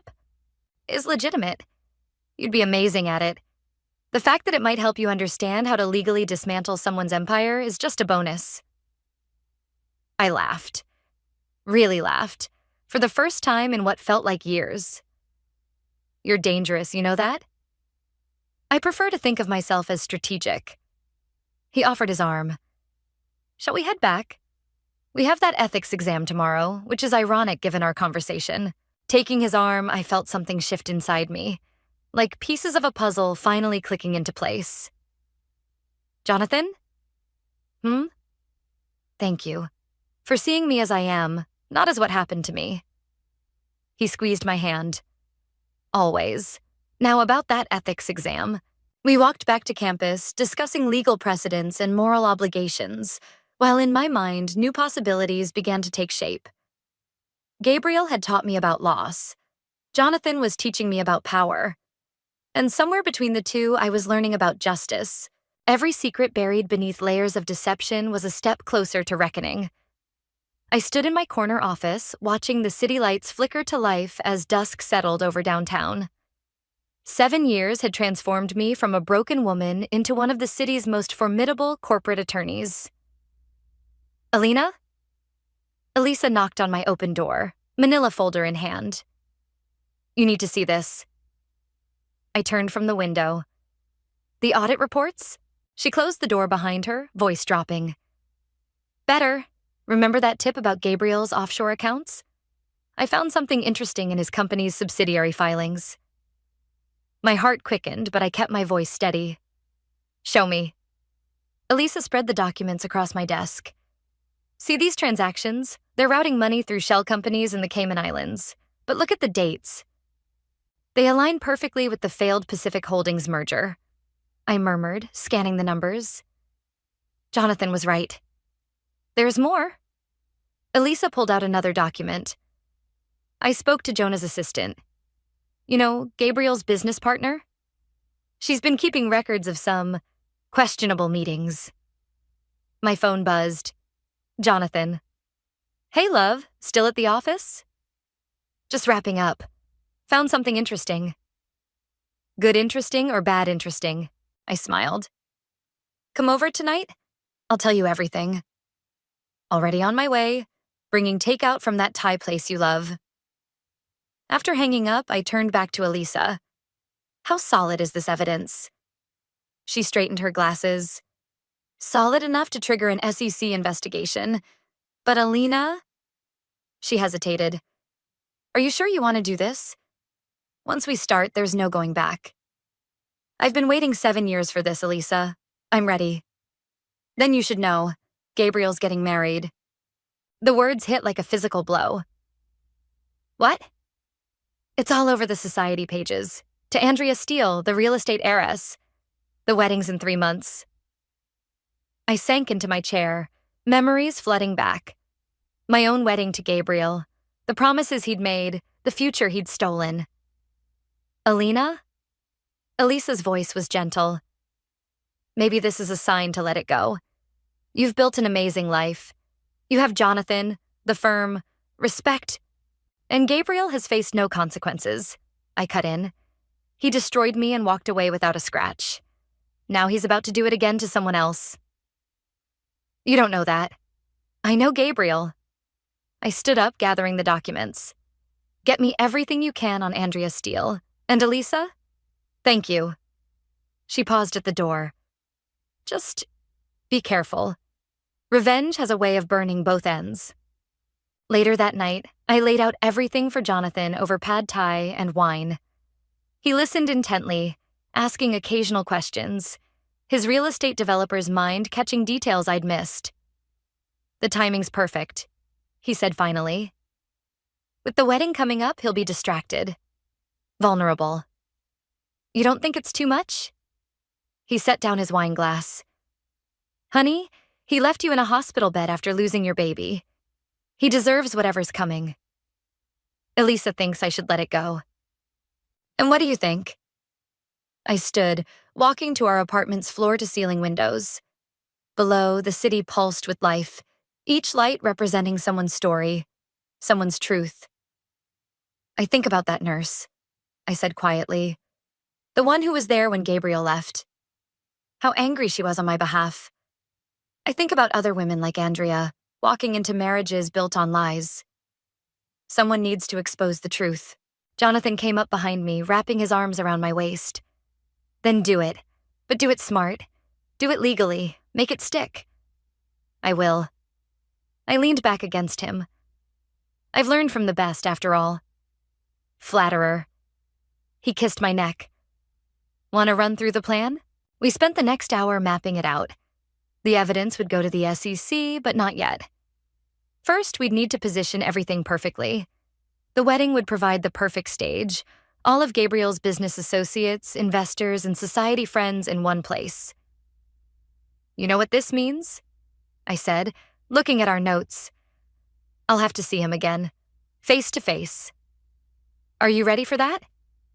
I thought about the hospital room, about the years of pain and rebuilding, about the woman I'd become. Yes, I said firmly. I'm not that broken girl anymore. I'm stronger now, smarter. And married to someone far more handsome, Jonathan added, making me laugh. That too. I gathered the documents into my briefcase. Tomorrow I'll have Elisa start the official paperwork. In 3 months, Gabriel's perfect world comes crashing down. And you? Jonathan asked softly. What happens to you after? I looked at him, at the life we'd built together, at the woman I saw in the mirror every morning. After, I finally close that chapter for good and write a new one. The city lights twinkled below, witnesses to my promise. The countdown to Gabriel's wedding had begun. Justice demanded more than knowledge. It demanded action. I sat in a cafe across from Jonah, Gabriel's business partner, watching him fidget with his coffee cup. 7 years had carved worry lines around his eyes, and his designer suit couldn't hide his nervous energy. "I shouldn't be here," he said, glancing over his shoulder.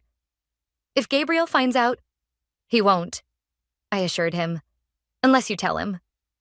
"Why now, Alina? After all these years?" I slid a folder across the table. "Because of this. Bank statements, offshore accounts, falsified records. You're not just his partner, Jonah. You're his accomplice." His face went pale as he flipped through the pages. "How did you get these?" "Does it matter? What matters is that the SEC will get them too. Unless what?" Hope flickered in his eyes. "Unless you help me make things right." I leaned forward. "Tell me everything." For the next hour, Jonah talked. About Gabriel's schemes, the investors he'd defrauded, the women he'd used. Each word confirmed what I'd suspected. Nothing had changed. He was still the same calculating predator who'd left me in that hospital room. My phone buzzed. "Sienna." "Hey, I'm outside. Still meeting?" "Just finishing. Come in." Jonah stiffened when Sienna approached our table. "I should go." "One more thing," I said. "Andrea Steele. What does she know?" "Nothing." He wouldn't meet my eyes. "She thinks he's perfect, just like you did." Sienna slid into the vacant seat as Jonah hurried away. Well, he looked terrified. He should be. I showed her the notes I'd taken. Everything Elisa found was true. And worse. "Alina." Sienna hesitated. "I've known you since college. You're my best friend. But this path you're on, are you sure it's worth it?" "You didn't see Andrea's interview in the society pages? Gabriel is everything I've ever dreamed of. We're planning to start a family right away." "Oh, honey." Sienna reached for my hand. "You can't save everyone." "No, but I can stop him from destroying another life." My phone buzzed again. Elisa this time. "Hey, what's up?" "Gabriel's here, at our office." My blood froze. "What?" "He's asking for you. Says it's about the Reynolds merger. I'm on my way." I grabbed my bag, heart pounding. "Sienna, go, call me after." The elevator ride to my office felt endless. When I stepped out, there he was, looking exactly as I remembered, yet somehow smaller, less intimidating. "Alina." His smile was practiced, professional. "You look well." "Gabriel, what do you want?" Direct as ever. He followed me into my office. "I heard you're handling the Reynolds merger. I'd like to discuss a potential partnership." "Not interested." "Come on, Alina. The past is the past. We were young, things happened." "Things happened?" I turned to face him. "Is that what you tell yourself at night?" His smile hardened. "I tell myself I made the right decision. Look at you now. Successful. Powerful. Would any of this have happened if I hadn't left?" "Get out. Think about the offer. It could be mutually beneficial." After he left, I called Jonathan. "He knows," I said without preamble. "He must suspect something, or he's trying to neutralize a threat before his wedding." Jonathan's voice was calm, steadying. "Did you tip your hand?" "No, but seeing him—" I took a shaky breath. It brought everything back. "Come home. We'll order in, review the plan. You're not alone in this anymore, remember?" That evening, surrounded by case files and half-eaten pizza, I showed Jonathan everything Jonah had revealed.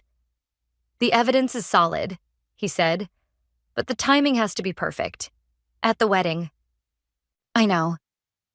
I picked up a photo of Andrea from the society pages. Young, beautiful, trusting. "Jonathan, am I doing the right thing?" He set down his papers. Let me ask you something. If someone had shown you proof of who Gabriel really was before your wedding, would you have wanted to know? Yes, I whispered. God, yes. Then you're not just getting revenge. You're doing what someone should have done years ago. He squeezed my hand. But whatever happens, I'm with you.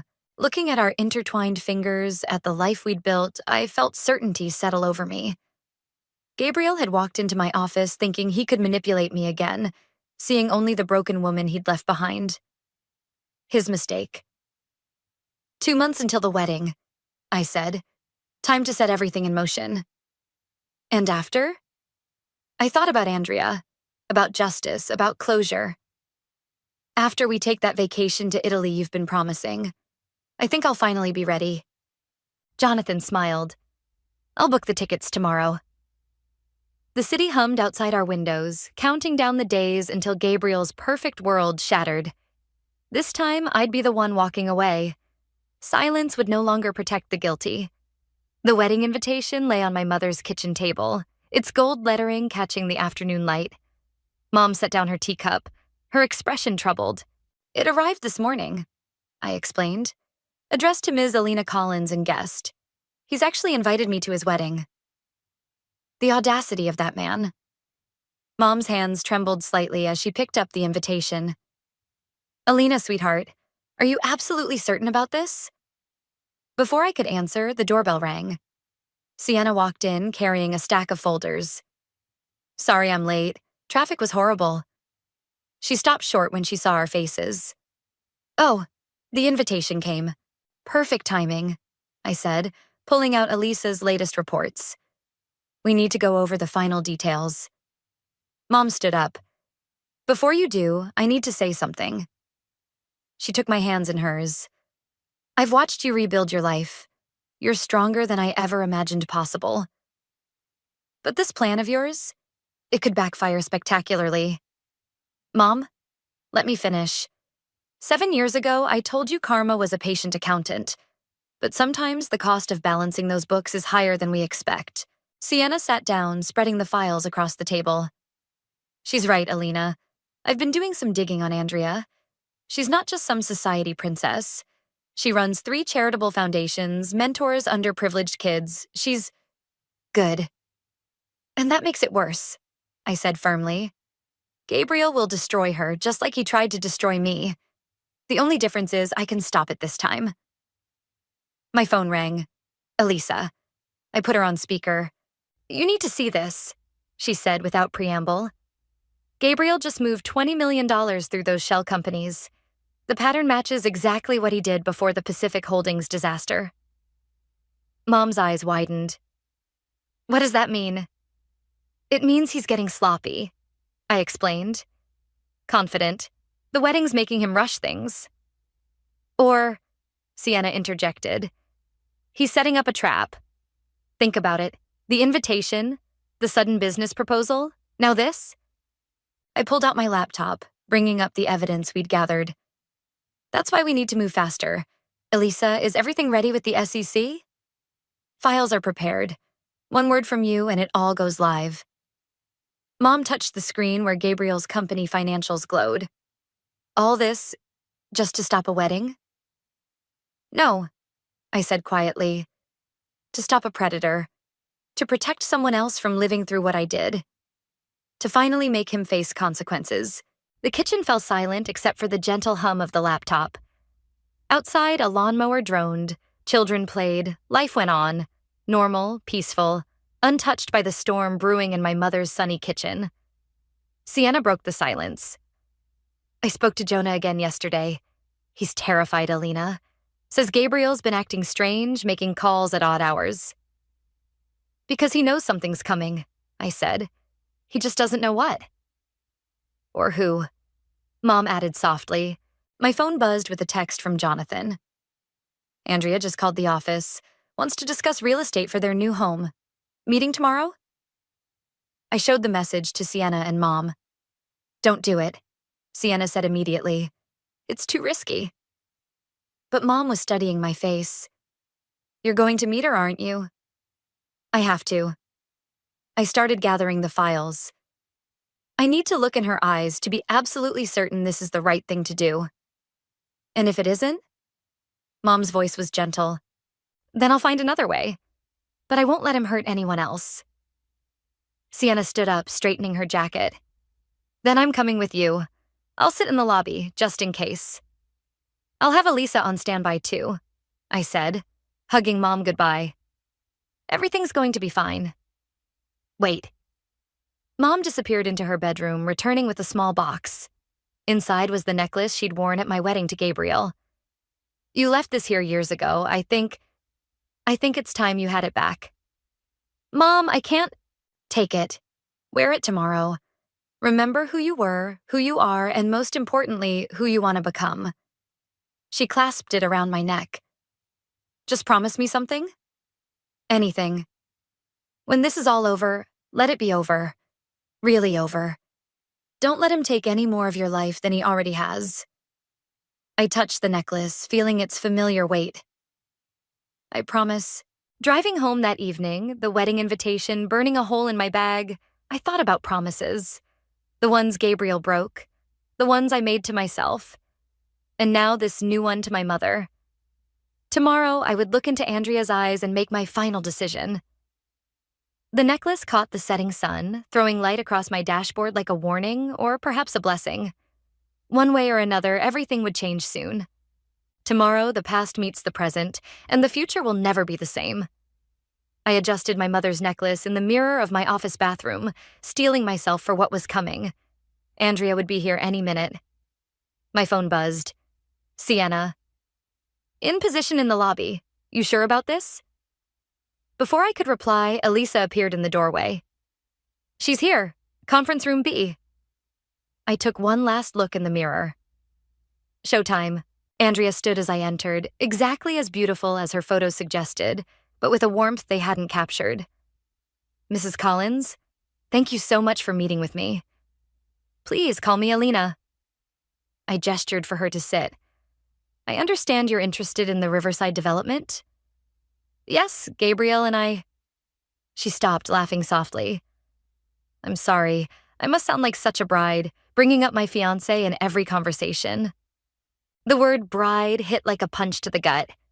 I forced a smile. Not at all. Tell me about your plans. As Andrea described their dream home, I watched her hands move animatedly, saw the light in her eyes. She was everything I'd been 7 years ago. Hopeful, in love, planning a future. Actually, she said, pulling out her phone, I'd love your opinion on something else. Our wedding venue? She showed me photos of an elegant estate, the same place where Gabriel and I had married. It's perfect, I managed. I thought so too. Gabriel was hesitant at first, said something about wanting new beginnings, but... She paused, studying my face. I'm sorry, are you all right? You've gone pale. My phone buzzed. Jonah. Gabriel knows. He's on his way to your office. Get out. Mrs. Collins? Alina? I looked at Andrea's concerned face and made a split-second decision. There's something you need to see. I pulled out the file we'd prepared. Bank statements, SEC violations, photos of secret meetings. Before you marry Gabriel, you need to know who he really is. Her hands shook as she read. I don't understand. These transactions are illegal. He's been defrauding investors for years. And there's more. I told her everything. The hospital, the baby, his cruel words. With each revelation, her face grew paler. No, she whispered. He wouldn't. He's changed. He loves me. He loved me too, until I couldn't give him what he wanted. The conference room door burst open. Gabriel stood there, fury etched on his face. Get away from her. Gabriel?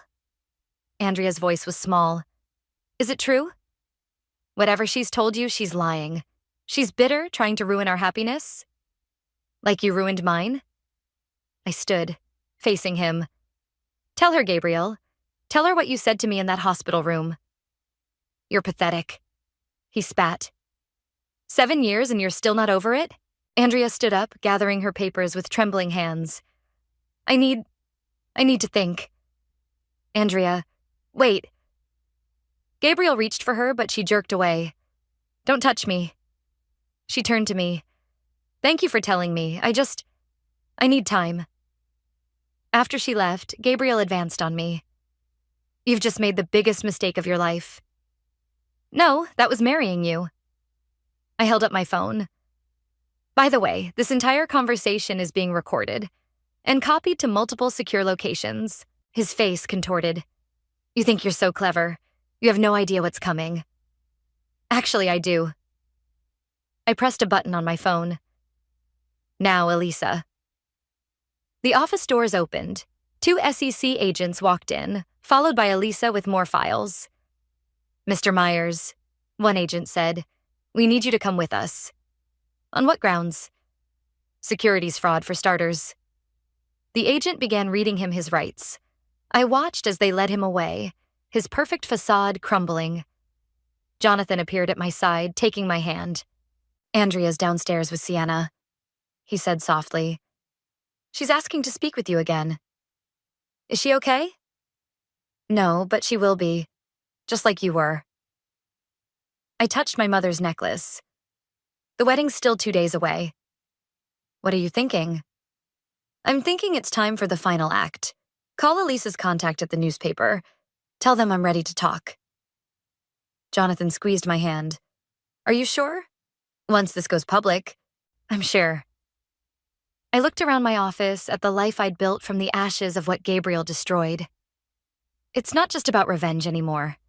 It's about truth. Your mother would be proud. She already is. I picked up my phone to call her. But first, I need to help Andrea understand she's not alone. That surviving Gabriel Myers is possible. That there's life after the fairy tale ends. Tomorrow, Gabriel's perfect world would shatter completely. But tonight, I had a different mission. Showing another woman the path forward, the way out, the strength she didn't know she had. Sometimes karma needs a little help, after all. In the echo of shattered vows, I found my voice. The grand estate where Gabriel's wedding was supposed to take place buzzed with confused guests and frantic wedding planners. Instead of wedding bells, police sirens wailed in the distance. Ms. Collins? A reporter approached, microphone extended. Can you comment on the allegations against Gabriel Myers? All the evidence has been turned over to the proper authorities, I said, the words we'd rehearsed flowing smoothly. The SEC's investigation will speak for itself. More reporters swarmed, but Jonathan appeared at my side, guiding me through the chaos. Inside the wedding hall was a scene of elegant devastation. White flowers, crystal glasses, and shocked faces everywhere. He was supposed to be here an hour ago, I heard someone whisper. Where is he? Probably in custody by now, another guest muttered. Did you see the morning papers? The front page story had broken just hours before the ceremony. Corporate fraud exposed. Prominent CEO faces criminal charges. The article detailed everything. The offshore accounts, the investor fraud, the pattern of deception. Andrea stood in a side room, still in her wedding dress, surrounded by her parents and Sienna. When she saw me, she straightened her spine. You could have just told me privately, she said.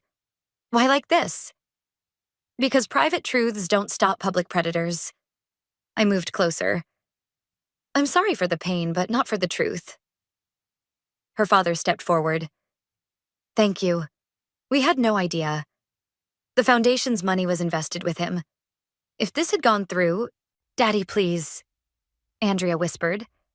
I can't think about that right now. Suddenly, a commotion erupted in the main hall. Gabriel had arrived, flanked by his lawyer and bail bondsman. His perfect suit was wrinkled, his face haggard. Andrea, he called out, let me explain. I moved to block his path, but Andrea stepped around me. No need, she said, her voice steady. The SEC explained everything. The fraud, the lies, the other women. Even what you did to Alina. That was different. I've changed. Save it for your testimony. She pulled off her engagement ring, letting it fall to the marble floor with a musical ping. I believe the prosecutors will be very interested in hearing all about your changes. Gabriel's face contorted. This is your fault, he snarled at me. You vindictive bitch. You couldn't let it go. Actually, Jonah stepped forward from the crowd. It's your fault. I gave them everything, Gabriel. Every document, every transaction, every secret meeting. It's over. The wedding guests were recording everything on their phones now.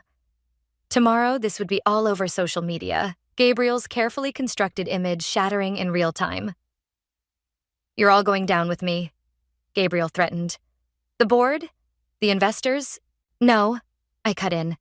Just you. We made sure of that. Check your accounts, Gabriel. While you were being processed last night, the SEC froze everything. The real estate, the offshore funds, even your backup accounts in Switzerland. His face went ashen. You can't. She can, his lawyer muttered. And she did. Legally, perfectly. Now shut up before you make things worse. Andrea's father stepped forward. I believe you should leave. Before I call security. As Gabriel was led away, the wedding guests began to disperse, murmuring among themselves. Andrea turned to me. How did you do it? She asked. Move on? Build a new life? One day at a time, I said, with help from people who loved me. Speaking of which, I gestured to where Sienna stood with the change of clothes. Let's get you out of that dress. Later, as the sun set over the estate, I found Jonathan waiting by our car. Ready to go home? He asked. Almost. I walked to the garden where Gabriel and I had once exchanged vows. The flowers were different now, but the view was the same. I took off my mother's necklace, looking at it one last time. What are you doing? Jonathan asked. Keeping my promise to Mom, letting it be over. I placed the necklace on a garden bench. Someone else might need it more now. Andrea appeared beside me. The reporters are gone. My parents are handling the guests. And you? She managed a small smile. I'm going to take some time. Travel. Maybe actually run those foundations properly. You're stronger than you know, I told her. Thanks to you. She hugged me quickly. Though next time, maybe just send an email? We all laughed, the sound carrying across the empty garden. As we walked away, I glanced back one last time. The necklace glinted in the fading light, a reminder of both what was lost and what was gained. Italy tomorrow? Jonathan asked as we drove away. Italy tomorrow, I agreed. I hear it's beautiful this time of year. Behind us, the estate grew smaller in the rearview mirror, along with the last remnants of Gabriel's power over my life. Ahead lay freedom, justice, and finally, peace. Vengeance was a river, but beyond its banks lay the future I had shaped. The Italian sun warmed my face as I sat in a small cafe in Florence, reading the news on my tablet. Gabriel Myers pleads guilty to multiple fraud charges, the headline declared. My phone buzzed. Elisa. Have you seen it? She asked without preamble. Reading it now? 20 years? Plus full restitution to all investors. The judge wasn't playing around. She paused. Andrea's testimony sealed it, when she revealed how he'd planned to use her family's foundation money. How is she? Good, actually. She's restructuring the foundations, doing amazing work. Says she owes you a coffee when you're back. The waiter brought my espresso as Jonathan joined me at the table, fresh from his morning run. Elisa? He mouthed. I nodded. The office misses you, she continued, though that new corporate fraud division you started before leaving is keeping us busy. That's the point. I smiled. Every predator needs a predator. After hanging up, I showed Jonathan the article. He read it quietly, then reached for my hand. How do you feel? Before I could answer, my mother's FaceTime call came through. Her face filled the screen, kitchen visible behind her. Did you see? She asked. It's finally over. Not over, I corrected, just transformed into something better. Speaking of transformation, Jonathan pulled out an envelope. Remember that property we looked at yesterday? The old villa? The one that needs complete renovation? What about it? He slid papers across the table. It's ours, or it can be if you want it. I stared at the deed. You didn't think about it. A European office for the firm, focusing on international corporate fraud cases, helping other people fight back against the Gabriels of the world. Mom was still on FaceTime, beaming. Say yes, sweetheart. You've spent enough time looking backward. Time to build something new. My phone buzzed again. A text from Andrea. Just testified. It's done. Thank you for showing me the way out. And the way forward. I looked at the deed, at Jonathan's hopeful face, at my mother's proud smile on the screen. The morning sun caught my wedding ring. Not the one Gabriel had given me, but the one Jonathan had slipped on my finger, promising to support my dreams, not cage them. Well, Jonathan prompted. The villa needs a lot of work, I said slowly. The foundation's crumbling, the wiring's ancient, but the bones are good. He grinned, like someone else I know. You're impossible. But I was already reaching for the pen. That's why you love me. He watched me sign. So, partner, ready to build something new? Mom wiped tears from her eyes. Your father would be so proud, honey. Not just of what you accomplished, but of who you've become. Speaking of becoming, Jonathan's voice turned serious. There's something else we need to discuss. He pulled out another envelope. Inside was a sonogram. The doctor called while you were having breakfast, he said softly. Everything looks perfect. My hand flew to my stomach, still flat, but containing a secret we'd been afraid to hope for. After what happened with Gabriel, I'd thought this dream was dead too. Mom? My voice shook. You're going to be a grandmother. Her joyful sob echoed through the phone. Oh, my baby. We're thinking of naming her Susan, Jonathan said, after her grandmother who taught her mother about karma and patience. Mom couldn't speak, just nodded through her tears. After ending the call, I looked out over Florence's ancient streets. Somewhere in America, Gabriel sat in a cell, his empire in ruins. But here, under the Tuscan sun, new life was blooming. In my body, in the villa we would transform, in the work we would do. You know what this means? Jonathan asked, hand resting on mine. What? We're going to need a bigger office in that villa, for the little one's playroom.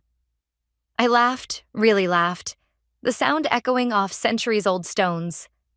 One project at a time. Says the woman who took down a corporate criminal while planning an international expansion. True. I picked up my espresso. To new beginnings? To karma, he countered. And to the beautiful warrior who helped it along. The morning sun painted Florence gold, promising endless possibilities. Gabriel had taught me about endings, but Jonathan had shown me the power of beginnings. Now, with our child growing beneath my heart and a new mission taking shape, I finally understood. The best revenge wasn't destruction. It was creation. To the future, I said, raising my cup. All of it.